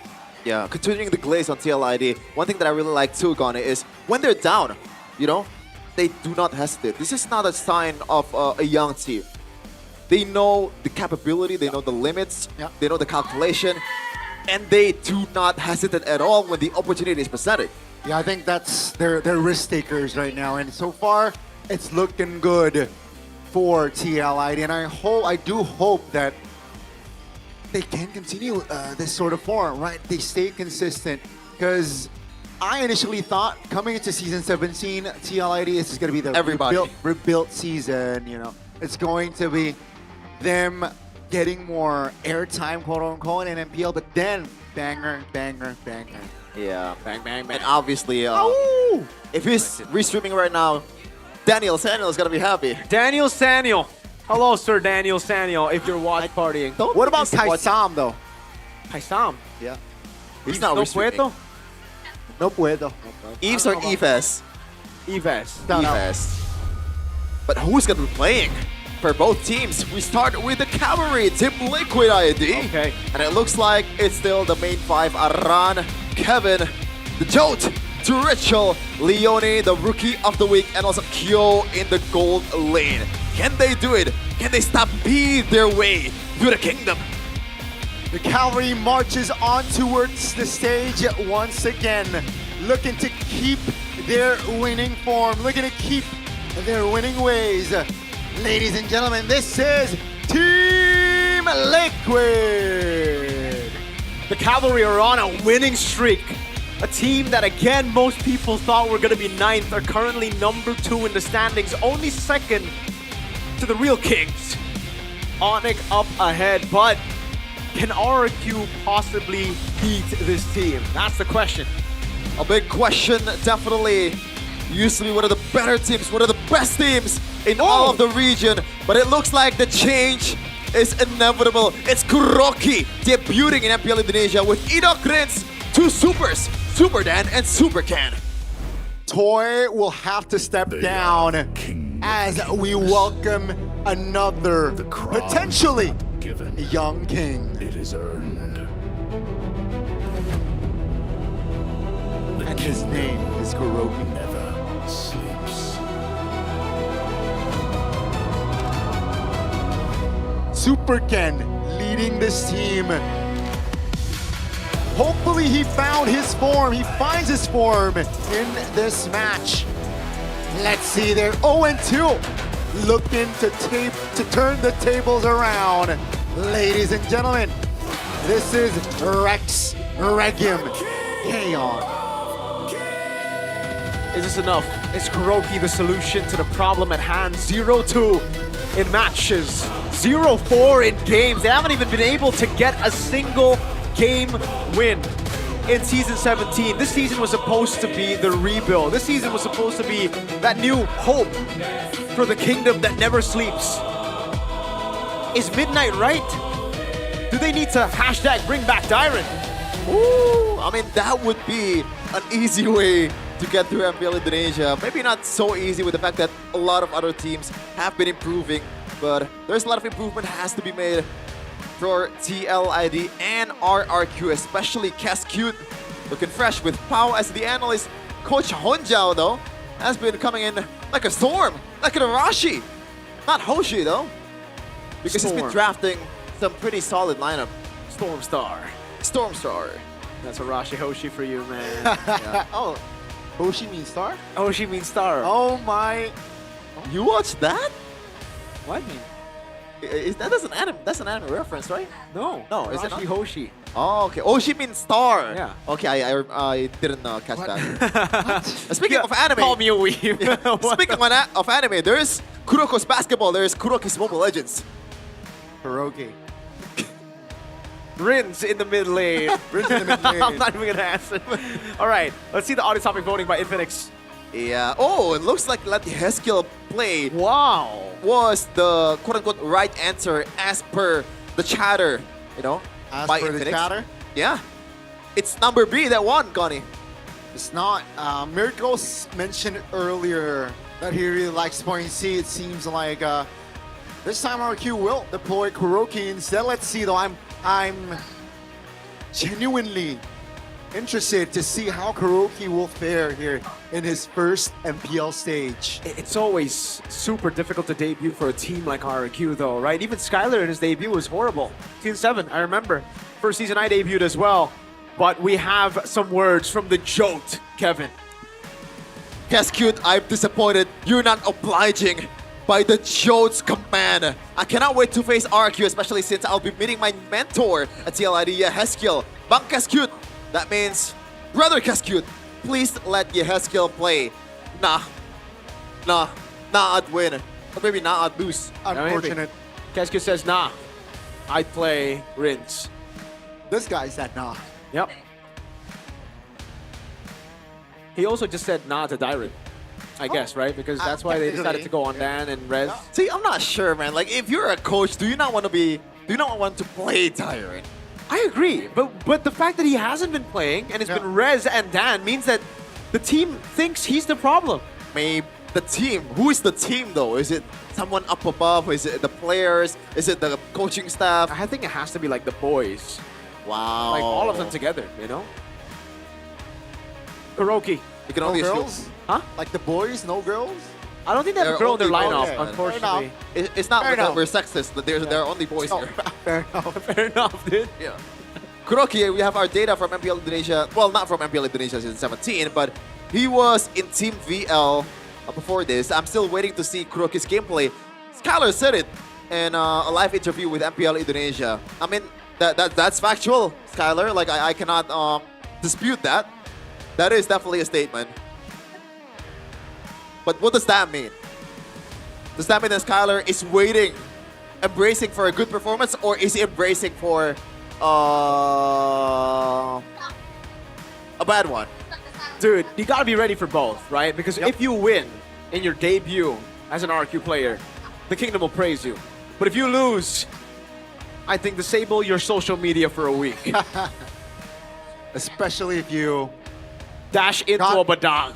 Or say go like fluff. Go into cloud and then like do a 360. That's crazy. Yes. 360 with a Did you see that? Yeah. Yeah. Oh, toy as well. Or if you hit a wall with your ult like Edok. Hey, Dritchel! TLID's new mid laner, number 1, number 2, number 3 in mid laner total kills, mid laner GPM, mid laner total assists, and mid laner DPM. What I like about Ritual is not even the in-game stuff, it's the out-game stuff. He seems to be very humble, very soft-spoken. I dislike that. Well, I dislike that version of Season 14. I mean, of TLID. I want TLID Season 14. I want Aaron Shiki. That's Aaron's job right now. But I don't know, man. He's already the captain right now, exactly. So he has to be a bit more media trained. We need these rookies to have flair, man. Aaron didn't win a trophy By being a little humble boy. That I agree. He has the swagger. He had the exaggerated swagger of an MDL rookie. Yeah. Imagine like winning your that's fire. He even told Nino to retire. You don't have to imagine, he actually won it. Yeah, that's true, exactly. Yeah. And they beat RRQ in the finals. Oh, they did 4-3. 4-3. Oh boy. The only competitive finals that we've seen for a while. I mean, technically Onyx RRQ went 4-3. Wait, you're right. I completely forgot about that. RRQ went 3 first. Yep. Onyx went 3-3 and then 4-3. Damn, that's a tough pill to swallow. And by the way, thank you for the pills, RQ. Well, nah, thank you for the vitamins. That is in form of pills. W Kingdom, man. RQ Kingdom. We've been getting a lot of vitamins for every match of RRQ. Let's go. Drafting phase for game number 1. Whoa, I'm smelling something that's a bit nasty here. It might be Gani, but he's not owning to it. Thankfully, there's broken walls. We have more airflow after this. What the hell, bro? Okay, RQ first pick. It's Fanny and the Juicin. Kalan, the Guinevere banned out by TLID. They still really want to go for Fredrin. Fredrin has been a part of their success, a big part of their success, especially up against the top team Dewa yesterday. Who said there are no? Now, Really curious as to why they banned Juicin on blue side. Could this possibly be another Uranus first pick? Because if it is, you guys, Chef, and you're analyzing, I'm going color. Seriously. You know what? Why not? Okay. Deal. Let's see here. Last ban for the side of TLID. As we all know, Sora is still open. But then Valentina, Glue, Phobius. Oh, Phobius might be a deep pull, but I don't think that's gonna be the case here. Yeah. If they really want to go Fredrin, maybe they ban out the Baksha here. If they're expecting RRQ to go Sora, I mean to go Uranus. Okay, Freya gets banned out. That is a very good pick for Kuroki, by the way. At least from what I've seen in ranked games and streams. RRQ first pick. They came in first pick Sora. Expose the Okay, not bad, not bad. The Marcel. Edok didn't do too well on his debut match on Marcel. Yeah, there's that one infamous mistake. But at least it's not a Uranus. Yeah. Hey, there's still time. Oh god, no. Not for TLID. Fredrin. Fredrin, and what else though? Is it just gonna be the chip I or think not the Fredrin and chip? The Eve? Yeah. Yeah. I think it's a great start for TLID. They can also end it with a Red 3 Valentina or Red 3 Sora, depending on what RRQ go for. I think it's a great opener. And we've seen it from TLID even yesterday against Dewa. That's what they utilized to beat Dewa. Yeah. I wonder if there's like a pure, like hard counter to Marcel in Rogue, man. Like, wait, the glue is still wide open. Yeah, could be a Red 3 glue. Depending on what they want. They go for Why the Red 3 though? Right, the glue has risen in popularity, but I think why Valen? Why Valen this early? Red 3 was open. I thought for sure they would go for the Fredrin, and because they banned out the Guinevere, right? Well, at least Fredrin glue, Fredrin Yves, but not Valentina Maybe. glue. We'll see though if RQ actually wants to use the Sora here. I'm gonna say yes. But yeah, Leone on glue has been amazing, but they're...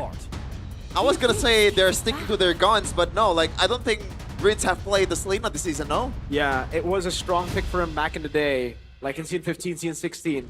So would you prefer a Uranus first phase pick or a Selena first phase pick? Neither. I gotta but- say neither. Yeah. I don't really like the Selena. Was but it really going? Wait. Is it this prio? The what, the Selena? Yeah. It's either... I think it was first phase ban for a lot of teams out there. Not for RRQ, right? Yes, it was. Oh, back then. Yeah. But like we're in Scene 17 now. Yeah, times have changed, but I think I can see a bit of a combo here from Marcel and also Selena, right? It kind of works well, and you have the global presence of Yu Sun-Shin that can spot out everyone in the map, so synergy-wise, it works out quite well, surely. But now, the Joan Gani, or King Kevin, he's on a Suyo, not a Fredrin. Maharaja Kevin, man. It's Suyo. He has adapted. He has adapted. And TLID entering the second phase here. They should prioritize on that. I gotta say they gotta target Dan here. I really like if they limit the options for that EXP. Okay, so for TLID, they don't even ban the Sora. I think they just force the Sora to come through. Or actually, yeah, then on the back shot. A very good matchup against the Suyo. Magic damage as well. Did they... What's going to be next, though? Honestly, just double down on the Fredrin ban, no? Double down on the Fredrin ban.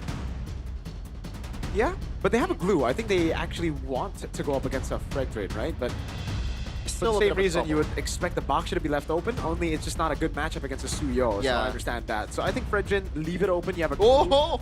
What? It's a character development. Yeah, Uranus ban. Yeah. Instead of pick. You hate to see it.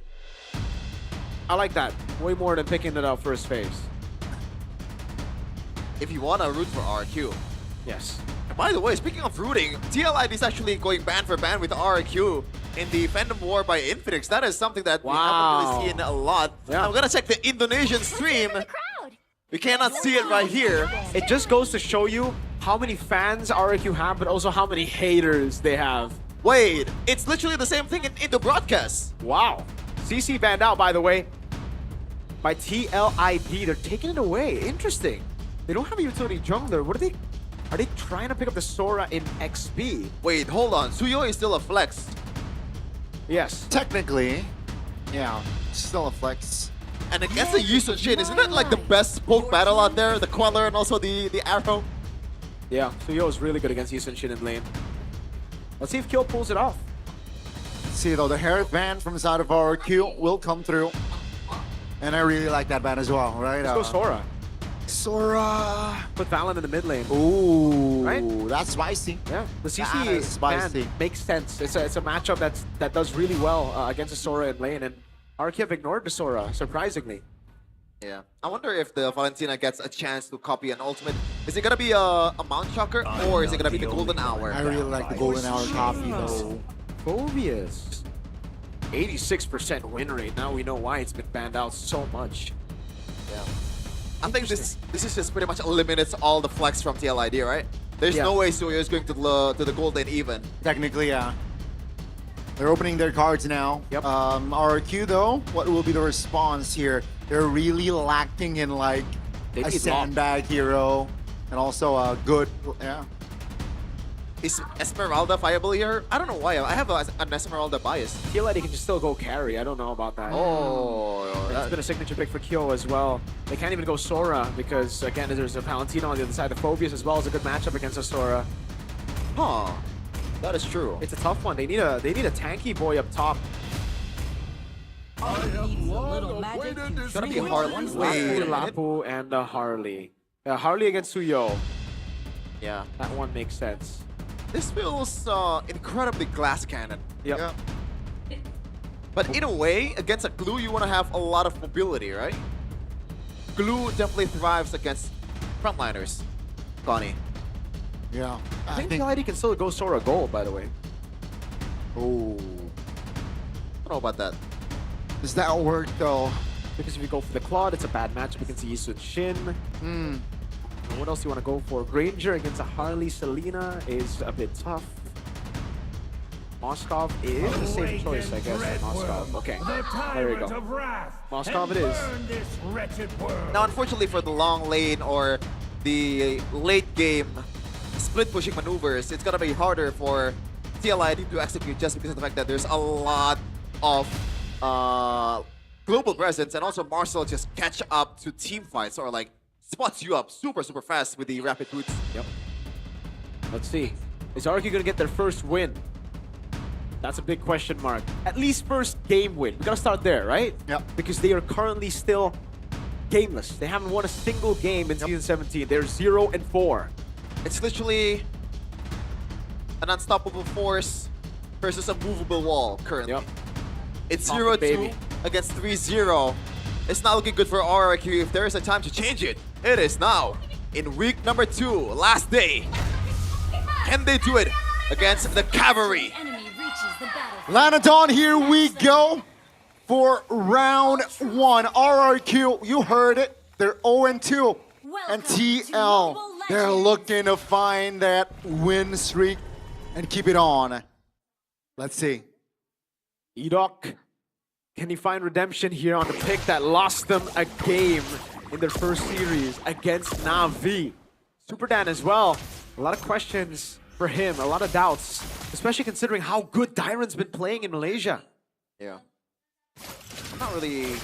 I wouldn't be surprised if Prince ended up being the MVP here, if RQ does win. Because he's probably the main weapon that they have. Super Dan, a very early flicker, not really looking good. But they still gotta wait for a while until the first turtle. Yep. Emblem by Bayou. Oops, Season Hunter for both. Again, the signature Rin Solina with a... Oh, hold on to the mid lane. Action. That's a flicker. That's going to be the Terrify. Down goes Edok. And that's just CLID again, using their tempo and finding that quick kill. Yeah, Kevin didn't really eye-frame that one correctly, but it's still a decent damage from Rins, but still very much worth a victory for TLID as they're up in economy and also pressure the map.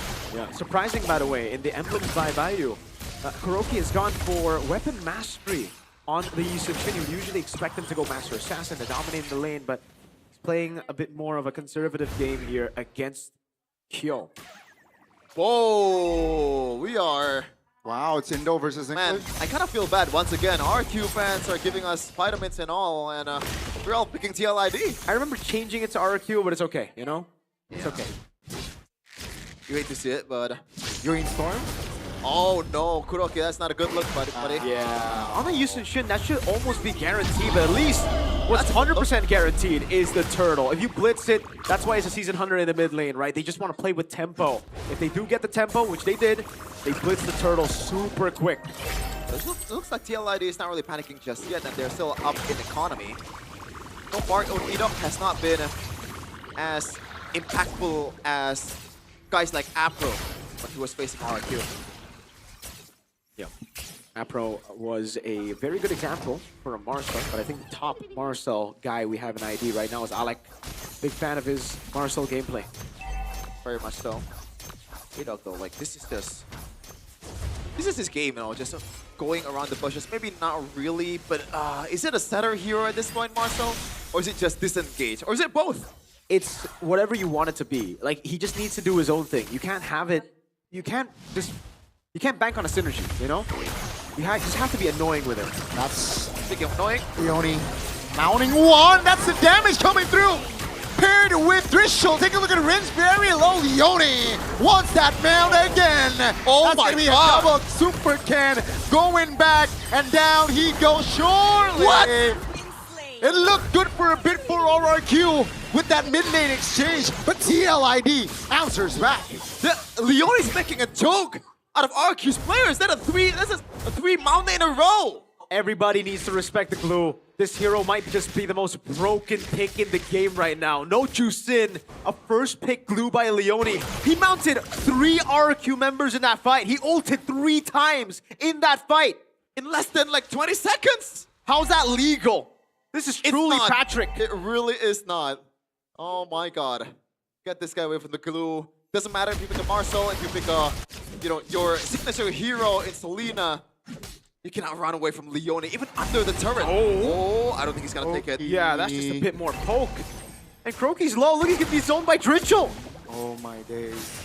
RQ this time cannot blitz the first turtle. Well, at least the turtle like they did the first one.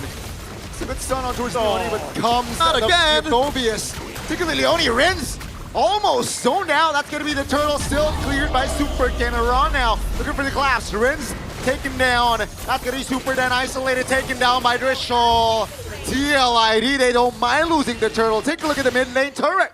Oh my. Shredded by Kyo. They're going to take it. They're going to get a whole turret. Oh, that's a whole structure taken now.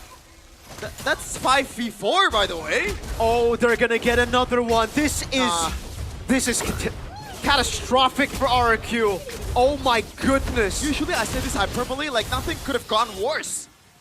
That's so bad for RQ, 2.7k in like 5 minutes, and you're playing with like the pressure of the map, right? Selena is an early game hero. Don't take it. No, I don't think he will. But man, what a horrible trade. 2 turrets, one in the mid lane, and another in the bottom lane. They get a trade, but it's more of a... It's just compensation, really, right? Like, They're not winning. Oh, God. I'm just still speechless, bro. But at least now RRQ has something to play with. You know, they got the turret up top now. The gold lead is not that big compared to what it was before. And Leone, just like any other glue out there, it looks like he wants to go for either the glowing one or the Ice Queen one. Oh my lord. I still can't believe this, you know. By the way, the mount on towards Rinse, that was probably the longest mount ever Yeah. in MPL. They're gonna go for the last turret up top, so Kuroki's gotta be careful. Use his bracelets. A-okay. 2,000 still a very healthy lead, but you know, there are avenues for RRQ to recover and equalize. So far though, TLID, I like their pacing here. Not too overzealous, right? With the tempo and pacing. Let's see here, Kevin choked. Last turtle is up. And both teams now already in that vicinity. Kill knows. That's a stun. Pistol arrow connects. Aramdo open things up. E-Duck very low. That's a stun. Kevin! Oh! That's a golden hour. Let's see. Popped as well. Kevin will fall. No jungler for the side of TLID. And that's an immobilization on towards E-Duck. That's a great catch. Kuroki very low. Oh! Kyo is there to find the piercing shots. The synergy, man, again, it's not star power, even though Leone is playing like a star right now. It's more like they layer their CC correctly. Everyone is just doing their job. TLID are literally just doing what they did in Season 14, but RRQ on the other hand, their rebuild, this does not look like what they've done in Season 14. Luckily for them, they're still keeping the gold lead from becoming too crazy. It's still just a 2,000 gold lead. It's something that is possibly comebackable in the game, right? It's not a crazy 8K gold lead yet for TLID, but man, is it impressive. Like you said, man, TLID, they're playing so well together. The tug wave combo, the Leone flicker, it's just properly executed. And now Run and Leone being a menace. SOD lands on towards Kuroki. That's going to be Leone looking for the mount. Turtle is going to be very low. Finds it.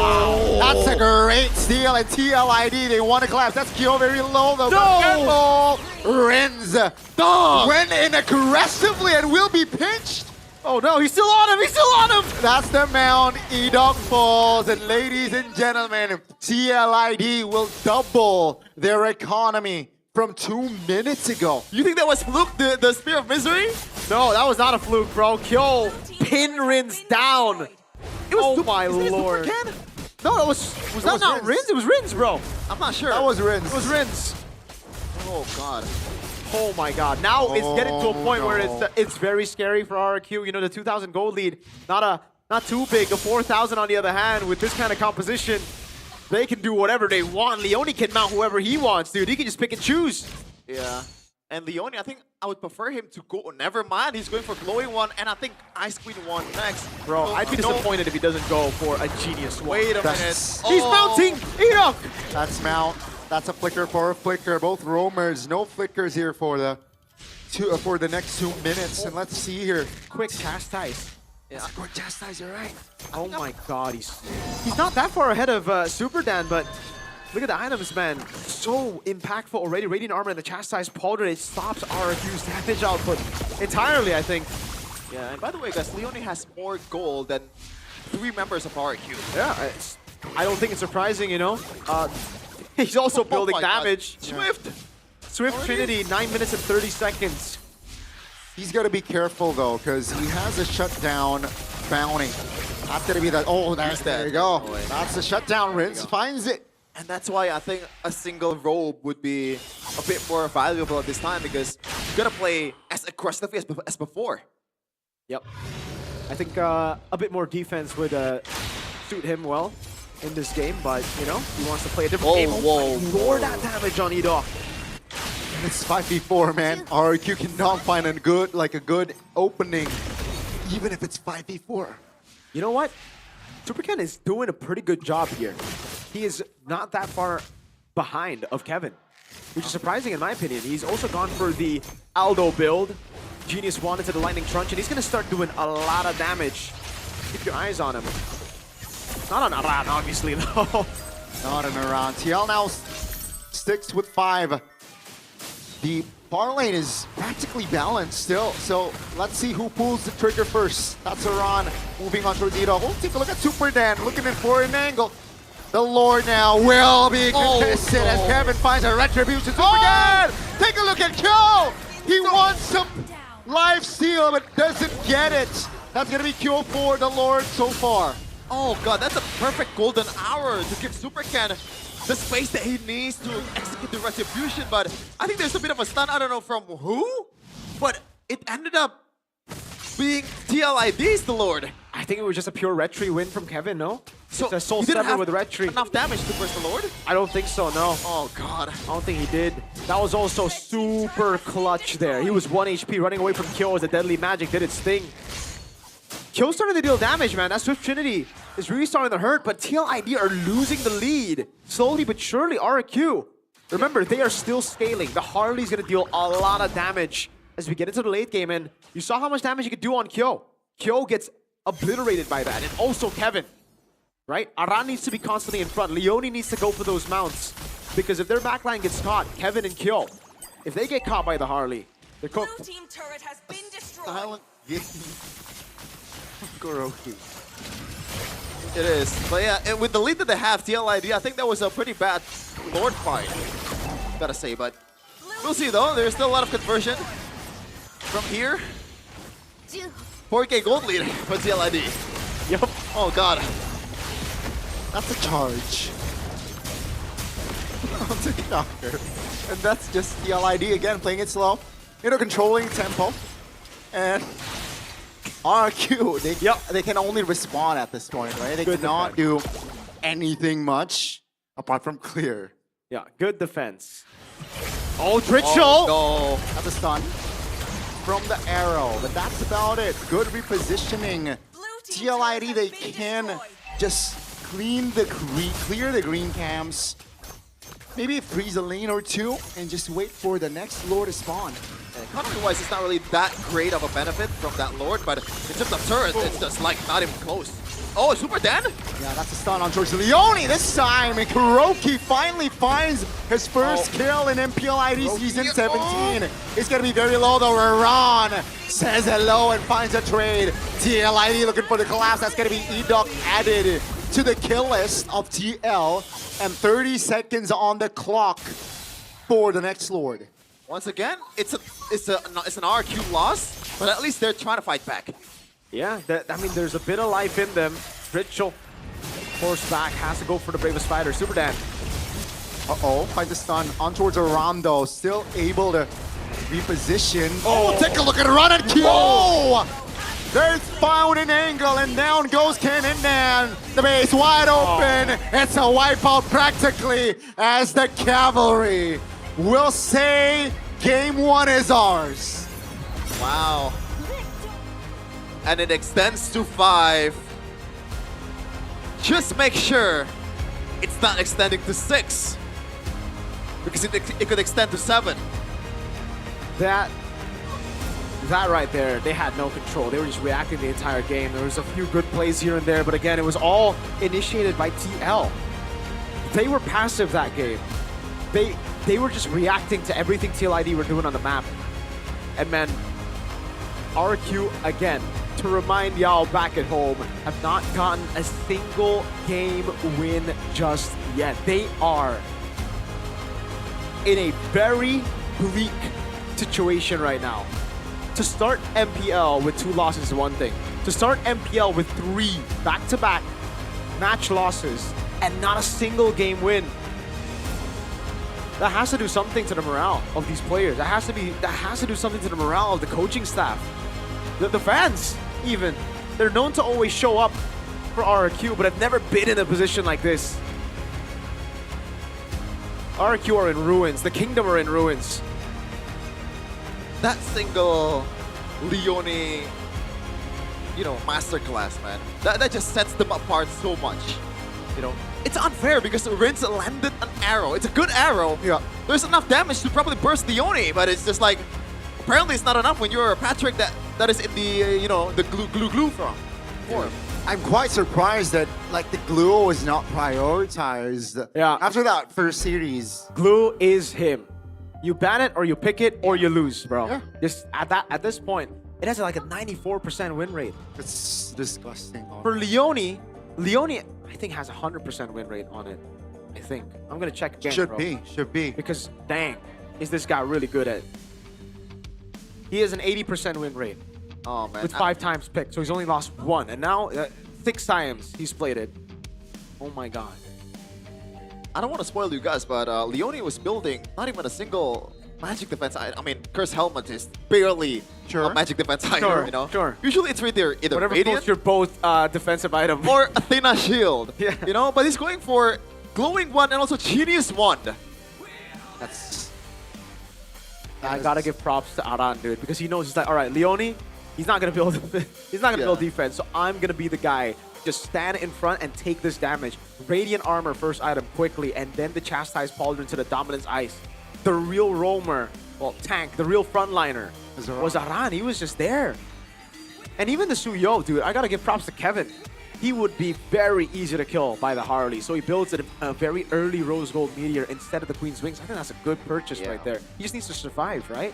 Even Hyo as well, right? He's building towards the Magic Blade first. I don't know if he actually goes for Magic Blade towards the Malefic Gun, or was that a late buy after That was a late buy, I believe. Okay.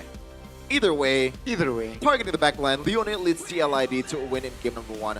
See, like, I don't know if Leone targets the backline. Leone targets whoever he wants to target. The backlines just comes to Leone. Yeah. That's true. Ban the glue or pick the glue. We don't want to see any more Patricks, all right? This is all because of you, Pagu, by the way. Oh, all because of you. Glue equals wins. By the way. Yeah. This is This is the time he got 3 mounts. How do you get 3 in a fight? Huh? How do you get 3 in a fight? This is, oh my, how do you get 3 in a fight? Level 5 at 3 minutes. You tell me that's not broken. Just likes to mine on the kingdom. Oh my god, he's making the kingdom his mount. He's riding the wave of the kingdom. Yeah. Give it to him. Give it to him. Ooh, look at that. Pretty cute. Leone. Obviously. Leone indeed. W. There are no other ways to put it. Like, absolute masterclass, especially that one exchange. Player of the game presented by official gaming phone Infinix. We've already delved, you know, going to the details on the items, but overall, it's just like, again, like, not to sound like a broken record, like, you should not give this guy glue from this point on. You should not never any team give Leone. Not just RRQ. This is not a specific message to the kingdom, but to other teams out there, even Onyx probably. Yep. The only time Leone is lost on the glue was Dewa United with the Houston Rome and the Kimmy mid. And that was, oh my dude, you gotta get rid of this guy on his pick, dude. This is like another situation of Fabian to Fanny, you know? It's a pick that's so strong that you just need to get out of there. But no, we've already glazed Leone enough. What's the... I'm not sure how to break this down, man, because like... You really can't. You have to just... Oh, look, it's Rins! Oh my god, Rins! He got put down like a good boy. Put down. Yeah, but yeah, like... Talina, Marcel, Harley, this is a very chaotic composition, so I can't really break it down properly. No, this game, this looked like Season 14 TLID. They were just doing their thing. Right? It really looks like M6 TLID as well. It's just, they're all just doing their own thing, brawling, fighting. Like Aran's doing his thing, right? This reminds me a hell of a lot more of like the old TLID than the past TLID games. The past TLID games have been a very... Oh man, that was beautiful. And by the way, Druchel being the low-key member of the group, that's just Fitzyaskiel. That's true. That's true. Maybe the Ghost of Jakarta isn't a player. It's just the mid lane of TLID. Maybe the Ghost of Jakarta is the forces we meet along the way. It's a principle. It's a way of life. It's a way of life for Team Liquid. TLID, yeah. They're all just ghosts of Jakarta. I don't understand it. I don't understand how good they are. Like, they are so good. I can't believe it. If you tell me again, this roster would be number 2, might be number 1 by the end of the week, by the way, because they're gonna. If true, okay, they're winning right now. Yeah. So therefore, I would laugh at this. you. I'd be like, no, no way. I'm bringing you to a mental hospital. Yeah. My God, Sir Daniel Saniel, Palevi, what have you been doing? To do it twice, to catch lightning in a bottle twice, that's something, man. They're doing some dark. They're practitioners of the dark arts. Ooh. They're doing something. Like Arteta, but yes, RRQ. But Arteta hasn't won anything, you know? Liquid have won a few things. Yeah. You can't talk after what happened last night, man. Yeah, Southampton really, man. Okay. And by the way, your coach called up 16 players from international duty. They're all injured. You got to lose priorities. There's priorities. Yeah, to lose to Southampton. Oh man. Anyways, speaking of Arsenal, RQ are really feeling Arsenal. Yeah. Are they? I mean, I gotta give some props, man. Arsenal has been doing good this season. But now RQ, it's not it. You have to look at Ghani earlier. You have to look at his face when you made that comment. No. I know what he's doing. I know what he's doing. He's probably like doing something like this, right? Yeah, technically. Yeah. All right, let's take a look at the damage dealt here. Ooh. Kevin with the no Suyo portrait. What happened to Suyo? What happened to Maybe Suyo, he is bro? the ghost of Jakarta. Maybe he is Suyo. That's just him. Kevin the Jote. Oh, it's Kamui from Sasuke. You say I'm the weeb. Like, what is this, man? You What go is this? Kuroki's What is basketball, Kuroki's MLB. No, Kamui's, the joke is Kamui is from Kakashi, not Sasuke. Yeah, I know, but like... So you know? I know. So it's not a weep knowledge. No, okay, Naruto, everybody knows Naruto, you know? Everyone knows Kuroko's basketball. No, bro! You know it, right? I know of it. Yeah. I watch it. I don't know. I watched it back then. Yeah. But All you right. know, so it's not a weep knowledge. Okay, where is Ritual from? I don't know. I don't know. Not sure. Thought it would be an anime name, no? Okay, never mind. Kuroki sounds anime-ish. Yeah.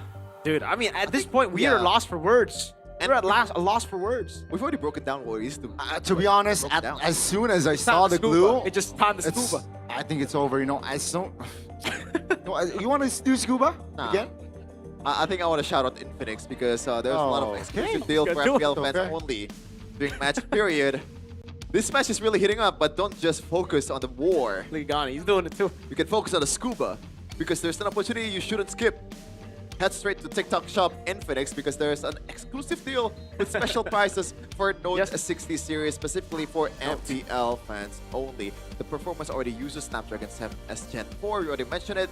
The first 5G in Infinix, super fast, perfect for gaming without lag. The display is also 144 Hertz, 1.5K, making it an even smoother and a more immersive gameplay. And the battery is 6500 mAh. MAH, bro. Mah. Milliamp hours. So you can push rank longer without worrying about low battery, like I am right now. Check it out before it runs out. You're on low battery. Yeah. You gotta do the charge the scuba, man. Exactly. Come on. Nah. Are you more of a Nick Wild guy or a Judy? What are we doing right now? Yeah, you can scan the QR code down below for all the Infinix stuff. Note 6 series. Look at that, beautiful. I like the orange. Oh, we got Kyrie and Albert. We got Kai and Albert. Kai and Albert. Why is that funny? Shevin, there's this new thing. It's not rage bait. It's just cringe bait. Cringe bait, yes. I like that. I like that. bait. Cringe bait is Come great. on. Especially because it's a top tier engagement bait, dude. Like everybody will be commenting if you do something cringe. That's cringe bait. Yeah. It's great for the sponsors. So bad traffic is still good traffic. Yeah. That's why when you're doing ad-libs, you just try to do something that's cringe so that they click away, they scan the QR code instead of watching. See? That's the secret. That's the culture. Cultured by Todak. Yeah. Talking about performance is not just about what happens in the game. It's also what happens in the desk, doing scuba and stuff. Having a comfortable setup plays a huge role in how you perform, and that's where Todak Throne comes in. This game chair does not just deliver on style, it also can, somehow withstand Ghani's weight. It brings serious performance to the table now. They're also launching a special MPL edition featuring everything from gaming chairs to exclusive apparel that you can get if you come with your partner to MPL Arena. And you can check it out directly in the booth. Yeah. So if you're curious to explore the full collection, Ghani, what do you have to do? www.todak.id. Browse the catalog and see the latest promotion if you want better deals. So it's not just about performance, all right? It's all about the style coming together as one identity, cultured by Todak. Yep. Low cortisol casting. Low cortisol casting. Low cortisol casting. I think you were high cortisol. Yeah. That was yesterday. Today, I got no energy, bro. Unless you cringe Well, bait, you know? At least now we can throw it over to the VT so you can be even more low cortisol. Wait, can we actually talk over the VD or just... No, we gotta throw. Oh, thank God. Thank you, producer. So where's the VD again? The VD? The VD? After you do the scuba, we're going to go to the VT. VD from Sheffin? Kevin. Oh, Kevin. Joe, not you, Sheffin. Okay. I'm the coat. Okay. Sheffin the coat. Sheffin of all time. I mean, the result of this game already aligns with brief from King Maharaja Kevin or the Jode Kevin. Yeah. What did you think? What was in the mind of Kevin earlier before the game? What did he have to say, Mr. Joteman?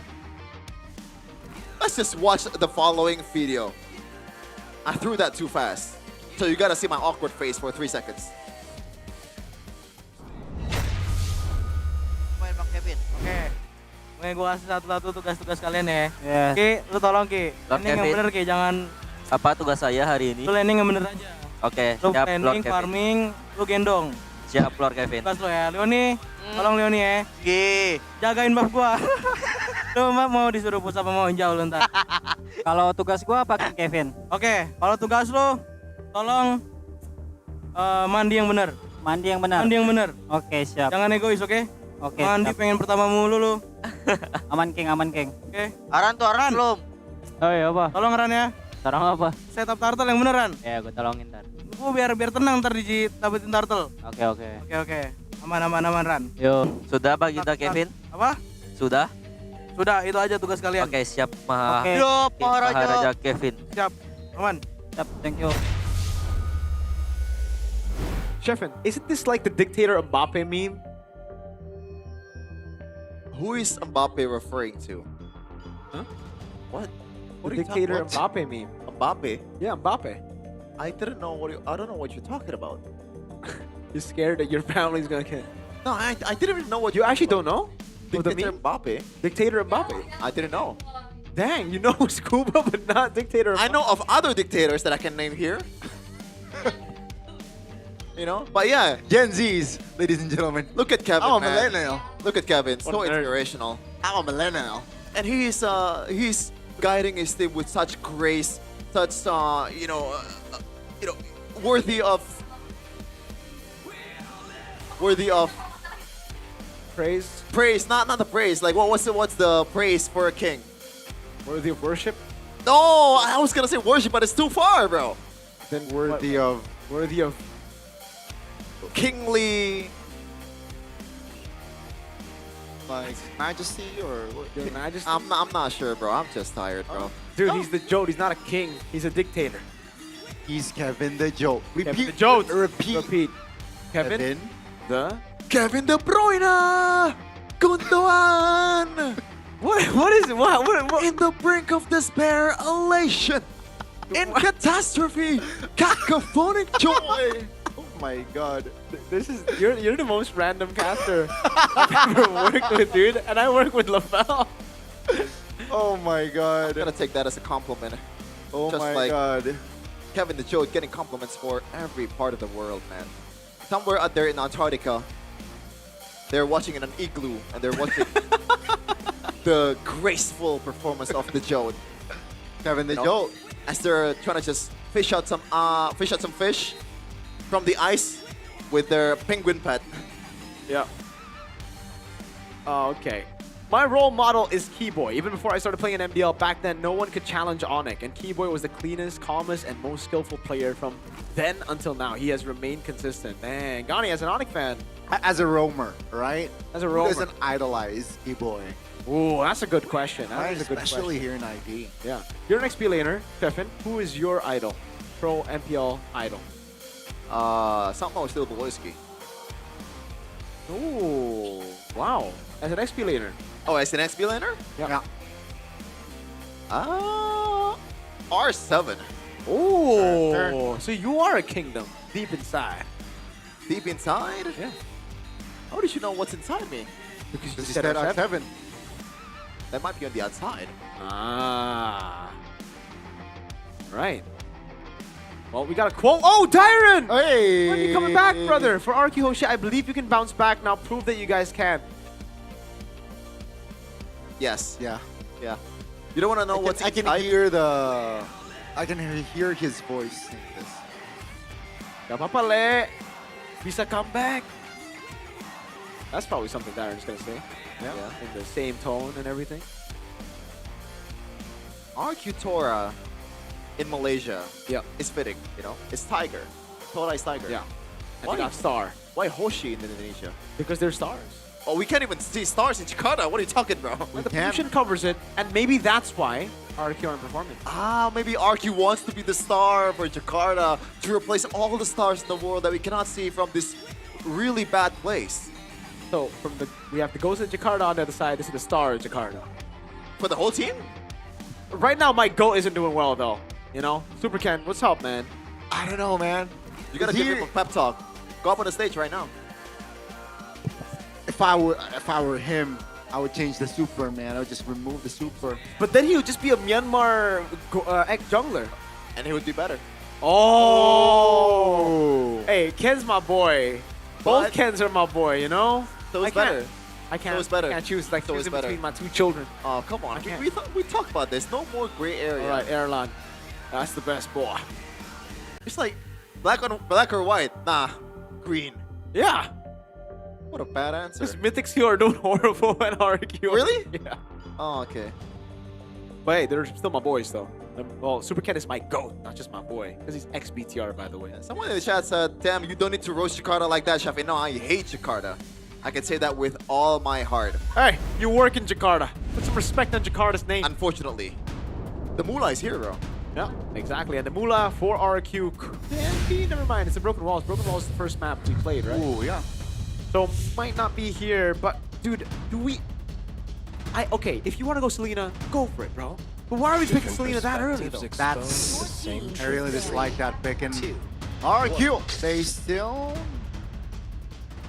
They're allowing the glue pick Come on. here. Nah, there is no way. And I No think way. TLID, they... Okay, if they pick blue, first pick, you're analyzing. Definitely. I mean, TLID should pick blue. Yeah, I'm gonna go color. I don't think I have enough brain cells for that. Well, let's see. The glue pick doesn't... Whoa! It's a chip. Whoa. It's... Hold on now. It feels like 3 seasons ago where Widdy was in the lineup and TLID was blue side. Man. RQ have to go blue in. I don't know, right? They gotta if it's a hot take, man. I've been telling you, right? I think Ship should be more prio in this day and age. Why in this day and age? Because it's conceptually broken. You bring the whole team to you. All you But have if it's to do- just conceptually and not practically, yeah, that would whatever, be... whatever you want to say, bro. No, but like, why don't the teams pick it up then? It's only like specific teams like Evos and TL. Because they're bad. Okay, so Onyx are just garbage, I guess. Oh, yeah. Thora and the Valentina. Yeah, I guess it's one way to try to secure that one, but oh god. Oh my Gotta be a Masha, no? Yeah, I think it's gonna be a Masha for TL. Ooh. Oh, dang. That is a painful one. RRQ, what are they going to go for at this point?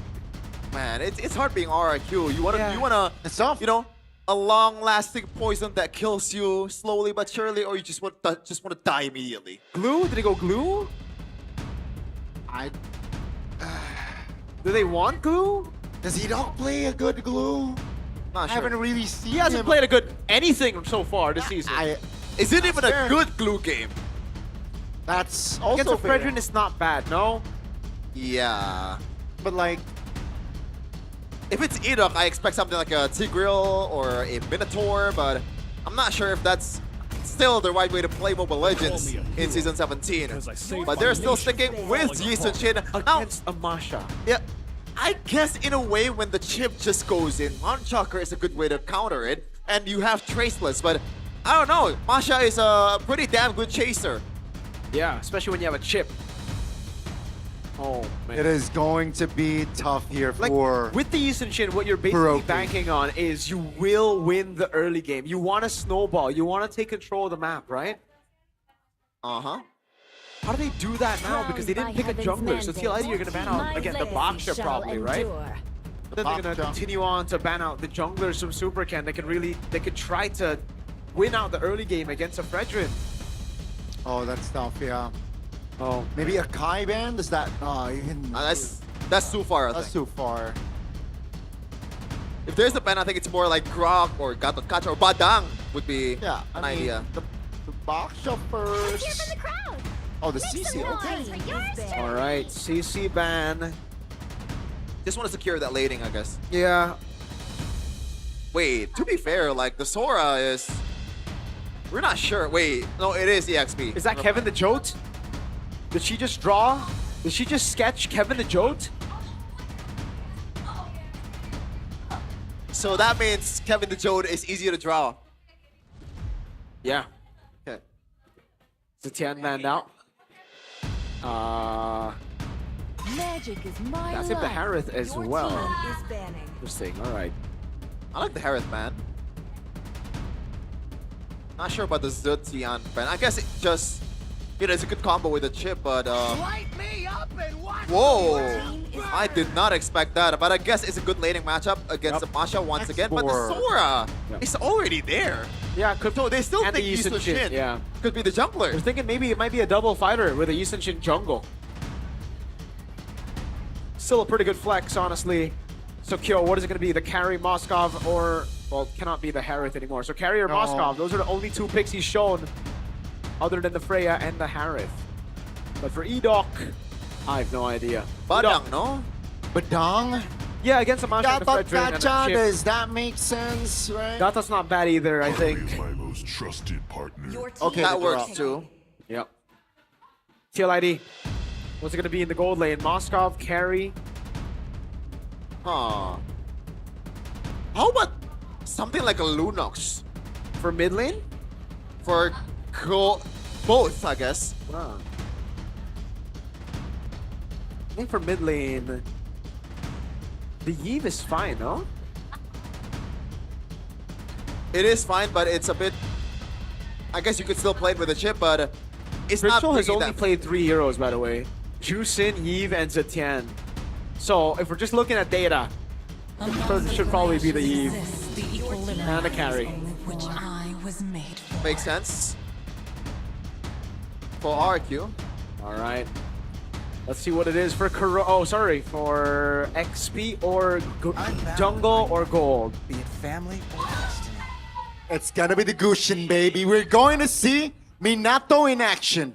I'm not even is this a joking. joke? Exactly, I'm not even joking. Is this a joke? Are they trolling? Or is Guys, this an actual pick? I just want to tell you right now. Genuine question. When the Gushin was picked, both Mirko and I, we're not even smiling. We're I'm not not even joking. laughing. That's a genuine question. Are they trolling or are they joking or is this an actual strategy? Well, you know, if they can shut us up, then good for them, I guess. I But like, hope they can because my lord, it looks like they just want to review the Naruto skins. gee, I wonder why the lineup rating is 10-3. Gee, I wonder why. I have to ask that. I have to throw it out there. Is this a joke? I didn't even bother to see which lane Gushin went to. Is it mid or is it jungle? Does it matter? I guess we'll see. Game 2, TLID, RQ. Smash them. Oh man. And it's not even the Minato skin. Oh, they're not even doing that right. Oh no. Oh. Okay, there is a saving grace of an argument here. Super Ken does play the Gushin. Yeah, he does. In China, but I'm not sure, man.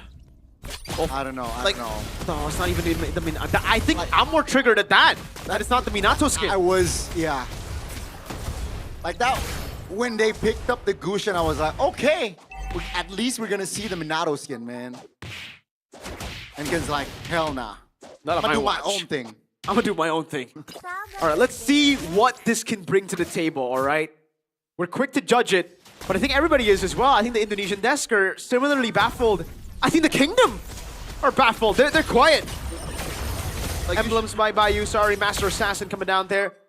They pull yourself together for Dritchel. And it's the Season Hunter and Thrill. Oh, Kuroki doing a good job in lane again with the weapon mastery on the Season Shin. Leone. Yeah. Kuroki, they're gonna watch. Oh, that is, I don't know about that, dude. Oh, like, no. That's not a good look, but I guess. Oh my goodness! No awareness, perhaps? Oh, but... And he's gonna lose out on a lot of minions, by the way, unless Edok helps him. And Leone still has the flicker, and thankfully, Kuroki is still pretty healthy in terms of HP bars. There's gonna be more pressure. Leone again, the stun comes in. No regeneration for Kuroki. The lane's over. The lane is... He cannot farm. Like, he cannot farm, and Edok left. Oh, this is not a good start here for Kuroki, man. Yeah, this is for all the ranked gamers out there, you know. It's not just about the damage trade, it's about the lane management as well. Yes, you are the better laner, but when you get freeze down like that, then how? Let's see Super on this pick. Oh, that's a good shifting cloud. That's gonna be Kevin taken down. Super Dan secures first blood and thus leads to RQ taking the first nuke. I guess it works in the first objective. It's working out. Hey, no Minato skin, Gushin, no problem. Oh, Kyoto. Level 3. Getting the shield turret as well. Been getting macarooned in the lane here for Kuroki, but once he gets that Mount Shocker, now Kyo has to back off just a little bit. Ito. All alone, one charge, tech charge rather, defensively. So I guess the idea of this cushion is to end the fight before it begins. So pretty much RQ wants to do that quick draw thing again. Audience prediction though, this is very, very rare. 56 for TLID compared to 44 for RQ. That is, wait. And that's the first time RQ has lost the audience prediction this season. Interesting. Is it just the trust? I think the trust is wavering for sure. And if they lose with the Gushin, I think the trust will be at an all-time low for the Kingdom. So a lot of pressure on RQ right now to win with the Gushin. Yeah, we can see the highlight plays. We can see the, the burst coming in from the Gushin, but like the worry is still the fact that Gushin is such a, the floor is super low. But I guess so far, RIQ has been managing really well. Super Dando probably has to use the Shifting Skies. No, Kevin did not get that taunt. Still able to keep his distance as the second neutral objective in the game will respawn in less than 30 seconds. And RQ, a healthy early lead, 1,000 gold economy-wise. Yep, not bad at all for RIQ. The best start to a game for RIQ this season, I think. Yeah. They've always lost out of the first turtle, usually. If not in the actual objective take, it's usually the kills. So this is a very, very good start for RIQ. And amazingly, it's on a cushion. Yep. Edok's having a really good level lead here against Leone so far, and the chip has not been working out. Currently, Rince has the teleportation. The first shortcut always dictates the whole game for Chip. Let's see if Leone can get that first first shortcut down for the team. By the way, Superkin is actually rocking the magic shoes. So if he gets, CC'd even once, he is cooked, everybody. Yep, it's it's a high-risk pick in the end, right? Like, you might as well just go all in with it. Like that. Oh, Leone bursted down there as RRQ will claim the second turtle once again. Oh man, they're shutting us quite well here, RQ. Yep. They're doing a good job. Yeah. I like it. Gold lead, they're playing around top lane as well. Super Ken. With a 2-level lead against Kevin. But now Leone wants to go for Kuroki, but these guys just gonna back off. Oh, that's a shortcut. Let's see. Ron now finds a taunt. Technically, Renz forced to use the flicker. Leone goes down, but Renz will be the trade. TLID. They found the collapse. They found the taunt. Super Dan barely survives, and there you go. That's gonna be Kevin, the Jolt, taking the kill as Edok will not be able to keep their distance. 3 members off the board from RRQ in the mid lane. Ron. Almost there. TLID loses the structure, but great timing on that defense. Gold lead's completely gone. Everything that RQ have been building towards. Now they gotta start from scratch. This is why, right? The ceiling is high when you execute perfectly. We've seen Cushion being used in the grandiose stage of M5 by Suns, but at that time it was viable against Novaria. That's pretty much a pure counter, and Suns played that perfectly. But this time around, there's too much CC. Fredrin around is just a menace on the Masha. That raw damage is gonna come through towards the Cushion. That's why we were questioning it. Yep. As they scale as well, it's gonna get tougher and tougher, and especially as the game gets more and more chaotic, these shortcuts, it won't be the standard 5v5 that RQ would expect, but hey, again, they are still in the lead. They are still holding the turtle advantage. And okay, maybe the structural advantage has been equalized, but the mid lane is pretty solid.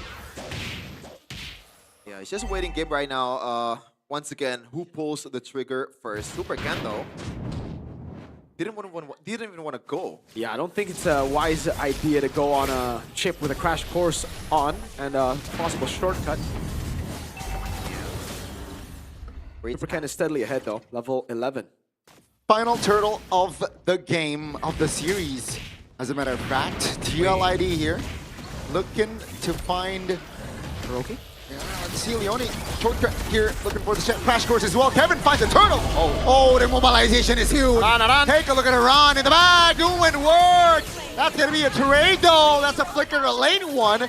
As CLID will isolate Super Dan, and he will not be able to keep up.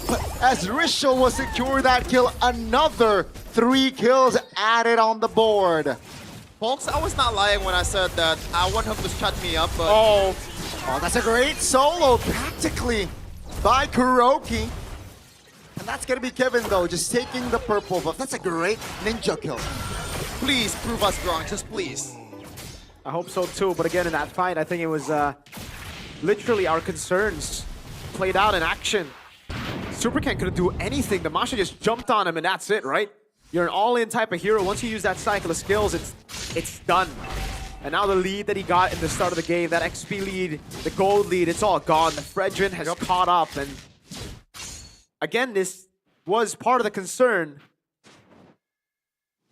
And even then, like, looking at the damage dealer of RQ, right? It's a Houston shit. It's not a comfortable... Oh, look at that damage! Oh, this time RQ finds a glass of Rin still will fall. That's gonna be Iran! Doing work in the back, and he survives! And there's a menace. RQ now looking to scatter, looking to disengage as Kyo is able to find the damage. Take a look at Super Ken.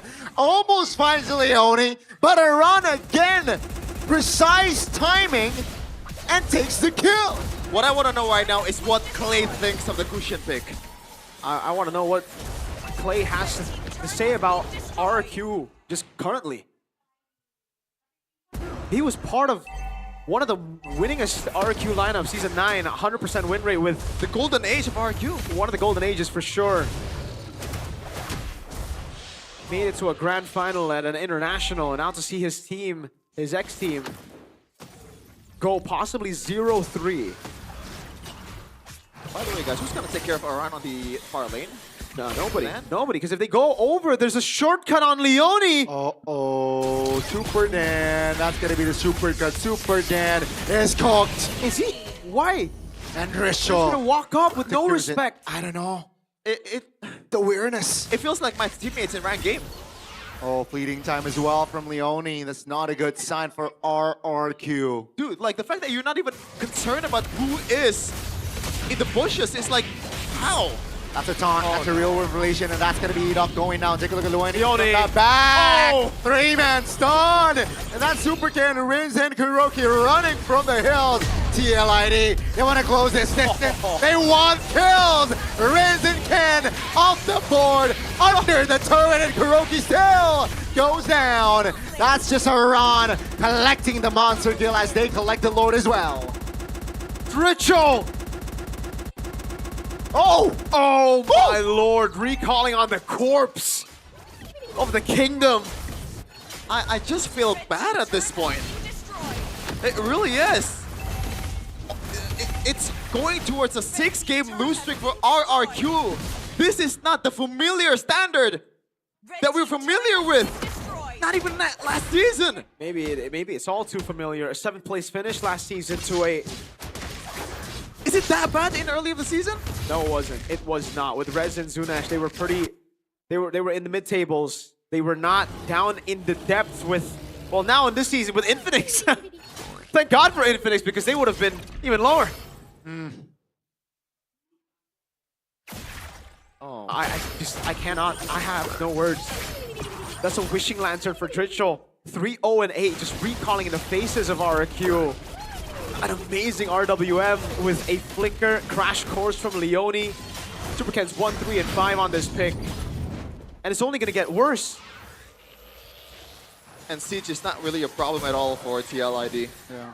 The only saving grace for RQ is just if EDOC makes a huge tech charge, or if there's like a huge TP play from Rince. This is a dangerous game, fam. It's around 3 HP bars, by the way. This is... Oh, they're gonna go for it. We gotta wait for a second. Below. Shortcut. Oh, Rince taken down. And now they're gonna get collapsed on. Oh, look at that pin. Superkin immediately wants to recall. Denied. TLID finds the target. My God. Hey, oh, RQ. That's a 3-man taunt. That's just Kyo free hitting. And RQ, there is nothing they can do. Kyo very low, finds Hold on by Kuroki though, as Kevin suddenly is all alone. Now it's a 1v3. RQ finds the angle, and they find a big wipeout. I guess that's what it needs. A big disaster class of an execution from TLID. That should not have happened, especially when there is a trade of Arana and Rin already happening. Oh, take a look at the damage. Aran is taken! Overestimating. And Aran will go down for 30 seconds. Is there a need for an analyst to be present today? This is one of those That games was just, yeah, right? I mean, what am I supposed to say? They decided, hey, it was the Max Holloway pointing to the ground and 10 seconds before the round ends. Here, let's just go. Let's just brawl. Let's just throw those haymakers. Wow. And now Leone is just trying to scout here. Rince is already poking down. Yeah. Real world collision popped. Kevin now jumped on all alone. Oh my goodness, the damage though. Ritual shuts him down. Super get off the board. Lord. But they got the marksman. Take a look at the 3 members of RRQ down and out. And they will take over the Lord. Yeah. TLID, I still gotta question the hype that we're bringing that this is the new TLID, a reincarnation of Season 14, because some of those execution was really bad, but RRQ, thank God. Like, I'm not sure, man. Yeah, I'm not sure about the real-time victory rate either. I think this was taken right before. Yeah, okay, yeah. That was taken before, earlier when they were on the Lord. That one makes sense. 73 to 27 makes a lot more sense in this situation. They just pulled a Max Holloway. They pointed at the ground with, a few 10 seconds left on the clock, and they just said, "All right, let's go." That's literally what they did. I wish I know what you're talking about. I'll show you after this because it's very epic, very nice. I don't know if the ending of this game is gonna be so epic though. Let's see. The Lord will charge in the mid lane turrets. RQ, they have time. Seems like they will clear top and bot, but they will lose out of structure in the mid lane. Leone taken very low. Real world relation will not be able to find that kill. As that's gonna be the Lord taking out RRQ, still standing with 5. TLID still standing with 5. Only 1 structure was lost in that Lord charge. I like this from TLID. They're still respecting the ceiling of RRQ if literally all the stars are aligned.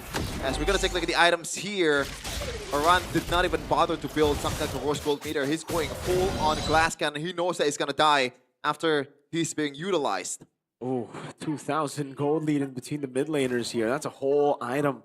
Winter Crown, building towards the last item, could possibly be the Holy Crystal at this point for Dritchel. It wouldn't be too surprising if he wants to just go for pure damage. It's Blood Wings. But yes, it probably is. But hey, one can always dream. The way the game's been played, I would like to see a Holy Crystal, sir.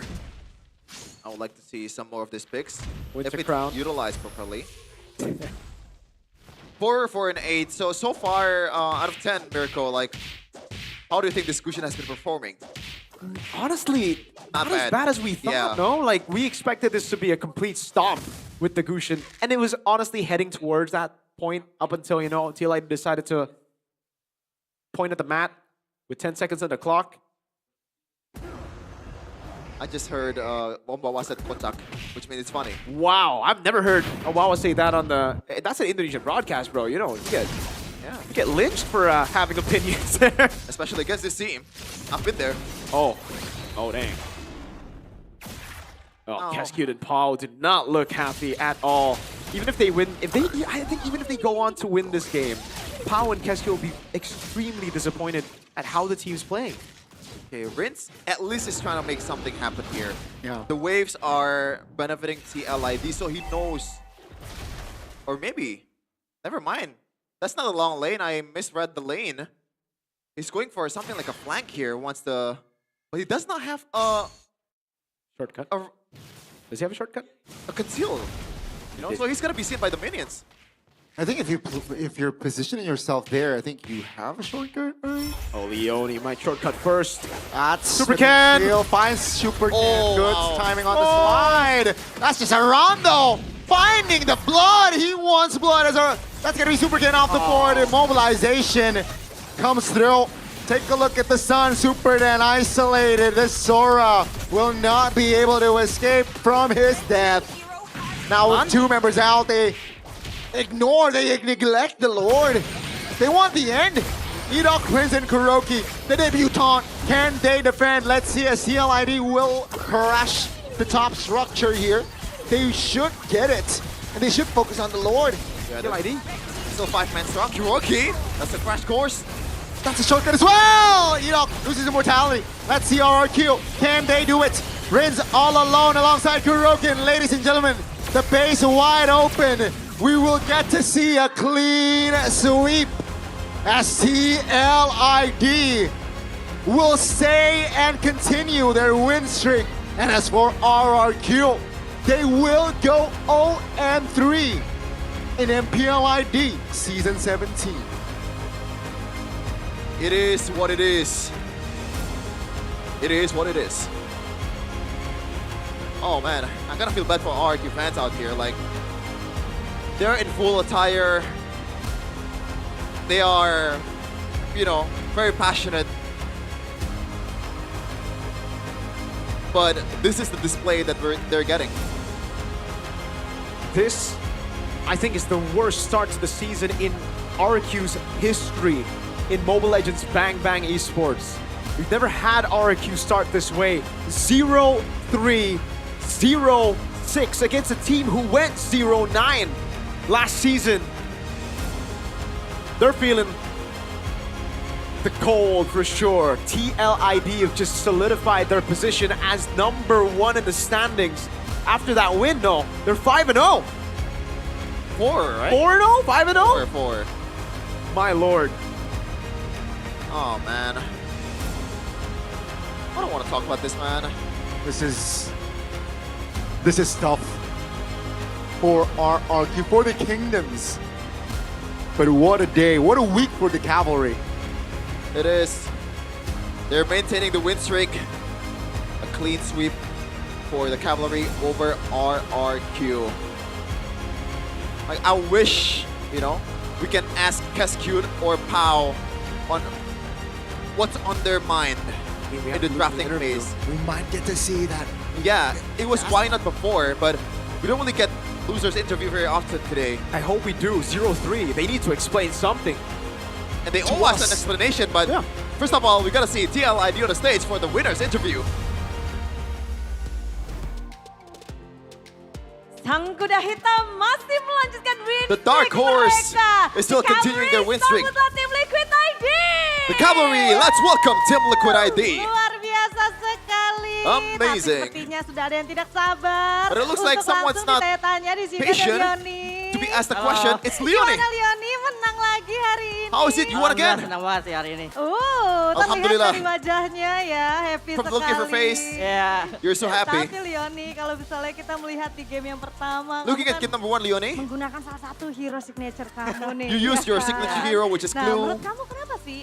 Apa alasan dari tim RRQ Why did kasih RQ hero kamu gitu? just let go of the gloom? Nggak tahu. I didn't Ya, know. aku pakai aja kalau dikasih mah kita gas aja. Kalau just dikasih use gas it when it's aja open. gitu ya. Apapun alasannya selama dikasih langsung digas. Sikat kita. Sikat. Tapi kalau ngebahas hari ini dengan adanya kalian ngedapetin kemenangan 2-0, Leon itu You udah got a bisa 2-0 baca banget victory. pergerakan dari RRQ. So it looks like Gimana, you Leon? were able to read RQ's movement. Kalau mau baca sih, How did you pastinya know? kalau kita sama coaching staff udah ngeliatin juga lah, kita respect sama semua. We and the tim di coaching sini. staff respect to RQ and we know that already. Eksekusinya berjalan lancar lah, alhamdulillah. Our execution was just Romer. really good. Dari tim Sebagai tim juga, Bun. Oke, ya tapi tugas lo ini romer dong. Benar. Selain dikasih tugas tadi sama King Maharaja Kevin, After you Iya, got Jo. commanded Tadi by dia the ngasih King Kevin, the tugas-tugas Joe tadi Kevin, dia. kamu dikasih tugas apa tadi? what Yang penting else Mbak Piru jangan kecolongan aja katanya. Jagain Mbak Biru. Berjalan dengan mulus? was tanpa your tolong sama assignment? sekali? Apparently I was Alhamdulillah. given the assignment to Oke, guard the blue sudah buff ini ya King Kevin, or the purple buff. udah aman ya tugasnya ya, terlaksana ya Aman ya. King? So it looks like Aman Kevin, banget. the Aman only banget, job langsung. is Itu pretty good, Leoni right? mukanya udah mirip glue itu. He already looks like a glue right now. Ya, King Kevin ini, King Kevin Maharaja, mohon maaf izin bertanya, I'm boleh? sorry, King Kevin. I'm sorry, Boleh. Dijot. Can I ask you a Gimana question tadi, aman humbly? kah kalau dari King Kevin sendiri? How was it, Aman banget King lah, Kevin? pasti. Soalnya kan It's pretty good. dapat, alhamdulillah dapat 2-0. Thank God that we got Oke. 2-0. Jadi aman banget lah. Baik, aman banget. Tapi We feel pretty good. selain tadi kan sudah memberikan sebuah tugas nih. After you Untuk commanded Leoni, all ada of lagi nggak your sih yang dikasih tugas people. sama King Kevin? Kalau buat Leoni emang cuma buat jagain buff aku aja sih. For Leoni, Biar, what else are the assignments? Bisa For Leoni, it's bisa just God guarding ngebadanin the tenang-tenang purple buff. ntar. So I can Biar ada farm itemnya and aja. play Emang babu gua a bude. bit more freely. Oh, memang gitu ya. Tapi semuanya dikasih tugas tadi, Aran juga dikasih tugas. Tapi cukup puas dengan So kinerja are you happy teman-teman with the Tim work Maharaja? that your teammate Cukup or puas your lah, people have soalnya been kan, putting? I am menang kan. satisfied. Dan mereka juga ngejalanin dengan baik lah. And they were Yang doing saya it rasa. correctly. Tapi hari ini hari yang As kamu per my nantikan. command. Kemarin Kyo yang nge-spill tuh. Tim Maharaja Kevin udah gak sabar ketemu tim super. Tapi saat Apparently kamu Kyo melawan said mereka, that kamu berhasil Kevin mendapatkan is not 2-0. We're not patient to Kenapa ini play against kemarin RQ. 2-1, sekarang 2-0 loh. But apparently right now it's just 2-0 against RQ. Gimana? Ya pasti setiap day by day kita pasti ada perkembangan lah ya Bude ya. Every match we just grow. Ya, kayaknya tadi supernya like- satunya nggak ada kan. Jadinya One of the supers was kurang, gone. nggak ada jadi super belum super. So they were only super, not super, super. Baru super ya. Only Belum super. super. Yeah. Not belum super, ya. super. Oke, jadi He was harapannya referring to mungkin super toy. di leg 2 pengen super. So do you want harapannya, the leg 2 to be super? Pengen ketemu YSKL aja sih. I just want to meet the skill. Tapi kan dia nurunin Rins karena mungkin But it looks like dari Rins was scrim, filled pilihan terbaiknya. because in scrims Rins was better. Bang Keskut juga pasti nyari yang terbaik lah buat. And of course, SQ definitely wants the best. Match inilah. Oke. Masih dinanti berarti untuk leg kedua ya. Ya pastilah. Leg 1. But in leg 1, surprise dari Super Ken ada there is a surprise Gusion pick from di situ. Super Ken, Gusion di depan mata. which is Gusion. Di-pick langsung. Apakah membuat kalian ritualan karena kita tahu di game kedua Were you nggak semulus surprised? game pertama.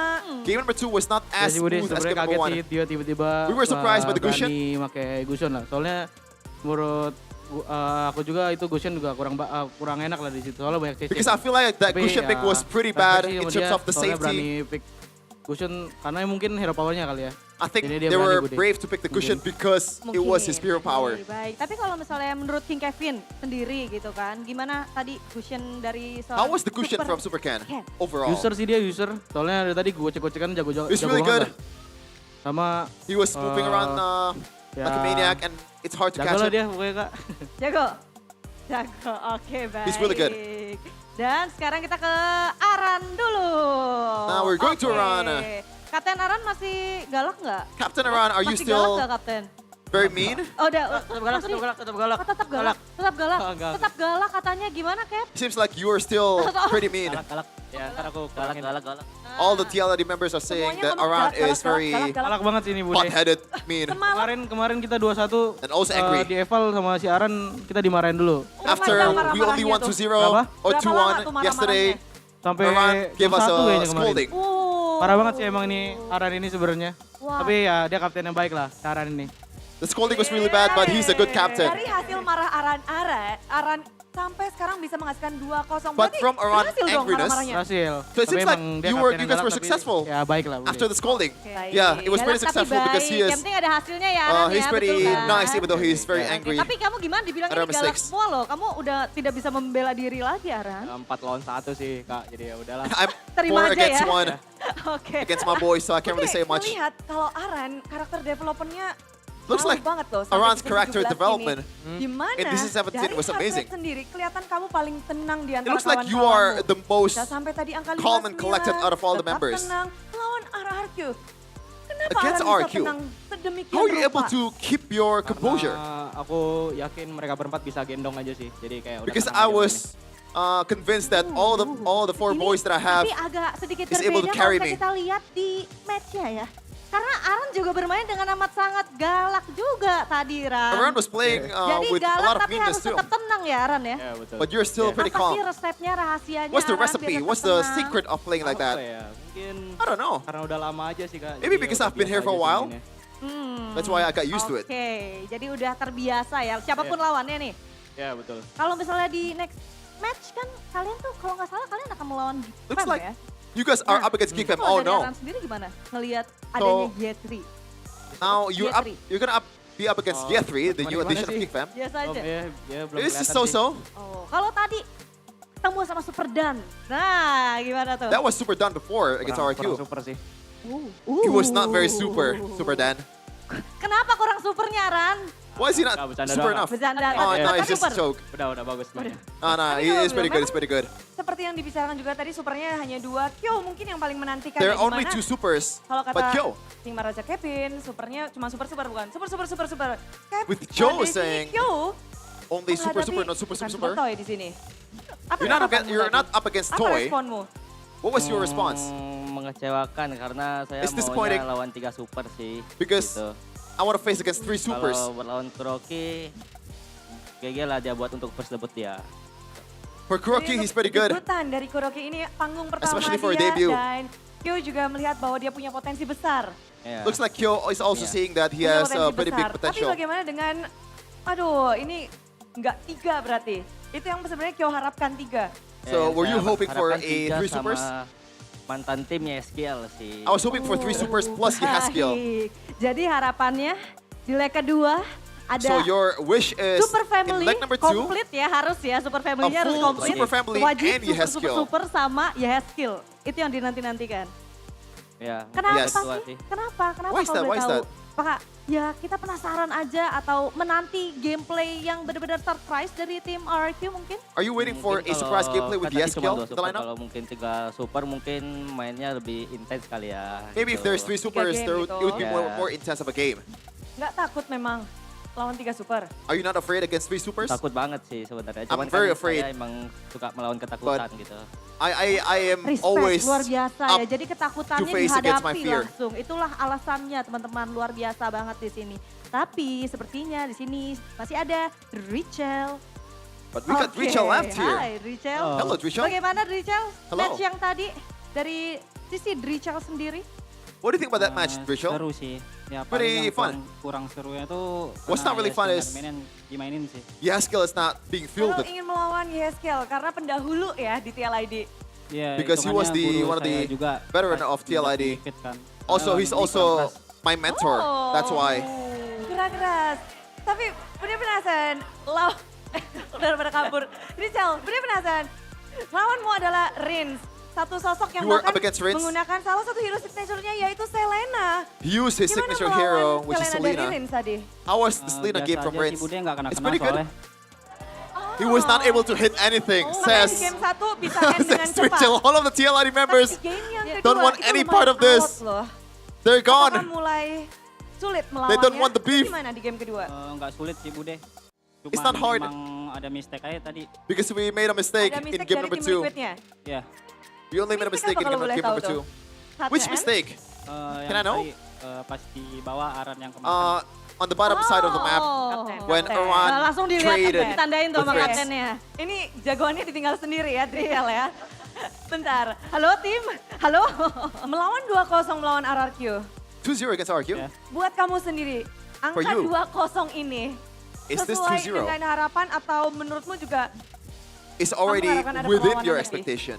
Ya udah sesuai harapannya sih, Bude. It is within my Kamu udah expectation. membaca bahwa di sini kalian akan menang 2-0. Iya. So did you know already that you're gonna win? You're gonna win? Confident sama Yes. diri sendiri. Because I'm confident. Wow, confident dengan diri sendiri. Dan hasilnya membuktikan 2-0 langsung disapu bersih oleh teman-teman dari tim Liquid ID. Luar biasa sekali. Tapi kalau misalnya dari Drichel sendiri berarti tadi benar-benar nggak ada kesusahan sama sekali ya?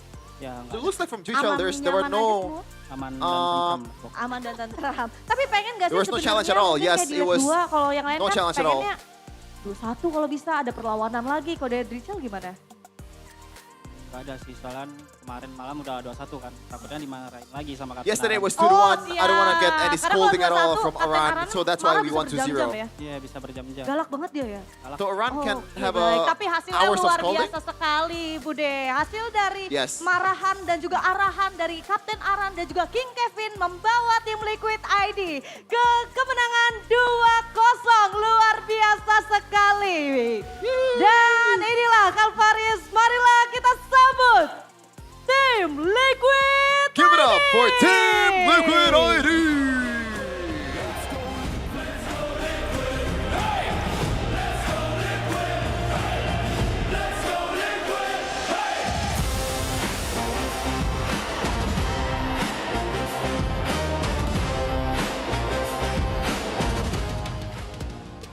Wow, match kedua berakhir dengan begitu cepat 2-0 dikantongi oleh tim Liquid ID.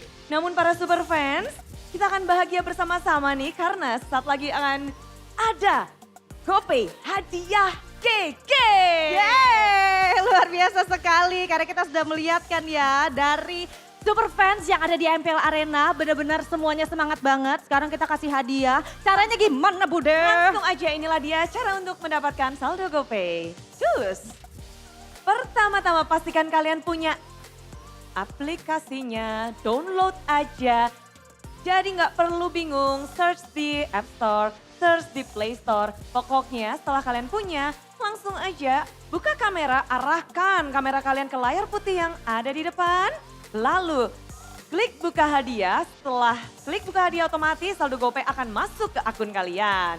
Yes, betul sekali. Jadi sekarang semua super fans langsung saja diangkat smartphone-nya.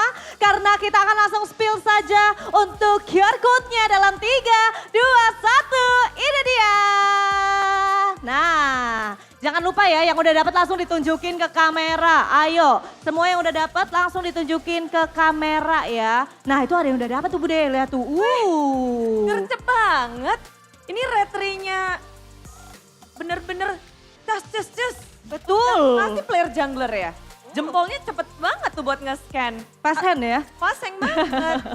Retri Kevin nih kayaknya. Wah itu Atau dia. Retri Super Ken. Nah ini makanya dia. Kita penasaran banget mungkin ada lagi yang lain. Oh ini dia. Congratulations untuk semua super fans yang telah mendapatkan saldo GoPay. Yes. Dan ya kita melihat banyaknya kejutan-kejutan tapi belum berakhir ya Sabila. Belum berakhir Bude karena bukan cuman itu aja. Bukan cuman di GoPay hadiah GG aja tapi dari GoPay juga akan ada hadiah tambahan Bude. Caranya adalah kalau misalnya kalian lihat nih di match ada tulisan perfect turtle ataupun ada lagi difference 10k gold. Nah langsung aja buru-buru ke sosial media dari MPL Indonesia karena bakal ada hadiah 5k diamond dan juga 10k diamond. 5k itu untuk yang perfect turtle dan 10k untuk yang 10k difference gold. Jadi langsung ya, matanya harus dilihat juga. Jadi harus fokus nontonnya. Iya, pastikan kalian bisa ngedapetin banyak keuntungan. Tapi yang paling untung kayaknya di sini adalah tim Liquid ID.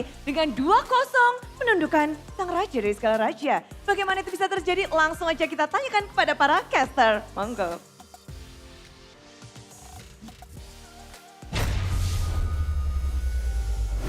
Currently, the question is, how did that happen? I mean, it's pretty self-explanatory. Oh my Can we just go back to the hotel room? I mean, like the drafts, the Gushin.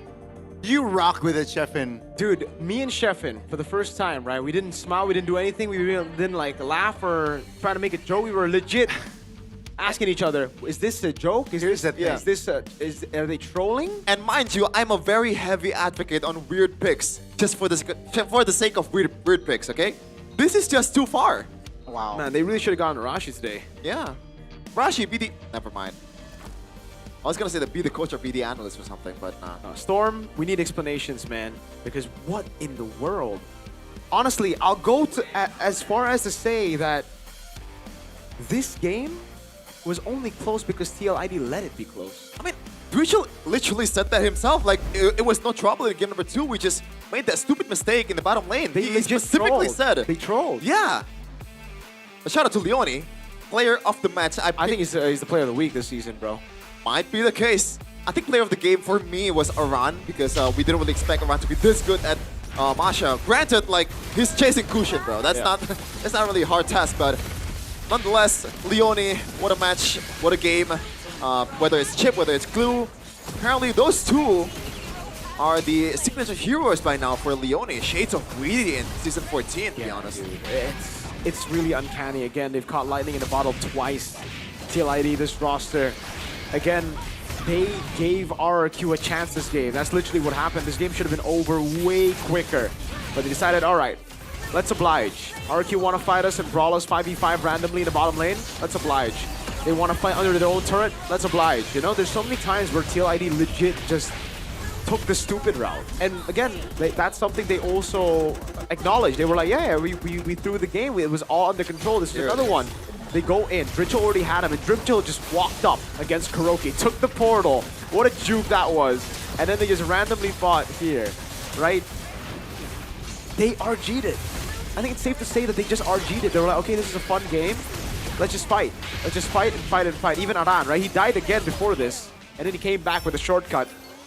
And then Leone with a crazy flank to end the game. Oh, wow. What if that's intentional by Supercan? But again, like the flicker, you know, it's a run with rapid boots. But not even a rapid boots, it's just boots. It's not a full boot for this Masha. Yeah. Full on damage. Just went on. You can't really get away from Mai Shiranui, but you got Alyssa on the side trying to report something. Hopefully it's RQ's coach, Keskut.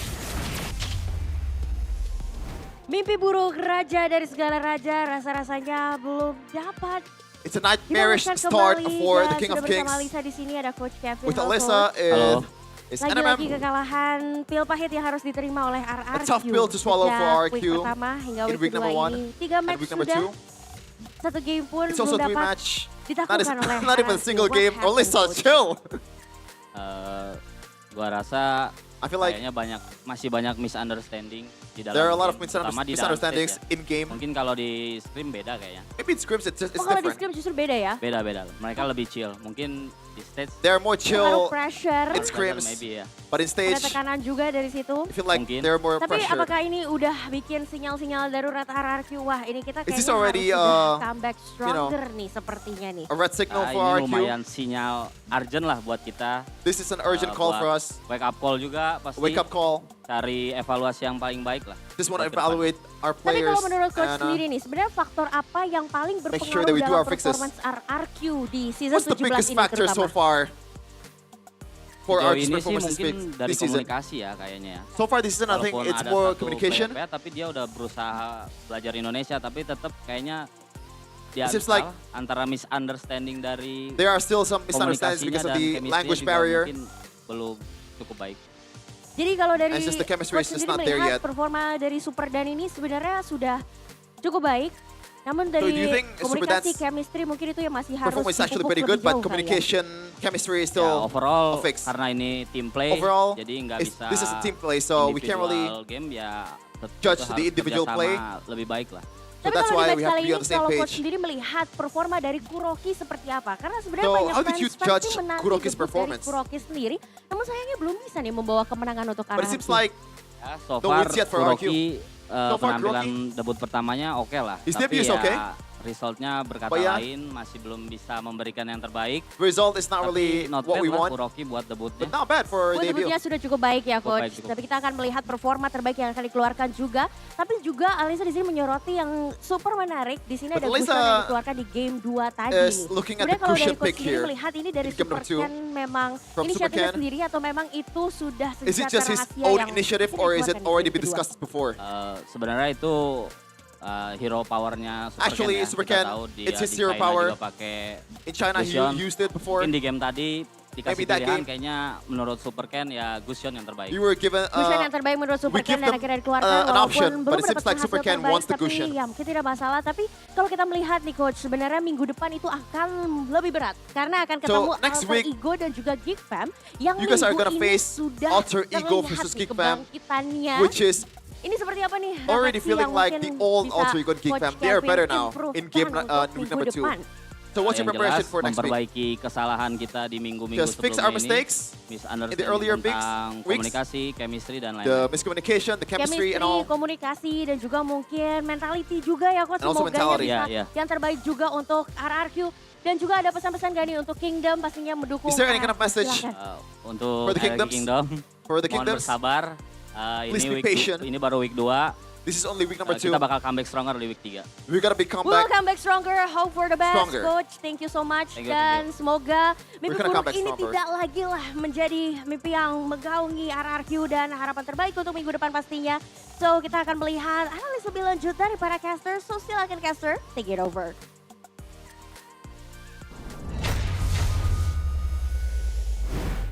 Yeah, it's kind of based on my expectation because there's no way that Super Ken wants to play the cushion when he, Super Ken plays the cushion when he doesn't want to, right? So there's got to be some kind of green light from Super Ken himself. Yeah. I think it's a rare case, or I think it's a very common case of Super Ken getting tilted and being like, all right, just give me this pick. Like, let me just play my game. Is that though? I think at that point there was no way they would win anyways, Even at what pick would have won them a game? I'm not sure, but like, yeah. It's We can not see right. The items here. Yeah, let's take a look at it again, man. Just look at how quick they're able to get these items. The Sea Halberd and the Melfic Roar Rush, right? Something we saw earlier, Aran. He didn't go for the boots, he went straight for damage. He knows that he doesn't really need to roam around the map. There's a portal to take him everywhere. And even for Ritual here, going one into the Wishing Lantern straight up. Leone with the fleeting time quickly as well. Under 10, I think minute 10 was that mark, right, Yeah. for Leone, so. It's a fast fleeting time.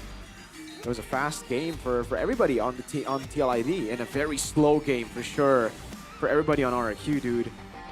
But just look at the Winter Crowns from RQ, right? They know that they are backed in the corner, and that's why they were prioritizing on this defensive item.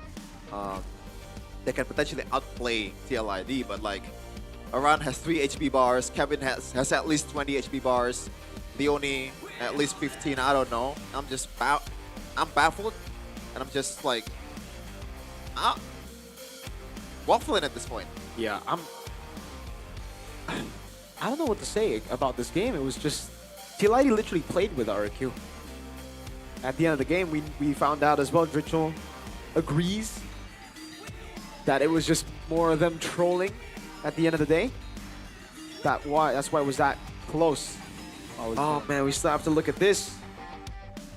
Oh, that was just I mean, Kuroki, I think NMM, he said Kuroki's debut was great. I think his debut was amazing. Is it not bad? Not bad? Yeah. Yeah, because he said like the results didn't really, Yeah. But how the heck you want one guy to carry? No, I think this is a very good debut in my opinion, When the rest of the team plays like this, you can put anyone there and he'll struggle. Yeah, and especially this is a Yizun Shin. We've been talking about this a lot. Like, Yizun Shin is not a single carry hero. Like, Moskov, maybe you can turn things around. If you're innocent, Granger is somehow that kind of hero. But if you're not innocent, then no. Yizun Shin, you gotta play with your teammates, man. And I think this is. And you gotta be ahead, technically. Yeah. Or slightly ahead. A lot of the picks from RQ Hoshi is way too dependent on the sets. Yeah. Super Ken has to wait for a good tech chart, has to wait for a good shifting skies. Same with Kuroki. Yeah, Kuroki. Yeah, it was just RQ. They said this is just week 2, but I think by week 2, if you start the season with losses, this is a thing that we've seen many, many times before, right? It ends up being really bad. Na'Vi TL from last season as well, the 0-16 run for Na'Vi, I'm talking scene 15. That's what happened. Geek Fam as well when they started, losing so many games in a row. But to be honest, if they turn things 180 week 3, there's hope. But I think at this point there has to be a change, right? For the teams who went 0-2 and then they came back to win, they've always changed. Evos, TL, they changed something. We're gonna see the mic check. Let's see what they have to say in the comments for TLID.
Di tim yang paling susah itu nyatuin semua di tengah perubahan yang nggak ada habisnya. Kami bukan lemah, kami cuma belum searah.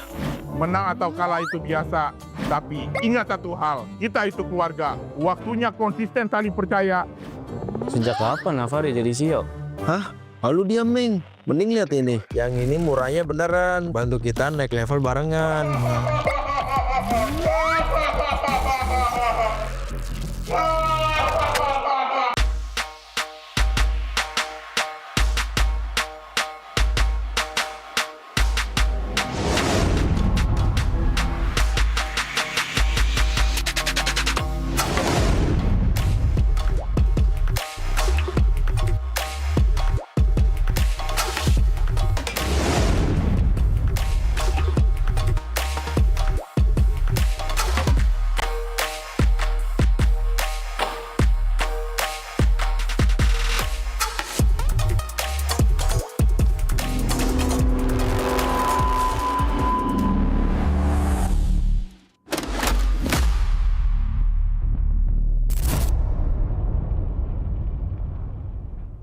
Tak ada hari tanpa mabar. Main nge-lag, kerap buat ku tak sabar. Gimana mau main sampai kelar? Ini waktunya ku bersinar. Okay, let's do it. Game smash andalanku bikin mainku semakin hebat. Pin stabil main makin mulus, rankku fix naik terus. Tukar DG rings, diamond dan voucher game kau dapat.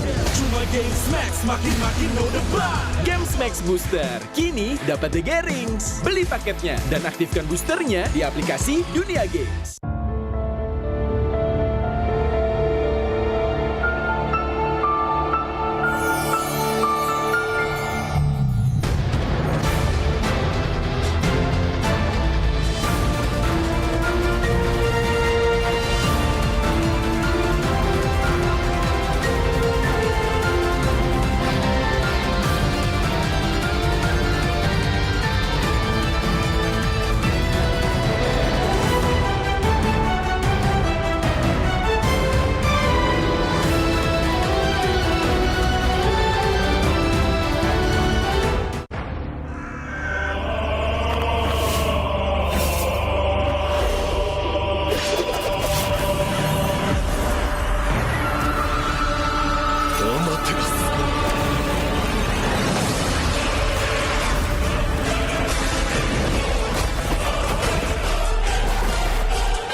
渦巻きナルトが帰ってきたぞ。飛来神の術。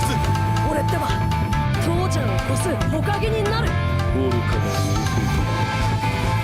子供騙しか。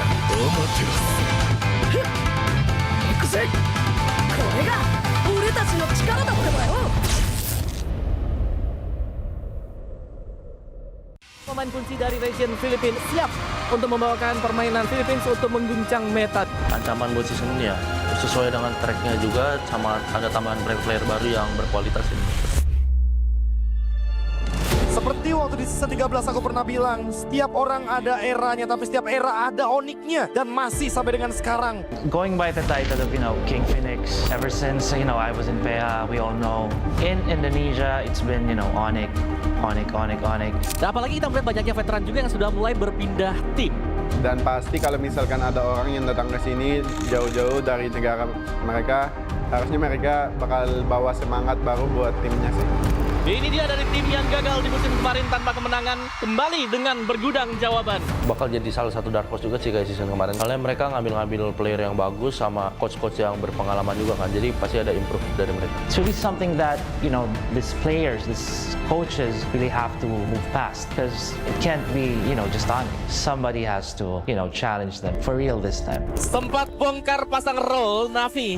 Mereka kembali ke posisi asal. Stabil, solid, percaya diri. Kalau dilihat dari track recordnya Yenot, ya kita lihat dia udah pernah juara dunia, terus udah bawa banyak piala buat Onyx PH sih. Banyak mungkin kultur atau enggak habit yang bagus buat Navi. Seperti sebuah peribahasa, tuntutlah ilmu sampai ke negeri China. Kalau soal Super Ken, dia tuh salah satu jungle yang bagus lah di Indo. Terus kan dia ngebuktiin juga kan, gak cuma di Cina, terus di internasionalnya juga lumayan oke tim dia. Korban Super Ken berhasil mundur, namun untuk sekarang Blazing 2 yang begitu baik dari Loom. Double kill berhasil diambil. Super Ken bisa imbangin RQ. Selama ada Rescue di situ, dia pasti bisa nyatu anak-anaknya. Kebakar sih, kayak gua ngeliat kompetitif di Indonesia selama setahun ini kayak seru banget, jadi gue memutuskan buat balik ke Indonesia lagi. Masuknya player-player asing membuat kita makin punya daya saing. Di panggung internasional, kita sebanding. Regional mix bagus sih, jadi bakal bisa dapat POB dari region lainnya, tim lainnya, dan itu pun bagus buat ke depan Indo. Jadi kayak ada dua insight gitu lah. Kalau strategi justru menurut gue malah makin kompleks. Justru kita bisa ngambil ilmu dari mereka, jadi kita bisa makin improve lagi ke depan. Region tepuk 3, dominasi total, dan masih menjadi region yang terkuat. Again, if you go back to all the international tournaments, it's been Filipinos. If you're gonna base a meta, you're gonna be looking good. For that. But, someone needs to try to challenge and change that. Balik lagi ini team game, dan meskipun sekuat-kuat apapun tim apapun itu, bisa imbangin lah. Bahkan bisa kalahin juga. I do understand that, Indonesia, it has the biggest fan base, but, with the experience of Onyx, this is most important.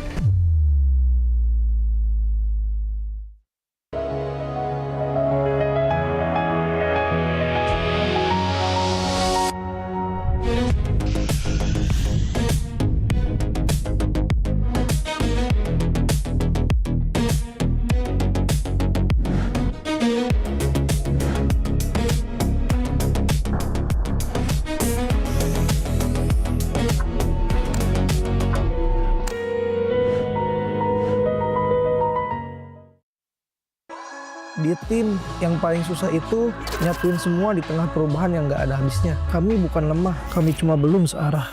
Menang atau kalah itu biasa, tapi ingat satu hal, kita itu keluarga. Waktunya konsisten saling percaya. Sejak kapan Navari jadi CEO? Hah? Lalu dia Ming. Mending lihat ini. Yang ini murahnya beneran. Bantu kita naik level barengan.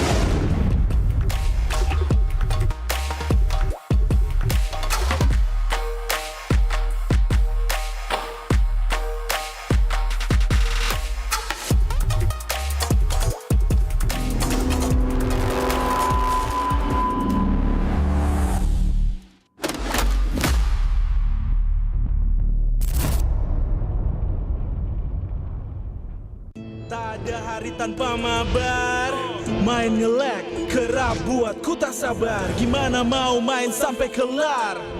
Ini waktunya ku bersinar. Oke, let's do it. Game smash andalanku bikin mainku semakin hebat. Tim stabil main makin mulus, rankku fix naik terus. Tukar DG rings, diamond dan voucher game kau dapat. Cuma game smash makin no debat. Games Max Booster, kini dapat DG Rings. Beli paketnya dan aktifkan boosternya di aplikasi Dunia Games.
Uzumaki Naruto が帰ってきたぞ。飛来神の術。俺ってば父ちゃんを越す火影になる。愚かな子供騙しか。行くぜ。これが俺たちの力だってばよ。Pemain kunci dari region Filipina siap untuk membawakan permainan Philippines untuk mengguncang meta. Ancaman buat season ini ya sesuai dengan tracknya juga, sama ada tambahan player baru yang berkualitas ini. Seperti waktu di season 13 aku pernah bilang, setiap orang ada eranya, tapi setiap era ada oniknya, dan masih sampai dengan sekarang. Going by the title of, King Infinix, ever since, I was in PA, we all know. In Indonesia, it's been, Onyx. Dan apalagi kita melihat banyaknya veteran juga yang sudah mulai berpindah tim. Dan pasti kalau misalkan ada orang yang datang ke sini jauh-jauh dari negara mereka, harusnya mereka bakal bawa semangat baru buat timnya sih. Ini dia dari tim yang gagal di musim kemarin tanpa kemenangan, kembali dengan bergudang jawaban. Bakal jadi salah satu dark horse juga sih kayak season kemarin. Soalnya mereka ngambil player yang bagus sama coach-coach yang berpengalaman juga kan. Jadi pasti ada improve dari mereka. It's really something that, these players, these coaches really have to move past. Because it can't be, just on it. Somebody has to, challenge them for real this time. Sempat bongkar pasang role Navi. Mereka kembali ke posisi asal. Stabil, solid, percaya diri. Kalau dilihat dari track recordnya Yenot, ya kita lihat dia udah pernah juara dunia, terus sudah bawa banyak piala buat Onyx PH sih. Banyak mungkin kultur atau enggak habit yang bagus buat Navi. Seperti sebuah peribahasa, tuntutlah ilmu sampai ke negeri China. Kalau soal Super Ken, dia tuh salah satu jungle yang bagus lah di Indo. Terus kan dia ngebuktiin juga kan, gak cuma di Cina, terus di internasionalnya juga lumayan oke tim dia. Korban Super Ken berhasil mundur, namun untuk sekarang Blazing 2 yang begitu baik dari Loom. Double kill berhasil diambil. Super Ken bisa imbangin RQ. Selama ada KSQ di situ, dia pasti bisa nyatu anak-anaknya. Kebakar sih, kayak gua ngeliat kompetitif di Indonesia selama setahun ini kayak seru banget, jadi gue memutuskan buat balik ke Indonesia lagi. Masuknya player-player asing membuat kita makin punya daya saing. Di panggung internasional, kita sebanding. Regional mix bagus sih, jadi bakal bisa dapat POB dari region lainnya, tim lainnya, dan itu pun bagus buat ke depan Indo. Jadi kayak ada dua insight itulah. Kalau strategi justru menurut gue malah makin kompleks. Justru kita bisa ngambil ilmu dari mereka, jadi kita bisa makin improve lagi ke depan. Region tepuk 3, dominasi total dan masih menjadi region yang terkuat. Again, if you go back to all the international tournaments, it's been Filipinos. If you're gonna base a meta, you're gonna be looking good for that. But someone needs to try to challenge and change that. Balik lagi ini team game, dan meskipun sekuat-kuat apapun tim apapun itu, bisa imbangin lah. Bahkan bisa kalahin juga. I do understand that, Indonesia, it has the biggest fan base, but, with the experience of Onyx, this is most important.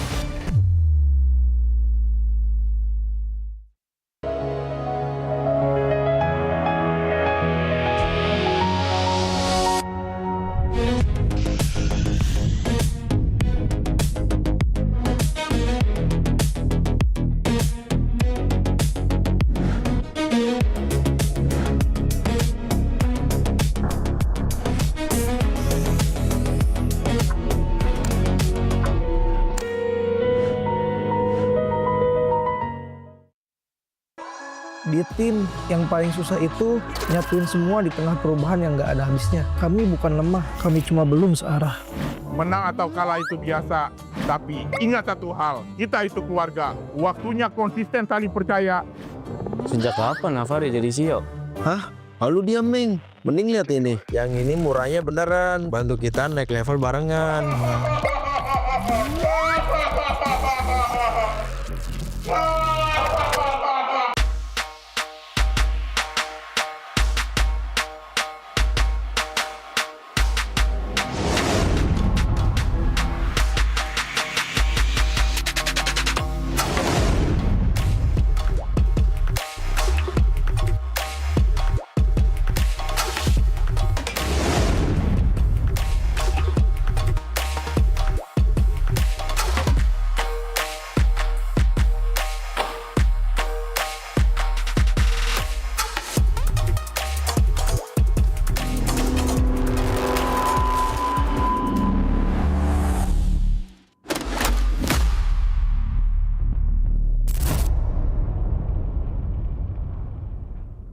Tak ada hari tanpa mabar.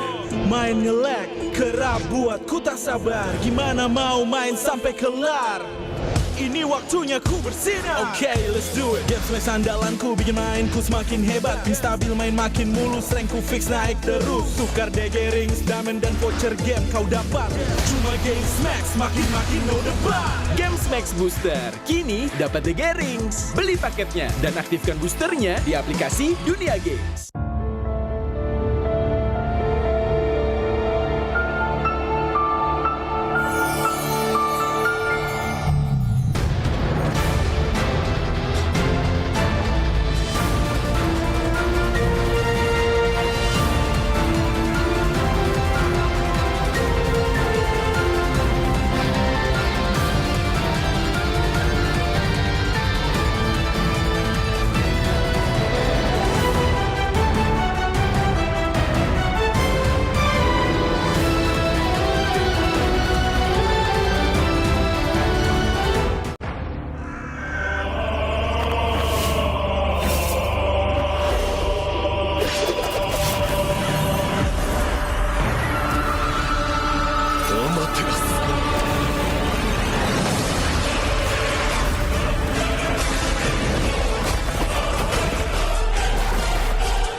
巻ナルトが帰ってきたぞ。飛来神の術。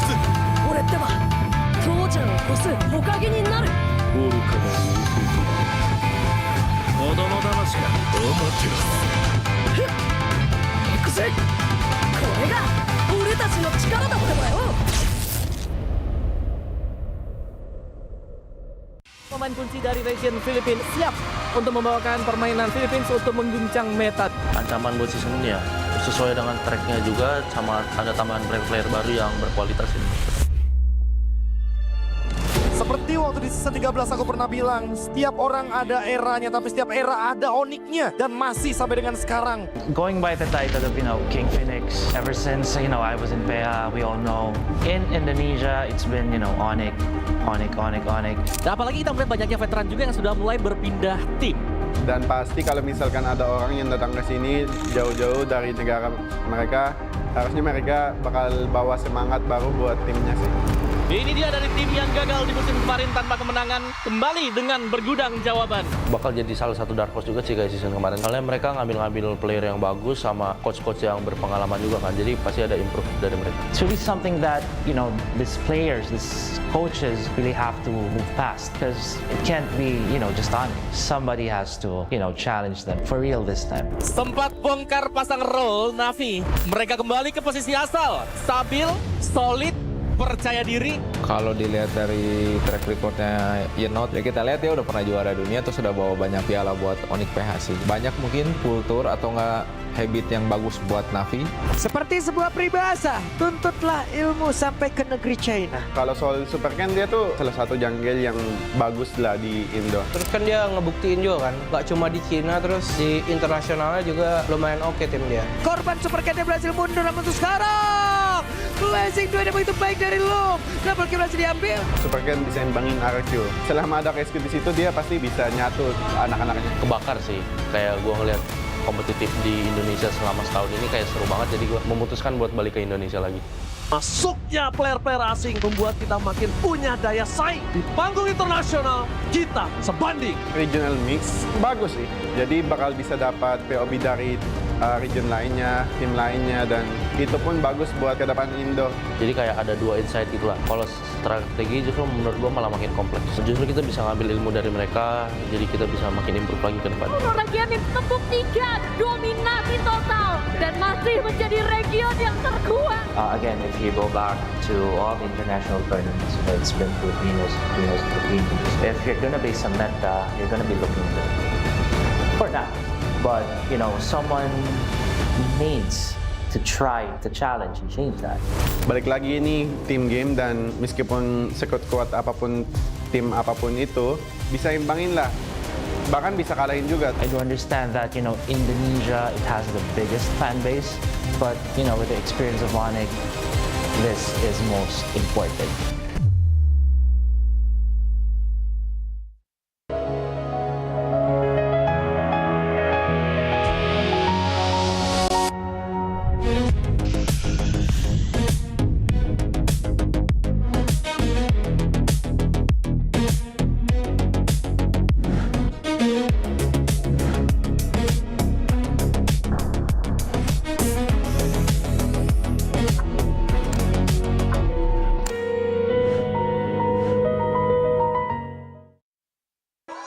Di tim yang paling susah itu nyatuin semua di tengah perubahan yang nggak ada habisnya. Kami bukan lemah, kami cuma belum searah.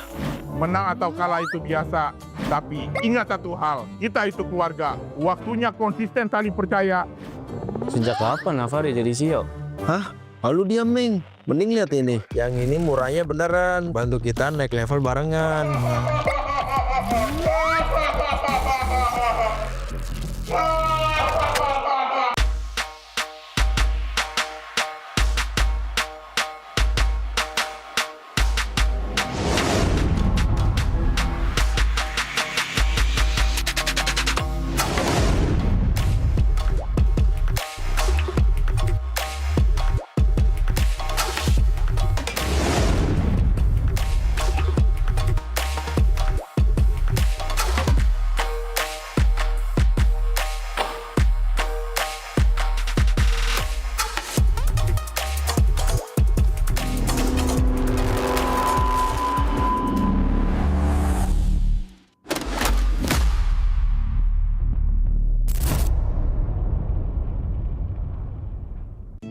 Ada hari tanpa mabar, main nge-lag, kerap buat ku tak sabar. Gimana mau main sampai kelar?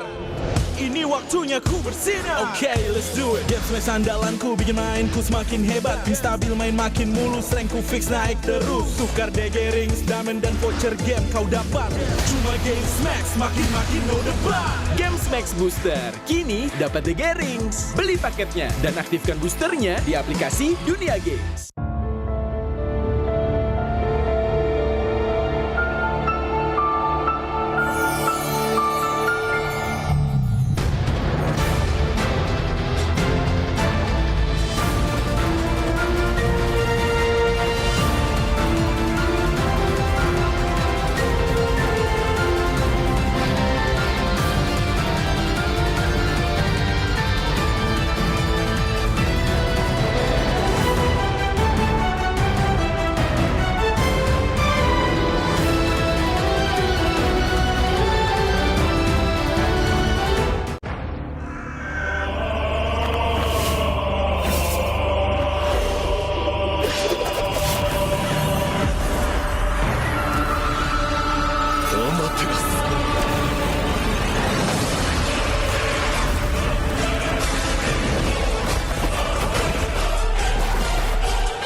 Naruto が帰ってきたぞ。飛来神の術。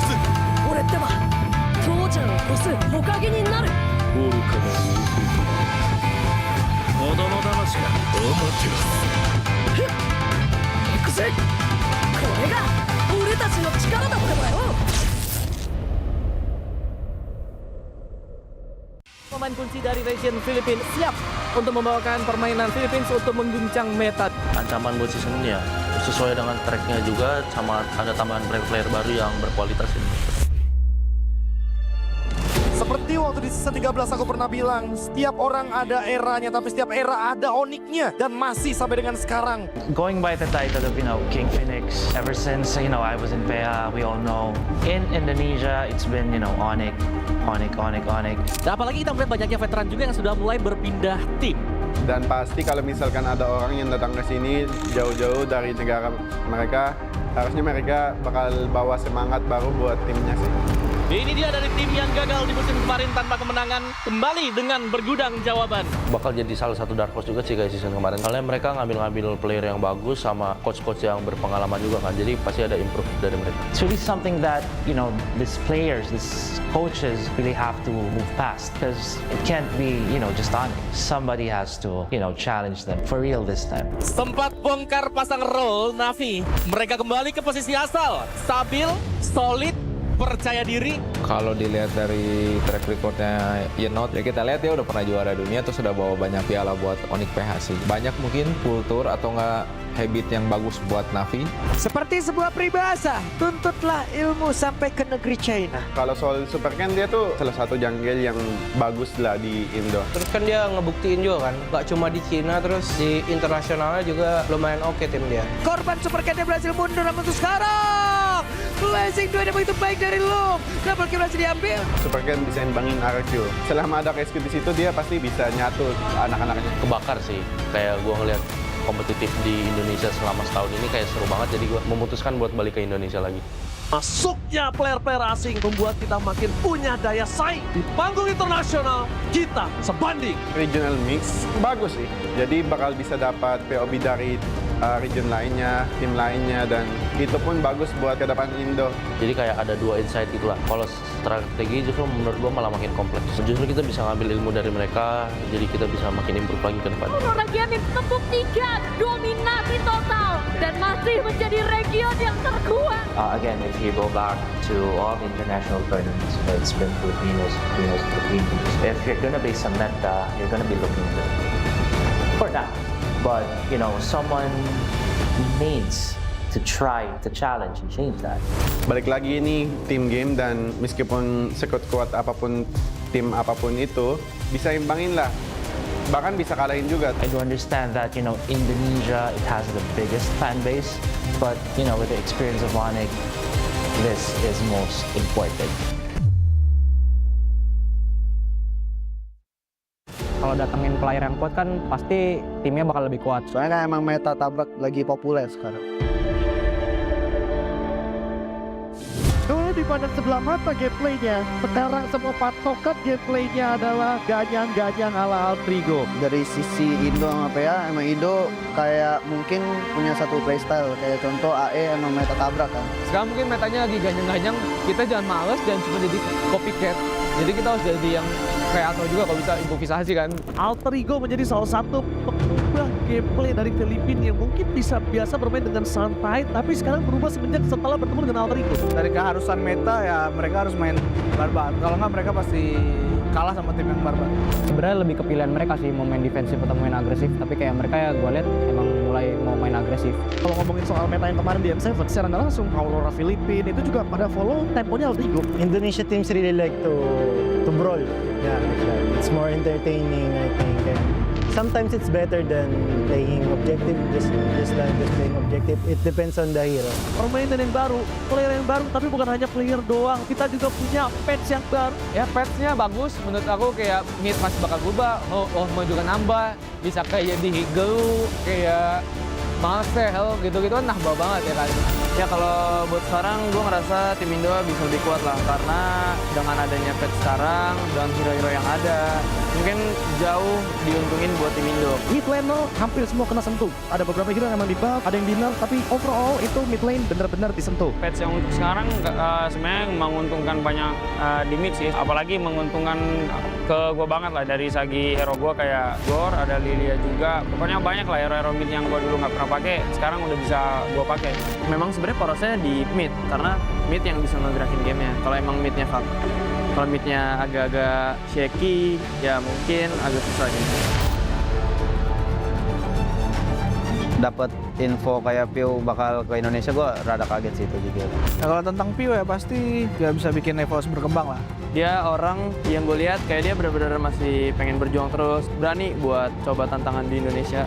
Akhirnya tertarik juga sama Pio ya, yang jelas pertama pengalamannya lah. Kalau dari gue sendiri sih gue optimis lah ya, optimis kalau misalnya dia masih one of the best lah. I think Pio will be that top mid laner too in Indo. Because yeah, he have attributes that no one player can have, like shot caller, like some of mid laner cannot do that. So as a few, he can be a top mid laner. Kalau ngimbangin mid laner Indo, mungkin bisa kita lihat kalau dia berhadapan dengan Sun lah. Soalnya Sun lagi dudukin top 1 mid Indo kan sekarang. Mungkin Pio bisa jadi top mid laner jajaran MPL Indonesia, tapi gue nggak bakal biarin itu terjadi.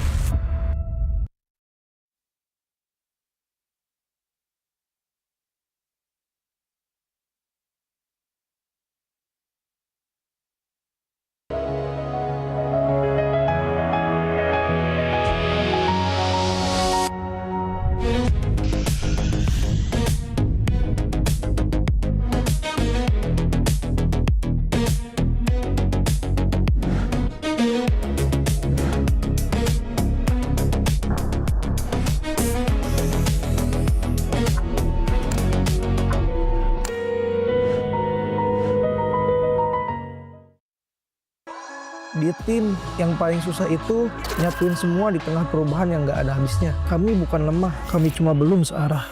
Menang atau kalah itu biasa, tapi ingat satu hal, kita itu keluarga. Waktunya konsisten saling percaya. Sejak kapan Navari jadi CEO? Hah? Lalu dia Ming. Mending lihat ini. Yang ini murahnya beneran. Bantu kita naik level barengan.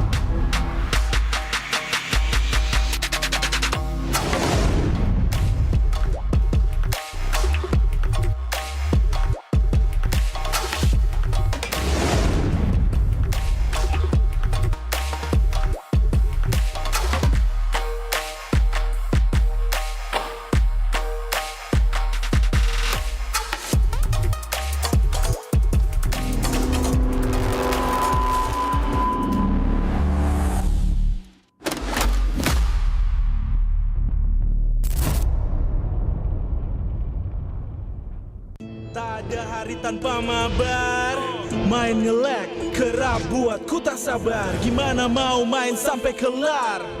Ini waktunya ku bersinar. Okay, let's do it. Game flash andalanku bikin mainku semakin hebat. Pin stabil main makin mulus, rankku fix naik terus. Tukar DG rings, diamond dan voucher game kau dapat.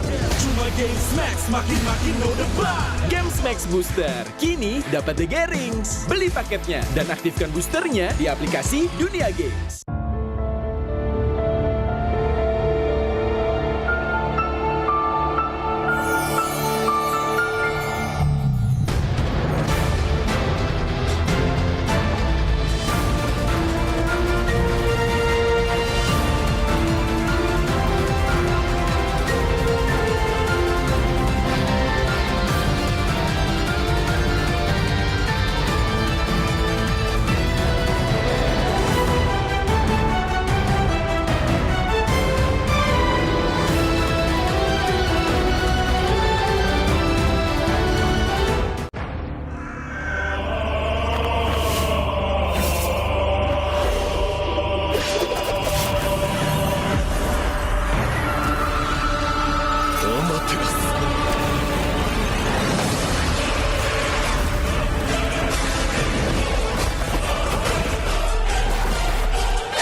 Uzumaki Naruto が帰ってきたぞ。飛来神の術。俺ってば父ちゃんを越す火影になる。愚かな弟と子供騙しか。ふっ行くぜ。これが俺たちの力だってばよ。Pemain kunci dari region Filipina siap untuk membawakan permainan Philippines untuk mengguncang meta. Ancaman buat season ini ya sesuai dengan tracknya juga, sama ada tambahan player baru yang berkualitas ini. Seperti waktu di season 13 aku pernah bilang, setiap orang ada eranya, tapi setiap era ada oniknya, dan masih sampai dengan sekarang. Going by the title of, King Infinix, ever since, I was in PEA, we all know. In Indonesia, it's been, Onyx. Dan apalagi kita melihat banyaknya veteran juga yang sudah mulai berpindah tim. Dan pasti kalau misalkan ada orang yang datang ke sini jauh-jauh dari negara mereka, harusnya mereka bakal bawa semangat baru buat timnya sih. Ini dia dari tim yang gagal di musim kemarin tanpa kemenangan, kembali dengan bergudang jawaban. Bakal jadi salah satu dark horse juga sih kayak season kemarin. Soalnya mereka ngambil player yang bagus sama coach-coach yang berpengalaman juga kan. Jadi pasti ada improve dari mereka. It's really something that, these players, these coaches really have to move past. Because it can't be, just on. Somebody has to, challenge them for real this time. Sempat bongkar pasang roll Navi. Mereka kembali ke posisi asal. Stabil, solid, percaya diri. Kalau dilihat dari track recordnya Yenot, ya kita lihat ya udah pernah juara dunia, terus udah bawa banyak piala buat Onyx PH sih. Banyak mungkin kultur atau enggak habit yang bagus buat Navi. Seperti sebuah peribahasa, tuntutlah ilmu sampai ke negeri China. Kalau soal Super Ken, dia tuh salah satu jungle yang bagus lah di Indo. Terus kan dia ngebuktiin juga kan, gak cuma di Cina, terus di internasionalnya juga lumayan oke tim dia. Korban Super Ken berhasil mundur, namun untuk sekarang Blazing 2 yang begitu baik dari Luke. Double kill berhasil diambil. Super Ken bisa imbangin RQ. Selama ada KSQ di situ, dia pasti bisa nyatu anak-anaknya. Kebakar sih, kayak gua ngeliat kompetitif di Indonesia selama setahun ini kayak seru banget, jadi gue memutuskan buat balik ke Indonesia lagi.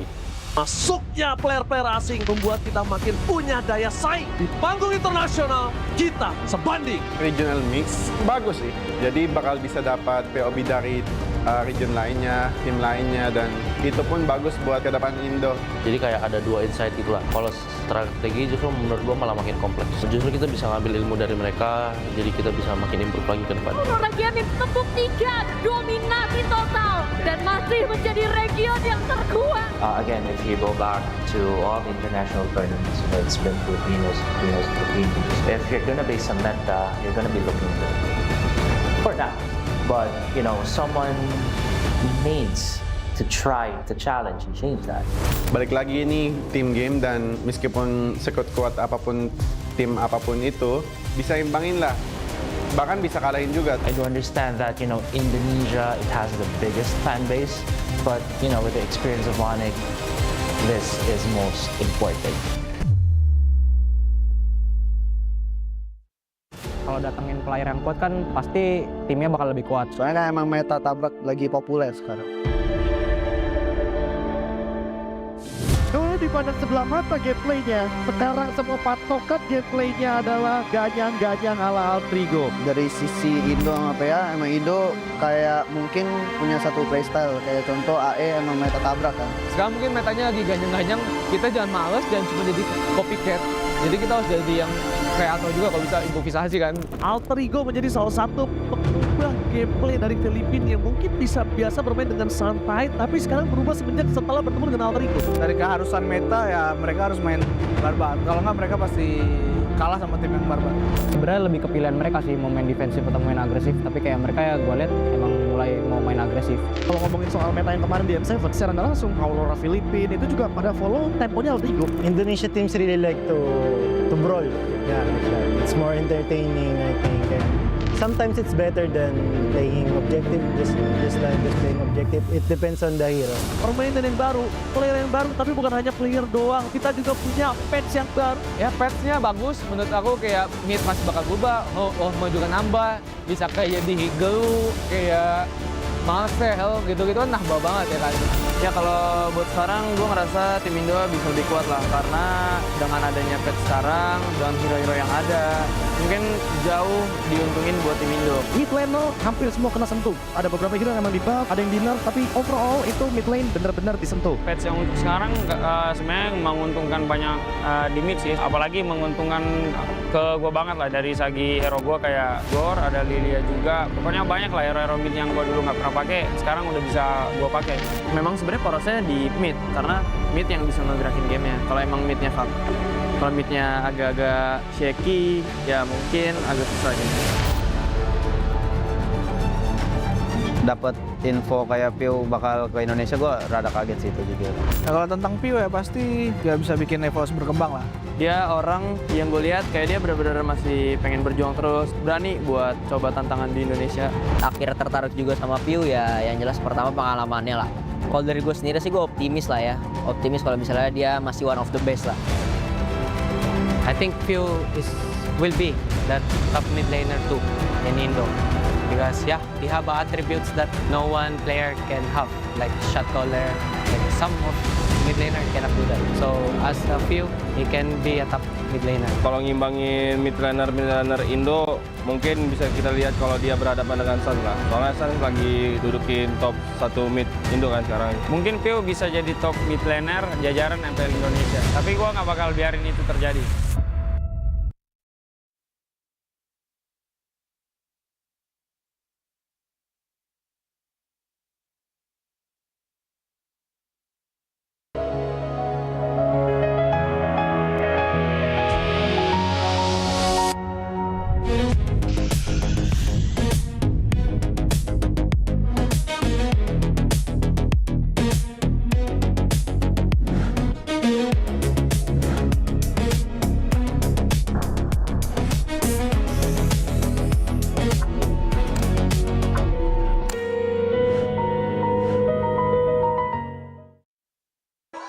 Di tim yang paling susah itu nyatuin semua di tengah perubahan yang nggak ada habisnya. Kami bukan lemah, kami cuma belum searah.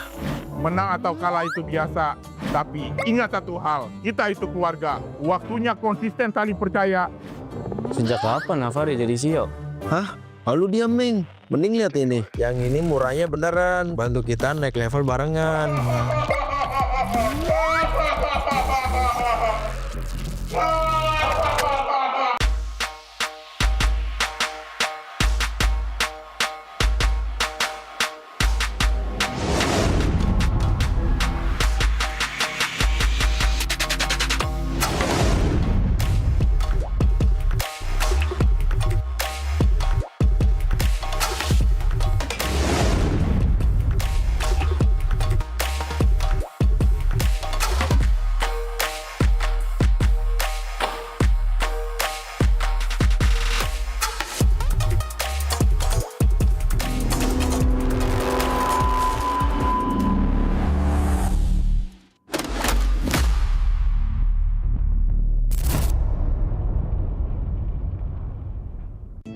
Ada hari tanpa mabar, main nge-lag, kerap buat ku tak sabar. Gimana mau main sampai kelar?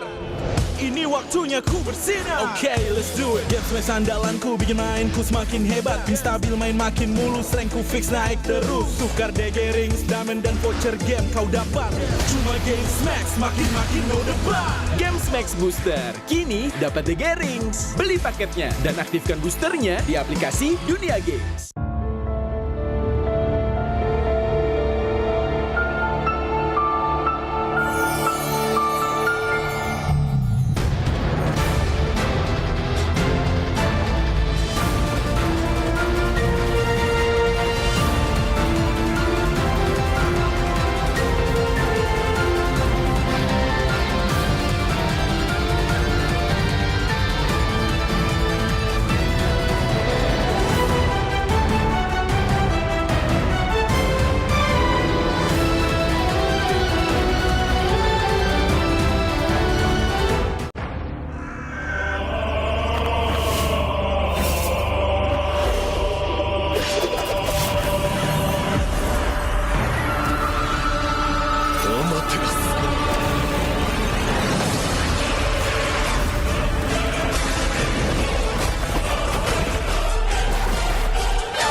Minna! 渦巻きナルトが帰ってきたぞ。飛来神の術。俺ってば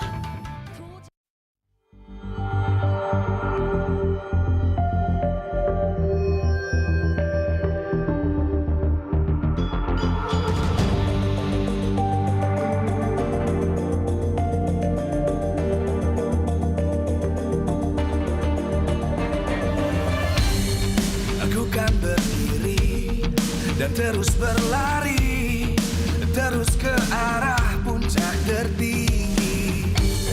Ku takkan berhenti, hanya sampai di sini. Kemenangan abadi menanti. You know we won't miss if we unite our focus. And if you haven't noticed, we all nyalakan apimu, hadapi semua tantangan, hadap semua serangan, jatuh bukan halangan, bakar semangatmu, janganlah engkau menyerah, kita kan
terus berlari, terus ke arah puncak tertinggi. Ku takkan berhenti, hanya sampai di sini. Kemenangan abadi menanti. You know we won't miss if we unite our focus. And if you haven't noticed, we all in. Nyalakan apimu, hadapi semua tantangan, hadang semua serangan, jatuh bukan halangan. Bakar semangatmu, janganlah engkau menyerah. Kita akan buat sejarah. We all this, we won't miss. We all this, we won't miss. Saatnya beraksi, jalani ambisi. Aku kan menyawakan hari ini. You know we won't miss if we unite our focus. And if you haven't noticed, we all in. Nyalakan apimu, hadapi semua tantangan, hadang semua serangan, jatuh bukan halangan. Bakar semangatmu, janganlah engkau menyerah. Kita akan buat sejarah. We all this, we won't miss. We all this, we won't miss. We all this.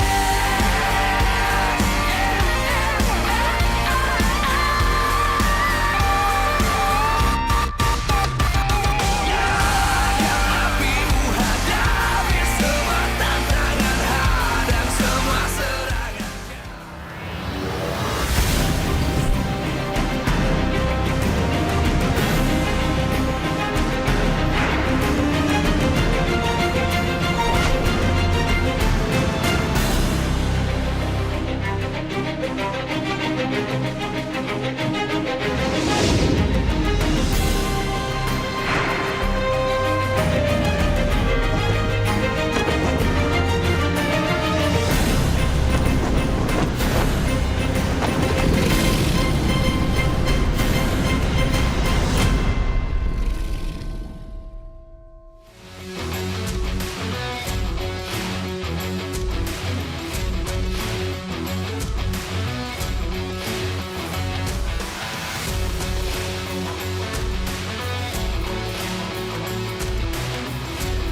Live from MPL Arena, Jakarta, MPL Indonesia Season 17 is powered by Moonton.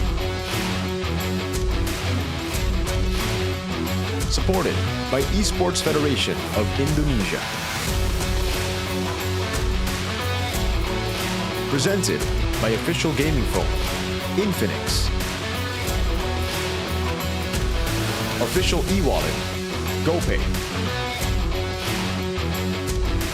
Official gaming chair, Toda.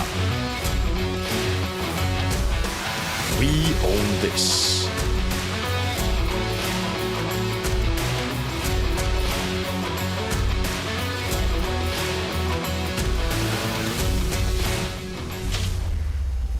Dua tim yang sedang terluka dengan misi mencari poin pertama di teams who have a minggu mission yang to kedua. get a Sudah point bersama today di sini ada EVOS dan juga to rise up in BTS. the standings. Dan We got ada Evos, Veldora, and Shogun. Dan juga Shogun, halo. Apa kabar hari ini? How you feeling today, Baik-baik. Veldora? Good? Shogun gimana? Shogun? Sama-sama baik-baik. Sama-sama baik. Good. Oke, Alisa pengen tanya-tanya dulu nih sama Vel karena Wanna ask y'all? kita terakhir Vel? ketemu pas M7 kemarin. Last time we met was dengan M7. sesuatu yang berbeda nih ya. And it's Kali already ini very sudah different. di EVOS nih. Now you're in Ada nggak Evos. sih You were part of perbedaan the Vel Anfang permainan Yaobai sebelumnya? before. Karena kita tahu kamu sudah bermain di cukup banyak laga ya di You MPL played in a lot of Indonesia matches, atau Malaysia Vel. dan terakhir di In Malaysia China. as well, you had a stint Kamu there balik lagi ke with MPL Homeboys. Indonesia, seperti apa perasaannya dan juga mungkin ada So, strategi yang berbeda nggak sih? How does it feel Kalau coming back to MPL? pastinya senang, cuma I'm kalau happy. buat itu paling bedanya ya lebih intens di itu aja. The difference Sama is penonton it's definitely kita more kayak intense here. We kurang got banyak a lot more Gak ada audience pressure. members, a lot more viewers. Oh, jadi lebih pressure di sini. So, Justru di more Cina. pressure. Ini banyak penonton juga kan. Yeah, because of the viewers. Oke, ini cukup menarik ya. Karena kita pikir kalau misalkan bermain di luar itu jauh lebih bikin kamu tegang gitu malah enggak. Enggak.